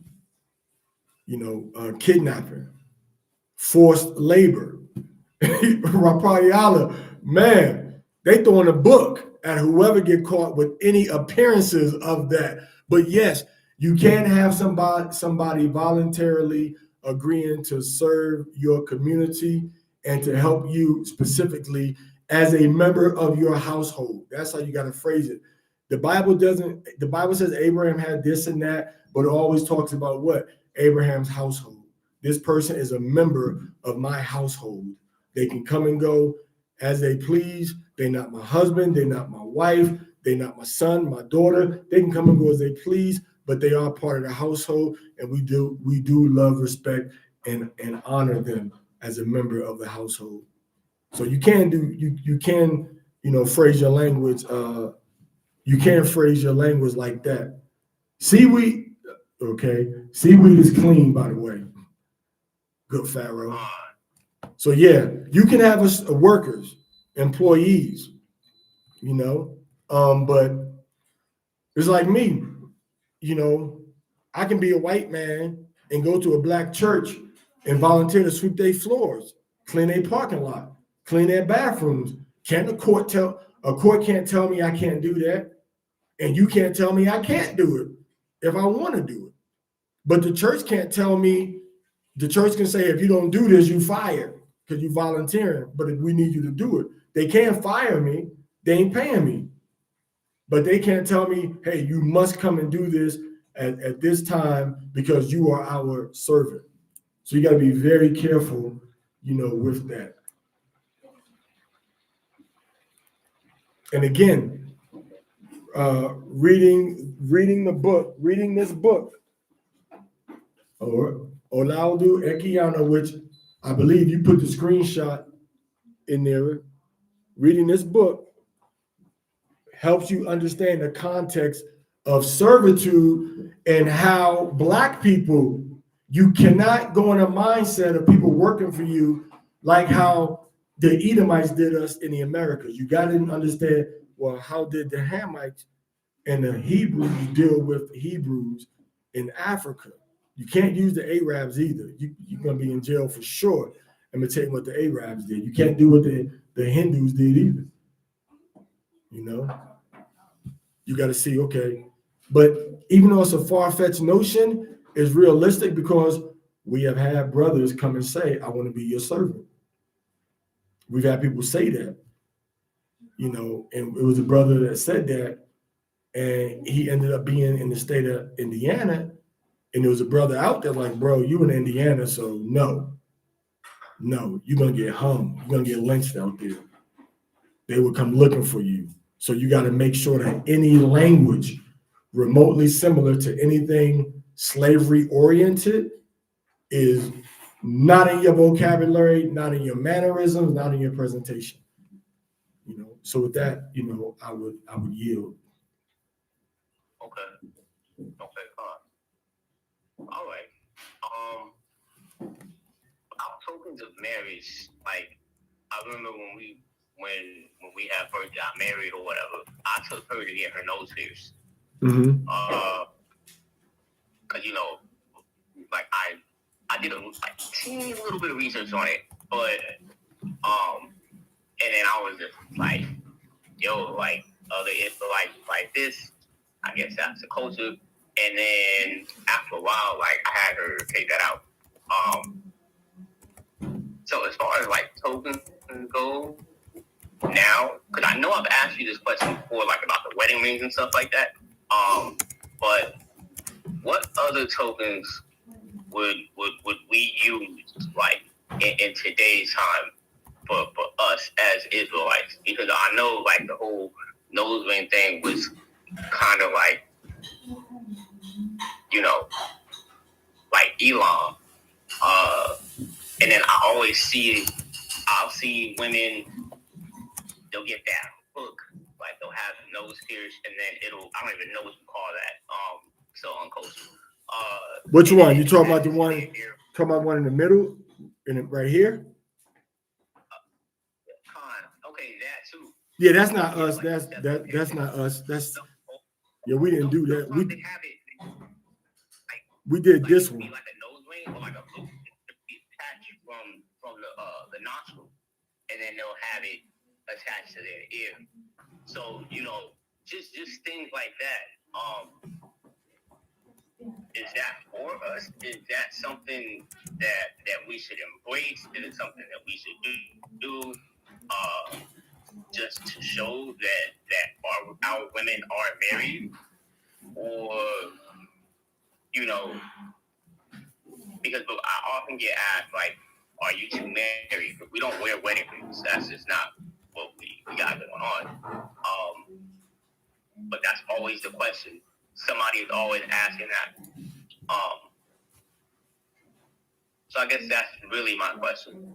What token can I use as verification, or as a proof on my wife's day to day? Like she goes out, or I go out, and like she's married. Like that's what that is. You can go back if you need to. And the nose ring thing wrong, because it'll like they see something and then they just take it and run with it. So overall, that's kind of just sums that up.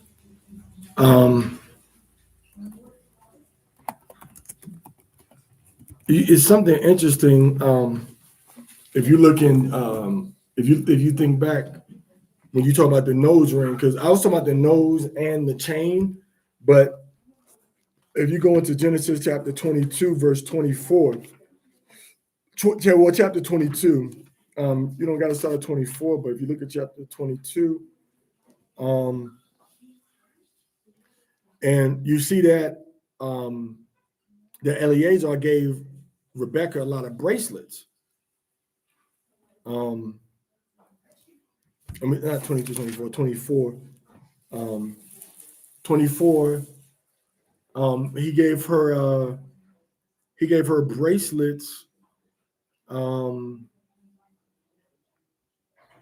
in about verse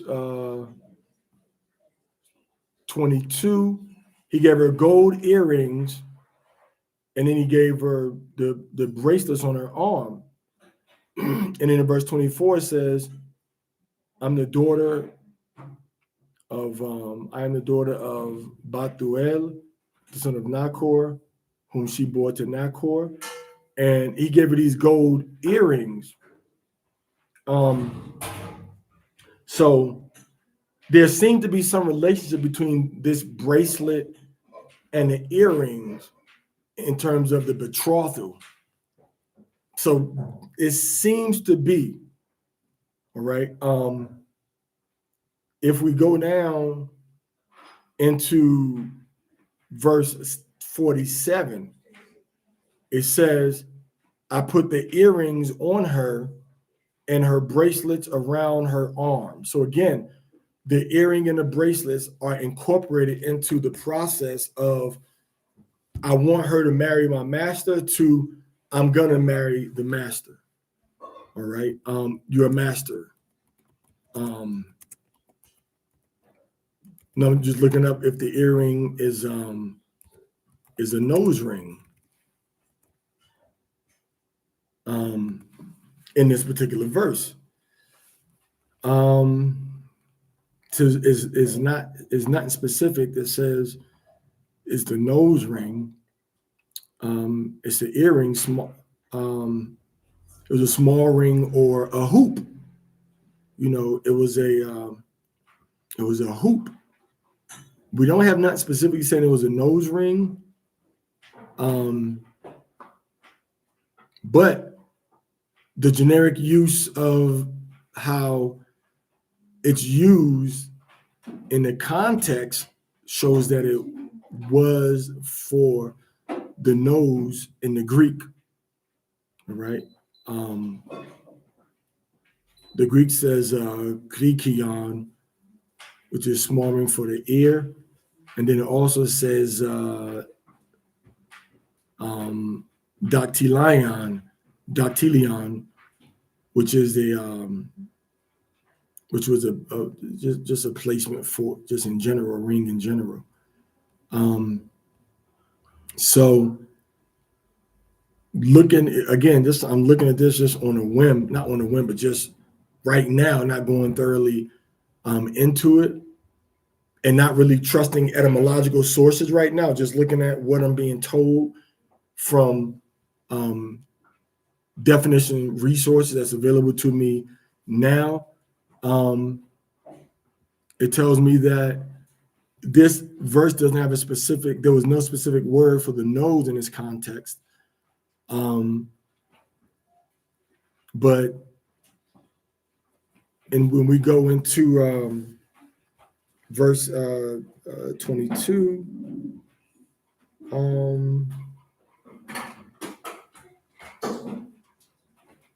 gold earrings, drachma. But again, I gotta look at the Greek on this, man, because in the English it says a gold ring. So I want to use the Vaticanus to dissect.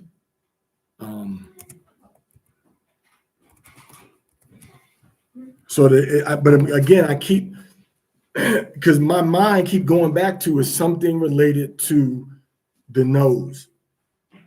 All right. Now the English here says Greek. I think in the King James, doesn't it say that they put something in their nose? In the King James, it says they put something. What?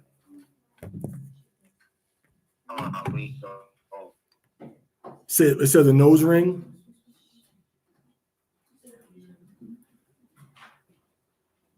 I think it does. Okay.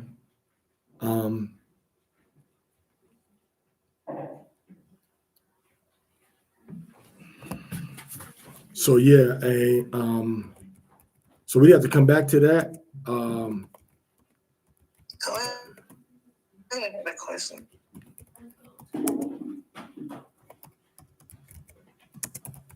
Talia had a question, but her phone died. Okay.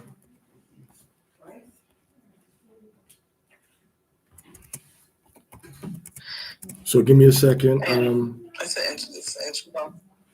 She wanted to know why. Wait. Hold on. Yeah, just hold up a second.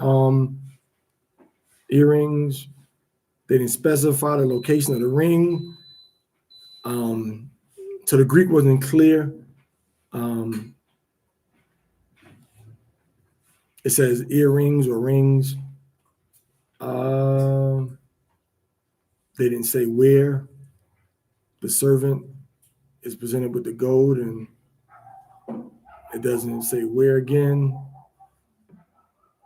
So I would say that the course of study we'd have to go from the Greek and then go to the Syriac Peshitta, which was the next major language translation, even before the Vulgate or whatever. Okay, so yeah, at this point, Rapayala, it's a toss up between an earring or a nose ring, and how it was used to indicate. But both of these seem to be very strong indicators in Genesis chapter 24. But at this point, I can't really make a conclusive indication of which one should be used now. But we do know that earrings are more commonplace. And look at what Israel did. They had them big door knockers, back in the day. But the earrings, the nose rings weren't really popular. So cross-referencing what Eastern cultures still do now could help to see what would be more of a reflection of ancient Hebrew culture based on Genesis 24 is going to be your base text. because that's the specific context that we're looking for. It's talking about a marriage and an engagement, accepting of engagement, and taking these bracelets. And we can't forget the bracelets either.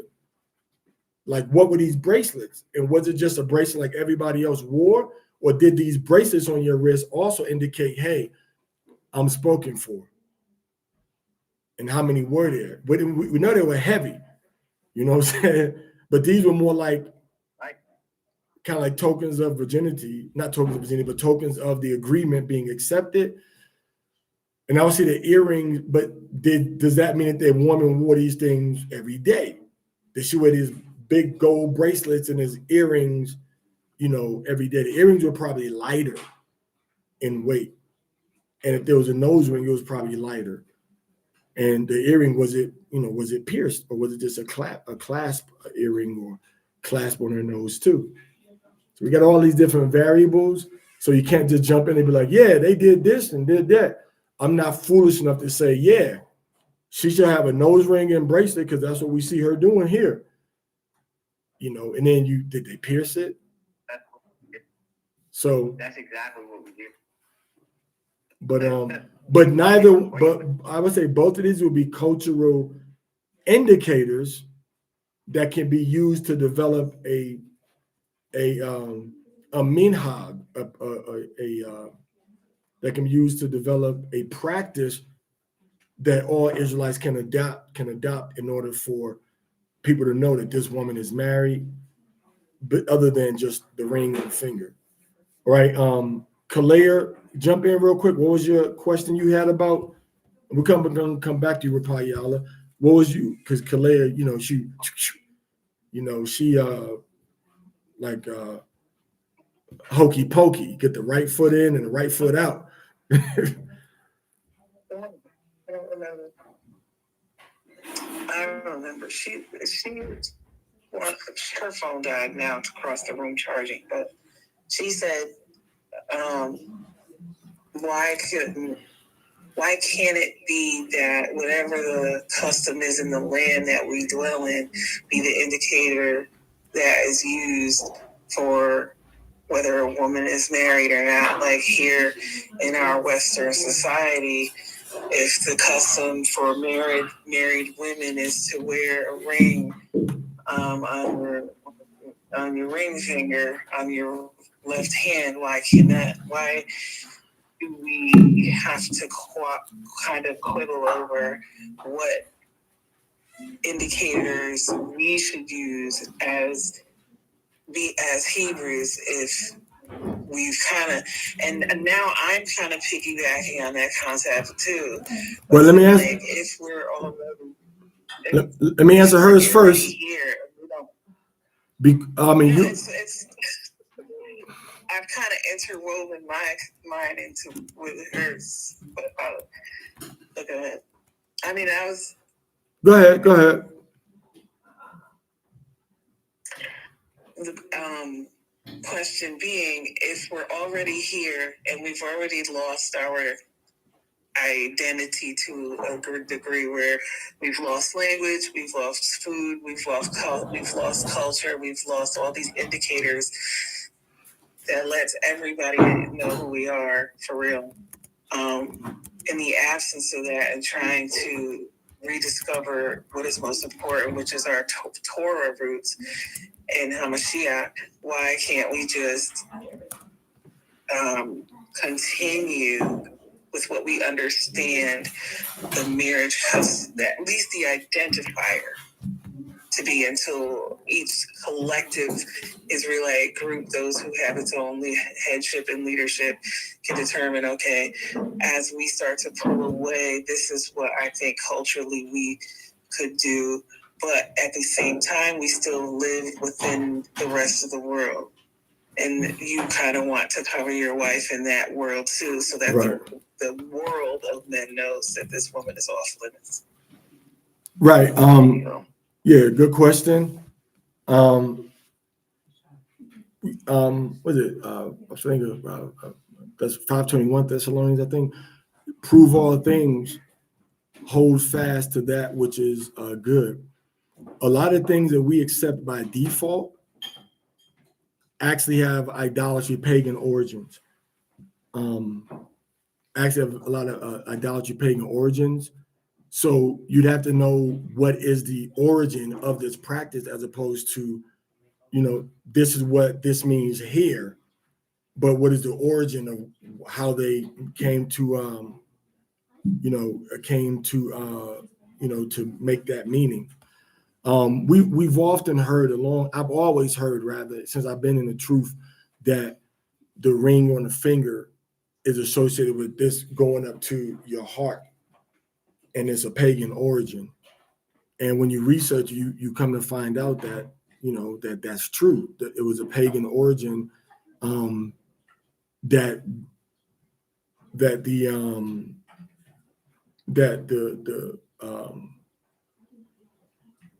the Romans and the Greeks or whatever inherited from a lot of the that they could have inherited from ancient Greece. So you have to be careful not to accidentally invite these practices that aren't from us. And among us, I'm married in most societies is general, is good. Hey man, you look beautiful, sister. That you look good. Well, I'm married. Why ain't got a ring on it? Here, take my husband's card. Ask him. Take my husband's card or whatever. So you have to be careful. It's cautionary, because you can say and do it and practice it if it's not in conflict with what we're supposed to be doing, what we're supposed to be doing in practice for the children of Israel. Now, nose rings and bracelets as betrothal, we know that this is biblical. A specific finger, the left hand, and the pointer finger, what they call the vena amoris, the vein of love. That's why they do that. They do that because of the belief that, that's the one that enhances your ability to love and increases your heart's ability to be with this person and all of that. So it comes from Rome. It comes from Rome and Egypt. But again, this is a very detailed, if not prolonged, conversation that is not going to be resolved in one conversation. But the Romans, the Catholics, are the ones that gave us that custom of put this on your right finger, so we can know that you're married. But according to what I'm looking at now, it is documented from the ancient Egyptians to use that ring on your left ring finger by the Egyptians as a belief and practice for their gods, that this person is married and dedicated to our God. Just look it up, and we can come back tomorrow and have a conversation about it, because we got the Torah reading tomorrow, Deuteronomy, and the regular Torah reading that we always do on a Sabbath. That's restricted during this during this week. But I want to do things. We should be able to do things that we know are don't have a pagan origin. But I can understand what I can understand I can understand the point that's being made by you and Kalea. Like, that's what this means here. So we should do that here in all countries. Like, that's what that means. So it's kind of an indication, like, it's falling away from what it means in society. And you'd really have to have a heavy duty counsel on whether or not it's acceptable for Israelites to do that now. It's not a pro and con situation. It's a spiritual analysis of the actual origin, because maybe somebody saying pagan origins is wrong. Maybe you find out that the Egyptians inherited this because allegedly that's what their ancestors did, which goes back to Ham, which goes back to Noah. So it's a heavy duty dive that we'd have to do before making a conclusion. But I would say this. I know the people that would wear a ring on their right finger, their ring finger of the left hand, are not doing it for pagan origins, and it is a deterrent. So I would, kind of like, I would kind of make that as a footnote. You're doing it because that's what people do to recognize, But is it something that Israelites can promote, knowing that it's a pagan origin, But it seems like most of a lot of things are pagan origin. Yeah, most of Like them a are. A lot of stuff we is. can't even keep track of where it actually came from. Like Bindi stickers, like sisters. I've seen a lot of sisters. If you look at Israelite sisters' pictures, they had they stick the little things in the middle of their eyes or their forehead or whatever, or the Bindi stickers. And so I've read somewhere that those have pagan Indian origins and stuff. But sisters are wearing them too, because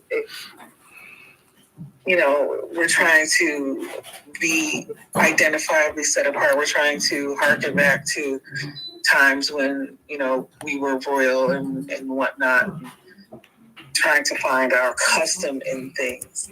So I understand. I've heard that Egyptian ancient connection to the wedding ring, but it's just like everything we do, it seems like can be traced back to some sort of pagan origin. Well, I think that's kind of a generalization. There's a lot of things that people do extra.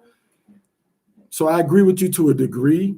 There's a lot of stuff that people do extra, like you said. Like when I was in India, that dot in the forehead, like that's pagan, And again, there is a degree of compromise that could be implemented, but to promote it, we're talking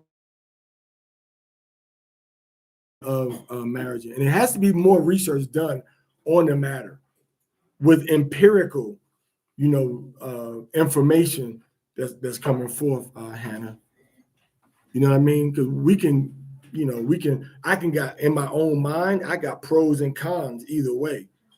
But when I know that, okay, this is something that was done, out of worship of Venus or whatever, is that even true?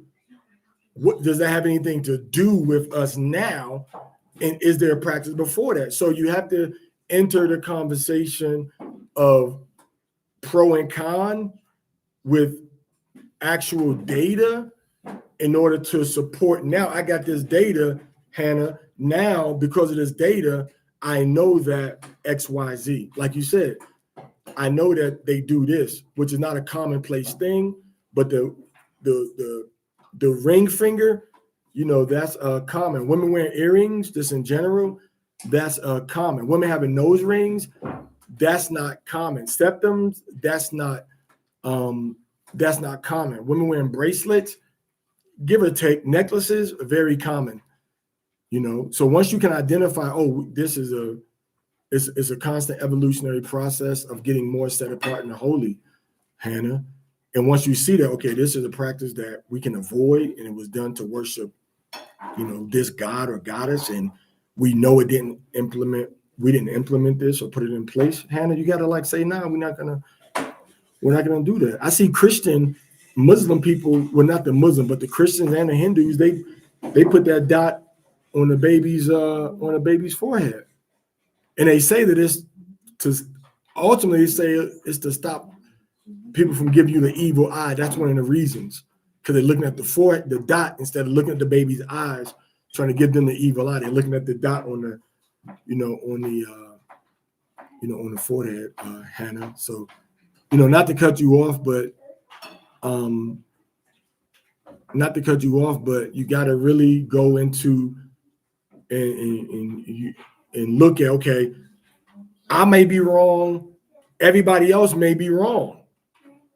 But if you go into the actual root of it, you may be like, nah, this was implemented here for this purpose, blah, blah, blah. You may come with a different conclusion.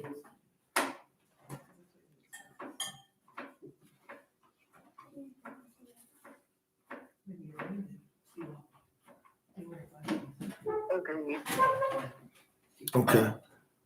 Okay, but I'm about to move to just my. a second. I'm about to move to my dinner table because I know y'all over there grubbing and eating and drinking, and people eating behind me. I smell garlic bread. They chopping stuff up. I can't, because it's just that the things that you're saying. One is that, you know, who jacked us? You know what I mean? Because we're known for getting our swag jacked. That's like you said, we have to look to see where these things come from. That is clutch. Two is we're talking about placement, because I keep hearing placement, like the ring finger, the bracelet, the nose, but then prostitutes have bracelets on their ankles. Mm-hmm. So, you know, placement is a very, very key thing. And so, like, I'm really, and that's why I don't, and I told you, this is why I don't like doing this, because I come in at the end, and then I do this, and now it's a thing. Because they said something very, very important. Like, it's not that we're trying to adapt to society, but at the same time, this is what we know. But we're not trying to break the command, but yet we're not trying to do the Superman and Clark Kent thing. You know what I mean? Like, okay, it's safe now. We take it off, and then we at home. So it's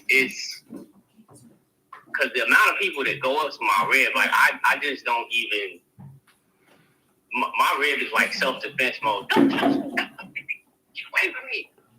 Talk to me. That's like, so she's. I don't have to worry about that. But it's just the indicator. I need an indicator because I know what the ring thing is.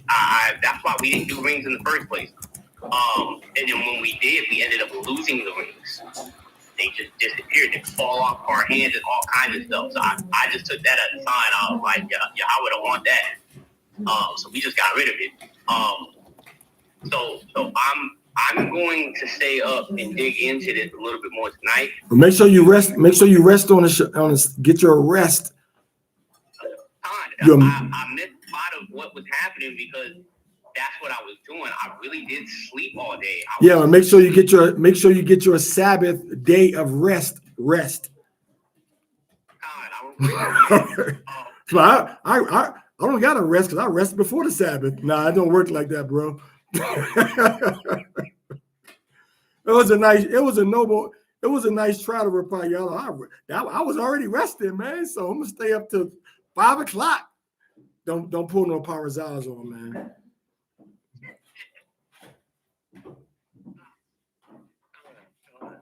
But yeah, you want to put some time into it. It's 9 o'clock now in your time zone.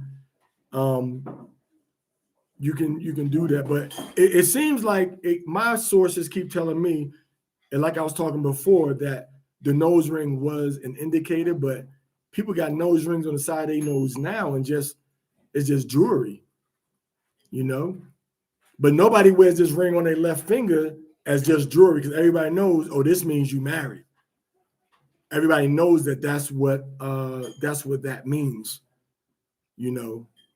So you know the funny thing, the funny thing is that when my rib had her nose ring in, we just be walking around, you know, and people would ask, we would just kind of look at them like they were stupid. And like don't they know that she had the nose ring in her ear, inside of her nose? And or they were like, oh, well, where's the ring? And we're like, well, that's not our culture. Oh, well, what are you? Like they start doing that, you know. Man, just send the woman. We're gonna just have to get some nice. We have to get some nice hats for the sisters that say, "Don't ask. I'm married. I will ignore you." So everybody know. Don't ask. I'm married. I will ignore you. And if you don't have that hat on, it means you're trying to get chose. That's a good. Cause see, I was gonna get her a chain that had my name on it. They're gonna say Raphael on there, or like a shirt. Now you gonna have people. Now you got people staring at her neck trying to read that long 8-letter word they've never seen before. 10 letters. I can't even get 10 letters. So that's gonna but yeah, but I agree with the perspective that, you know, that we know that this means I'm married, but we also know that it comes from a pagan origin, but it's a strong, and listen, is it as big of a problem? Are we making it more of a problem than it needs to be? I mean, how often are you just bombarded, and how often are people deterred because there is or is not a ring? How often do people say, well, they got a ring on, so I'm not going to talk? It's a deterrent, but is it really? Under what circumstances is it a deterrent? And is it as big of a problem? Because there's a certain spirit or mannerism that and again, this goes back to what we were talking about earlier with Esau, you know, trying to come at the sister sideways. Like, if you coming out this way and you going in your regular place or whatever, people say, oh no, don't mess with her, man. She's married. Don't talk to her. But you a Hebrew woman living a holy lifestyle. You know, you're not got no types of no choosing signals or invitations. People gonna leave you alone. But if you're out there looking like, you know, your profile picture on Facebook, you know what I'm saying? Like, you just look at me. Yeah, you're gonna get you're gonna get some some static. You know, something I gotta make sure I leave the house looking like I'm busted, disgusted, can't be trusted, living on the streets. Because if not, I will be bombarded every step I take, man. These women just won't leave me alone. I don't care how many rings or how much noses or what I got on. I gotta look like you don't want to be bothered with me to be left alone, man, because you know what I'm saying? Now, on a woman, it's the opposite. Like, she gotta look like, okay, I'm a holy woman. Once you look like that holy woman, like, they will not bother you when you look at that holy woman, unless they're into holiness, you know, unless that's their thing. I only want holy women that's married, you know what I'm saying? But that's rare. You feel me? That ain't gonna be happening. So a lot of times it's, and I'm talking to you about what what I've seen, what I know. If you all dolled up for your husband, it's a different thing. But if you're dolled up, some women just have a natural beauty glow about themselves, but when they adorn themselves into that righteous, that righteous everyday holy woman apparel, and it ain't nothing showing. There's nothing like, oh man, look at that. Or, ooh, wee, dang. Ain't none of that, ain't no dang indicators going on. Then she go about her business and nobody gonna bother her. Then when she get back to the crib, it's like, dang, I'm glad you don't go out the house like that. You know what I'm saying? You know what I'm saying? So, and that's for all the women. That's why the scriptures tell us to be the woman to be modest. And modesty, you got to realize you're not comparing yourself. A woman is, the scriptures don't call a woman modest in comparison to, 2025. The scriptures call the sisters modest according to what Peter and them and Paul and Hamashiach and them are seeing in first century Jerusalem. It doesn't change and accommodate unto what's modest now is not what modesty was in the 1920s.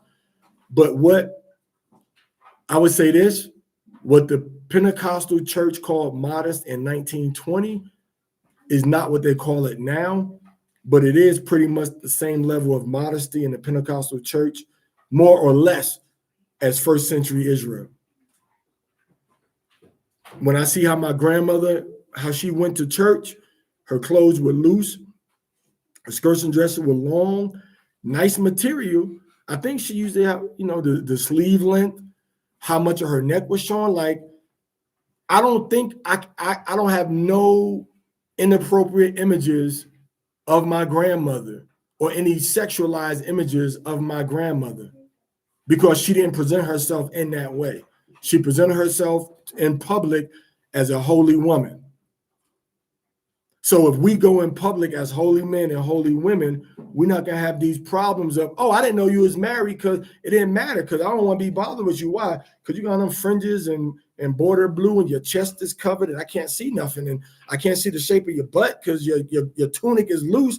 I can't see your hips and your waist because your tunic is flowing. So what I want to be bothered with you for? And it's gonna be a rare man that's gonna be like, oh, hey, sister.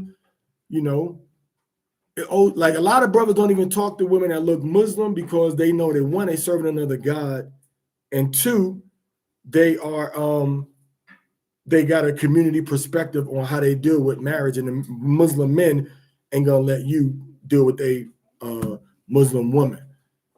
So if you coming off as, and again, and this, like I said, I've been all around the world. You know, I've been around all types of Israelite communities and congregations. If you coming off as a holy Hebrew woman, single or married, you're not gonna have no problems with, sis, you married, you're not married. It's not gonna matter what's on your ring finger or not. Because if somebody want to push up on you, that ring ain't stopping nothing. That ring is now a challenge. You feel me? You know, that ring is now a challenge. But anyway, that's my outlook on that. Shara, you want to say something? Yeah, Shara wanted to say, I'll translate for you. You know her English not too good. I was going to say that. Yo iba a decir que when I was younger and I didn't dress. Muchos años pasados. Yes, very mucho. When she was younger, go ahead. I Even her mother, her grandmother, like they were very modestly dressed. Like her grandmothers were very modestly dressed. Like, you know what I'm saying? I think one grandmother would wear pants, other one would wear pantsuit, but it wasn't like no, you know, like hoochie pants. It was just like the pants that were acceptable for women to be wearing when they were growing up. You know what I'm saying? Slacks. It wasn't no tight fitted jeans. Now, you know, one of them may have been a little more risque than the other, but in that risque, it was still modest. But go ahead. Yeah. My bad. Well, and then my other grandmother, she only wore like a short pant when she was swimming so that it didn't float up. Okay. That was only it. So anyway, I didn't dress as set apart then, right? Because nobody put that emphasis on that. Back like early 20s, mid 20s. But I will say that if I was approached, the first thing men would do would be looking at my hands. Mm-hmm. But like you said, even if you have something on your finger, it's like that song. What's that got to do with me? Mm-hmm. You know, like I got a man. I ain't trying to hear that. Like it's just like another. And he must not like it because he put a ring on it. Right. So now, what happened when you change your mode of dress? Nobody approaches me now. Like I'm not talking about now. I'm talking about then. No, yeah. Once you change your mode, was it the dress or was it your age or was it? No, because it started at like in my 30s. So once you changed the way you dressed, yeah, you got less approaches. It dropped off. Like there was nothing left. There was like no more approaches. And I had talked to you about it. I'm like, what? You know, like I look old. But you still look the same though. Your face still look pretty much the same. Look the same. And you said it has a lot to do with the way a woman dresses and your experiences and your personal perceptions. And I have found that to be true. That when you're dressed modestly and not worldly modestly. I think this was just when the dress style dress or did the head cover come into the equation also at this point? It was the dress style, but once you're at the head cover, it's just like a whole nother. Yeah, like don't even bother me. Yeah. Like, okay, I got my head covered and what was the dress style? Just everything more covered? More skirts and dresses, because before, remember they would tell us, oh, you know, women, you don't have to get rid of all your pants. We're in captivity. The Most High understands. Yeah, we in captivity. Yeah. Shake your ass. Back to work. Show me what you're working with. And so that took a while of growth for me, because I had that instilled upon me that, oh, we don't have to do that. So then once the transition was made to the stock, because I mean, when we first came into the truth, women could wear, you know, pants. They didn't make a difference they didn't say whether your pants need to be light, fixed, loose, or tight. You didn't have to cover your pants, your bottom with anything else. And then I had one brother tell me that, oh, my wife can wear pants as long as she cover her butt or whatever her thigh. I said, nah, that's not the teaching, brother. That ain't what the Torah say either. So, but what she's saying is like, once the woman starts to change, because as a man, we know you can be as holy as you want to be. You can have as many rings on your finger, and you can have a sign on and say, I'm married. But if we see you and we think you thick and we worldly and we carnal, we gonna shoot our shot. A worldly man will shoot his shot. Present company excluded. I never tried to deal with no woman that had no husband or married. I never played that game or whatever. But if a man see you and he's sexually attracted to you and you got all the choosing indicators on, then he gonna shoot his shot.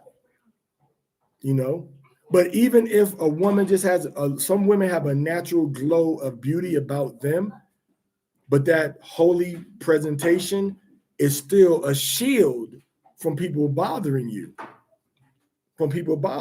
Especially if it's a married woman and her head is covered and she's modest. Now, when you talk about the whole veil and you can only see her eyelashes, Rapayala, we ain't talking about going that deep into it. But yeah, if it's a physical indicator that she's in other words, like, and I attribute this to the brother, what's the brother name? Warrior Watazar. Warrior Watazar, he said this like about 10, 15 years ago. He's not actually. He said that if you ain't a hoe, why you got on a hoe's uniform? If you ain't a hoe, why you got on a hoe uniform? And the whole uniform is any uniform outside of what Yahweh showed you and what the disciples described to you, how you should be dressing as a holy woman, as a holy woman, So that, again, deters a lot. So now in a righteous environment,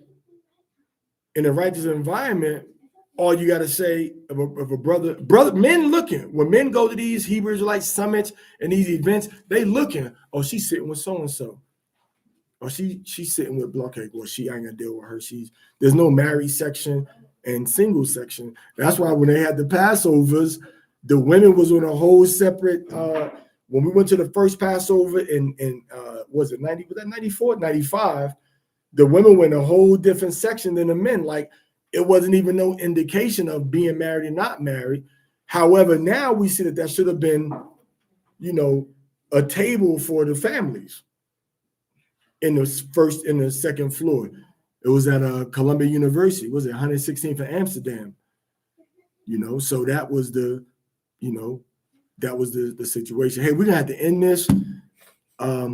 As I said, like 2 hours ago. So I don't want to be, and I think I'm far from being bossy or pushy or manipulative or pushing my weight around, but we're gonna have to cut this. We're gonna end this conversation. And as always, I'll give everyone a courtesy of look at your clock, look at your watch. If you want a 2-minute or less final statement, look at your clock and give you a 2-minute or less final statement, and we get up off of here. Let's start with whoever want to go first. Unmute yourself and go ahead. And no, you can't use your neighbor's time if they fall short of 2 minutes. And don't give them something to read for you either. I would like to say, top of what you said before about you had mentioned with regard to the Egyptians or whatever and the rings and stuff. You're like, no, in the grand scheme of things, does it even really matter that much? We'd have to dig into the research and look at that. And I asked myself that too. Because at the same time, is it actually rooted in I mean, it does represent marriage, the ring at the end of the day. Is it a actual ritualistic, evil, demonic custom? Are they worshiping the deity by putting that on? Or is it just representative of a union, of a coupling between two people? Is it because throughout, from that time on, it's like, okay, the nerve that goes from the finger to the heart. I think this is a rudimentary understanding of how mind, body, and spirit worked. It's no different than in fast forward into modern times when they would put leeches on the body so that you can like leech out the bad blood and get rid of bad spirits or whatever. So it's just a rudimentary wrong understanding of mind, body, and spirit. Does it really have to do with worshiping another god, or is it just comes from pagan people, and that it's just that would make the practice itself pagan? I yield with that. I don't know, it's probably more than 2 minutes. No, it's less than 2 minutes. Very good. You got 30 seconds if you want it. So I will drag each sentence, each word. Okay, that's enough. Okay. All right.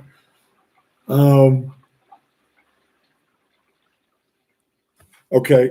Anybody else? Next.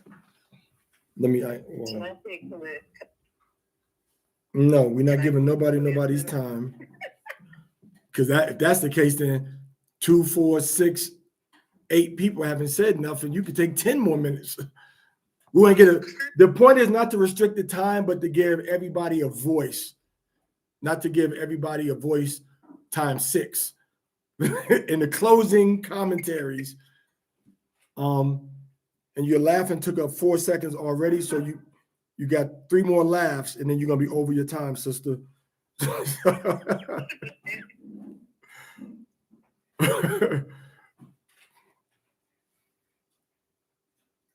was funny. Okay, you got something you want to say, Masha? You got 2 minutes. You want to say something, or you just want to grace us with your handsomeness? I just would like to say that I've been listening to the entire class, and I've been taking it in. Very great lesson.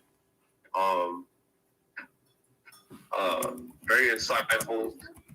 And I just want to say also that when you start to listen to the Torah portions, and I noticed this myself, you start to fall more in love with the Torah, and because you're gaining that understanding, like things that you wouldn't have picked up before, you're getting that understanding. But I didn't do the Torah portion prior to the leadership that I'm under now. So, it's a great experience. And I still listen to, even when I'm at work, I download videos that you have on YouTube, and I listen to those over and over again. And if I miss something, I go back like 20 minutes just to get that and meditate on that, you know what I'm saying? So it's a great experience. Shalom. Okay. Very good. Okay, I say everybody's trying to eat their dinner tonight. Masha eating because he came on, he turned the camera on and cut it back off. What you eat, Masha? No, I'm not eating. I'm about to though. Oh, you ain't eating. You ain't ate nothing yet, man. Since I had me some coffee.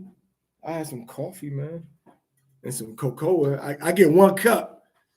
I better be glad I get that because ain't nobody coming back with no next nothing unless I gotta, I ain't getting nothing more. All right, the water, Masha. Anybody else got any comments about what we went over? Okay, I got 2 minutes. So real quick. So to give Sister Hannah some feedback, again, I kind of just feel like this whole entire thing goes back to come out of her, my people. you know, once we start coming into this and we really start getting into Torah and we really start learning how to obey the Most High, and we start really doing this thing, the Torah is our rebellion towards the rest of the world. So whether they understand it or not, in a way, we have to force them to do it with our own individual presence or as a collective when we are engaging in these practices. And then that opens up, you know, for any type of ministry opportunity or whatever have you. And then you're able to identify yourself. So, because from what I was taught,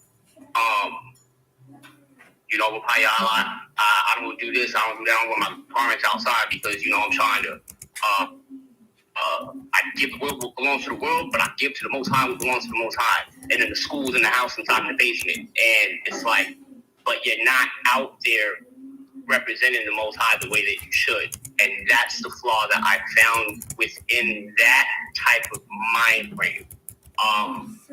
So that's the answer to that. 30 seconds, 30 seconds. 30 seconds? Oh, okay. Oh, Daquan, off topic. I feel like you need to get yourself one of these blanket hoodies. It's lawful too. It go all the way down. I recommend it for everybody. I'm warm right now. And then you know that's it. Okay, all right. Right now they do have Egyptian rec. I'll give my last 2 minutes too. They do have I've started now. They do have Egyptian records, and in these Egyptian records, they do show with Hathor and Isis with ritualistic use of this band on that particular finger. So it is used in their depictions with these particular gods, but not with other gods that don't represent fertility and love. So we see it in the use of fertility and reproduction, as well as protection. So they got Hathor and Isis. Isis is for household and marriage protection, and Hathor is for love and fertility. But they don't have no evidence of Osiris, Ra, Anubis, or any other gods being connected with the symbol of the wedding ring. All right. So the wedding ring is supposed to be a ritual and symbolic indication of being blessed by Isis and Hathor in your household and in your love, and to be able to have a baby. And they have Egyptian papyri, and indications of them using these rings for ritualistic purposes. So they were using the ceremonies, invoking those gods' protection or blessings. I don't know where it originated. I don't know where it originated from, but it can go back to they can show historically that, oh, this is something that the Egyptians have records of doing. Whether you're going to see that same thing in Babylon or not, I don't know. And I got about 4 seconds, 3 seconds, 2, 1. Shalom, everybody. That's it. Woo, that was good. And I wasn't even paying attention to the time. So we can do it, y'all. We can do it. And we got to have the discipline and say, hey, we finished. All right. Yahweh, did you have anything you wanted to say? No? Yeah, I'm just enjoying listening to everything, and just hey son,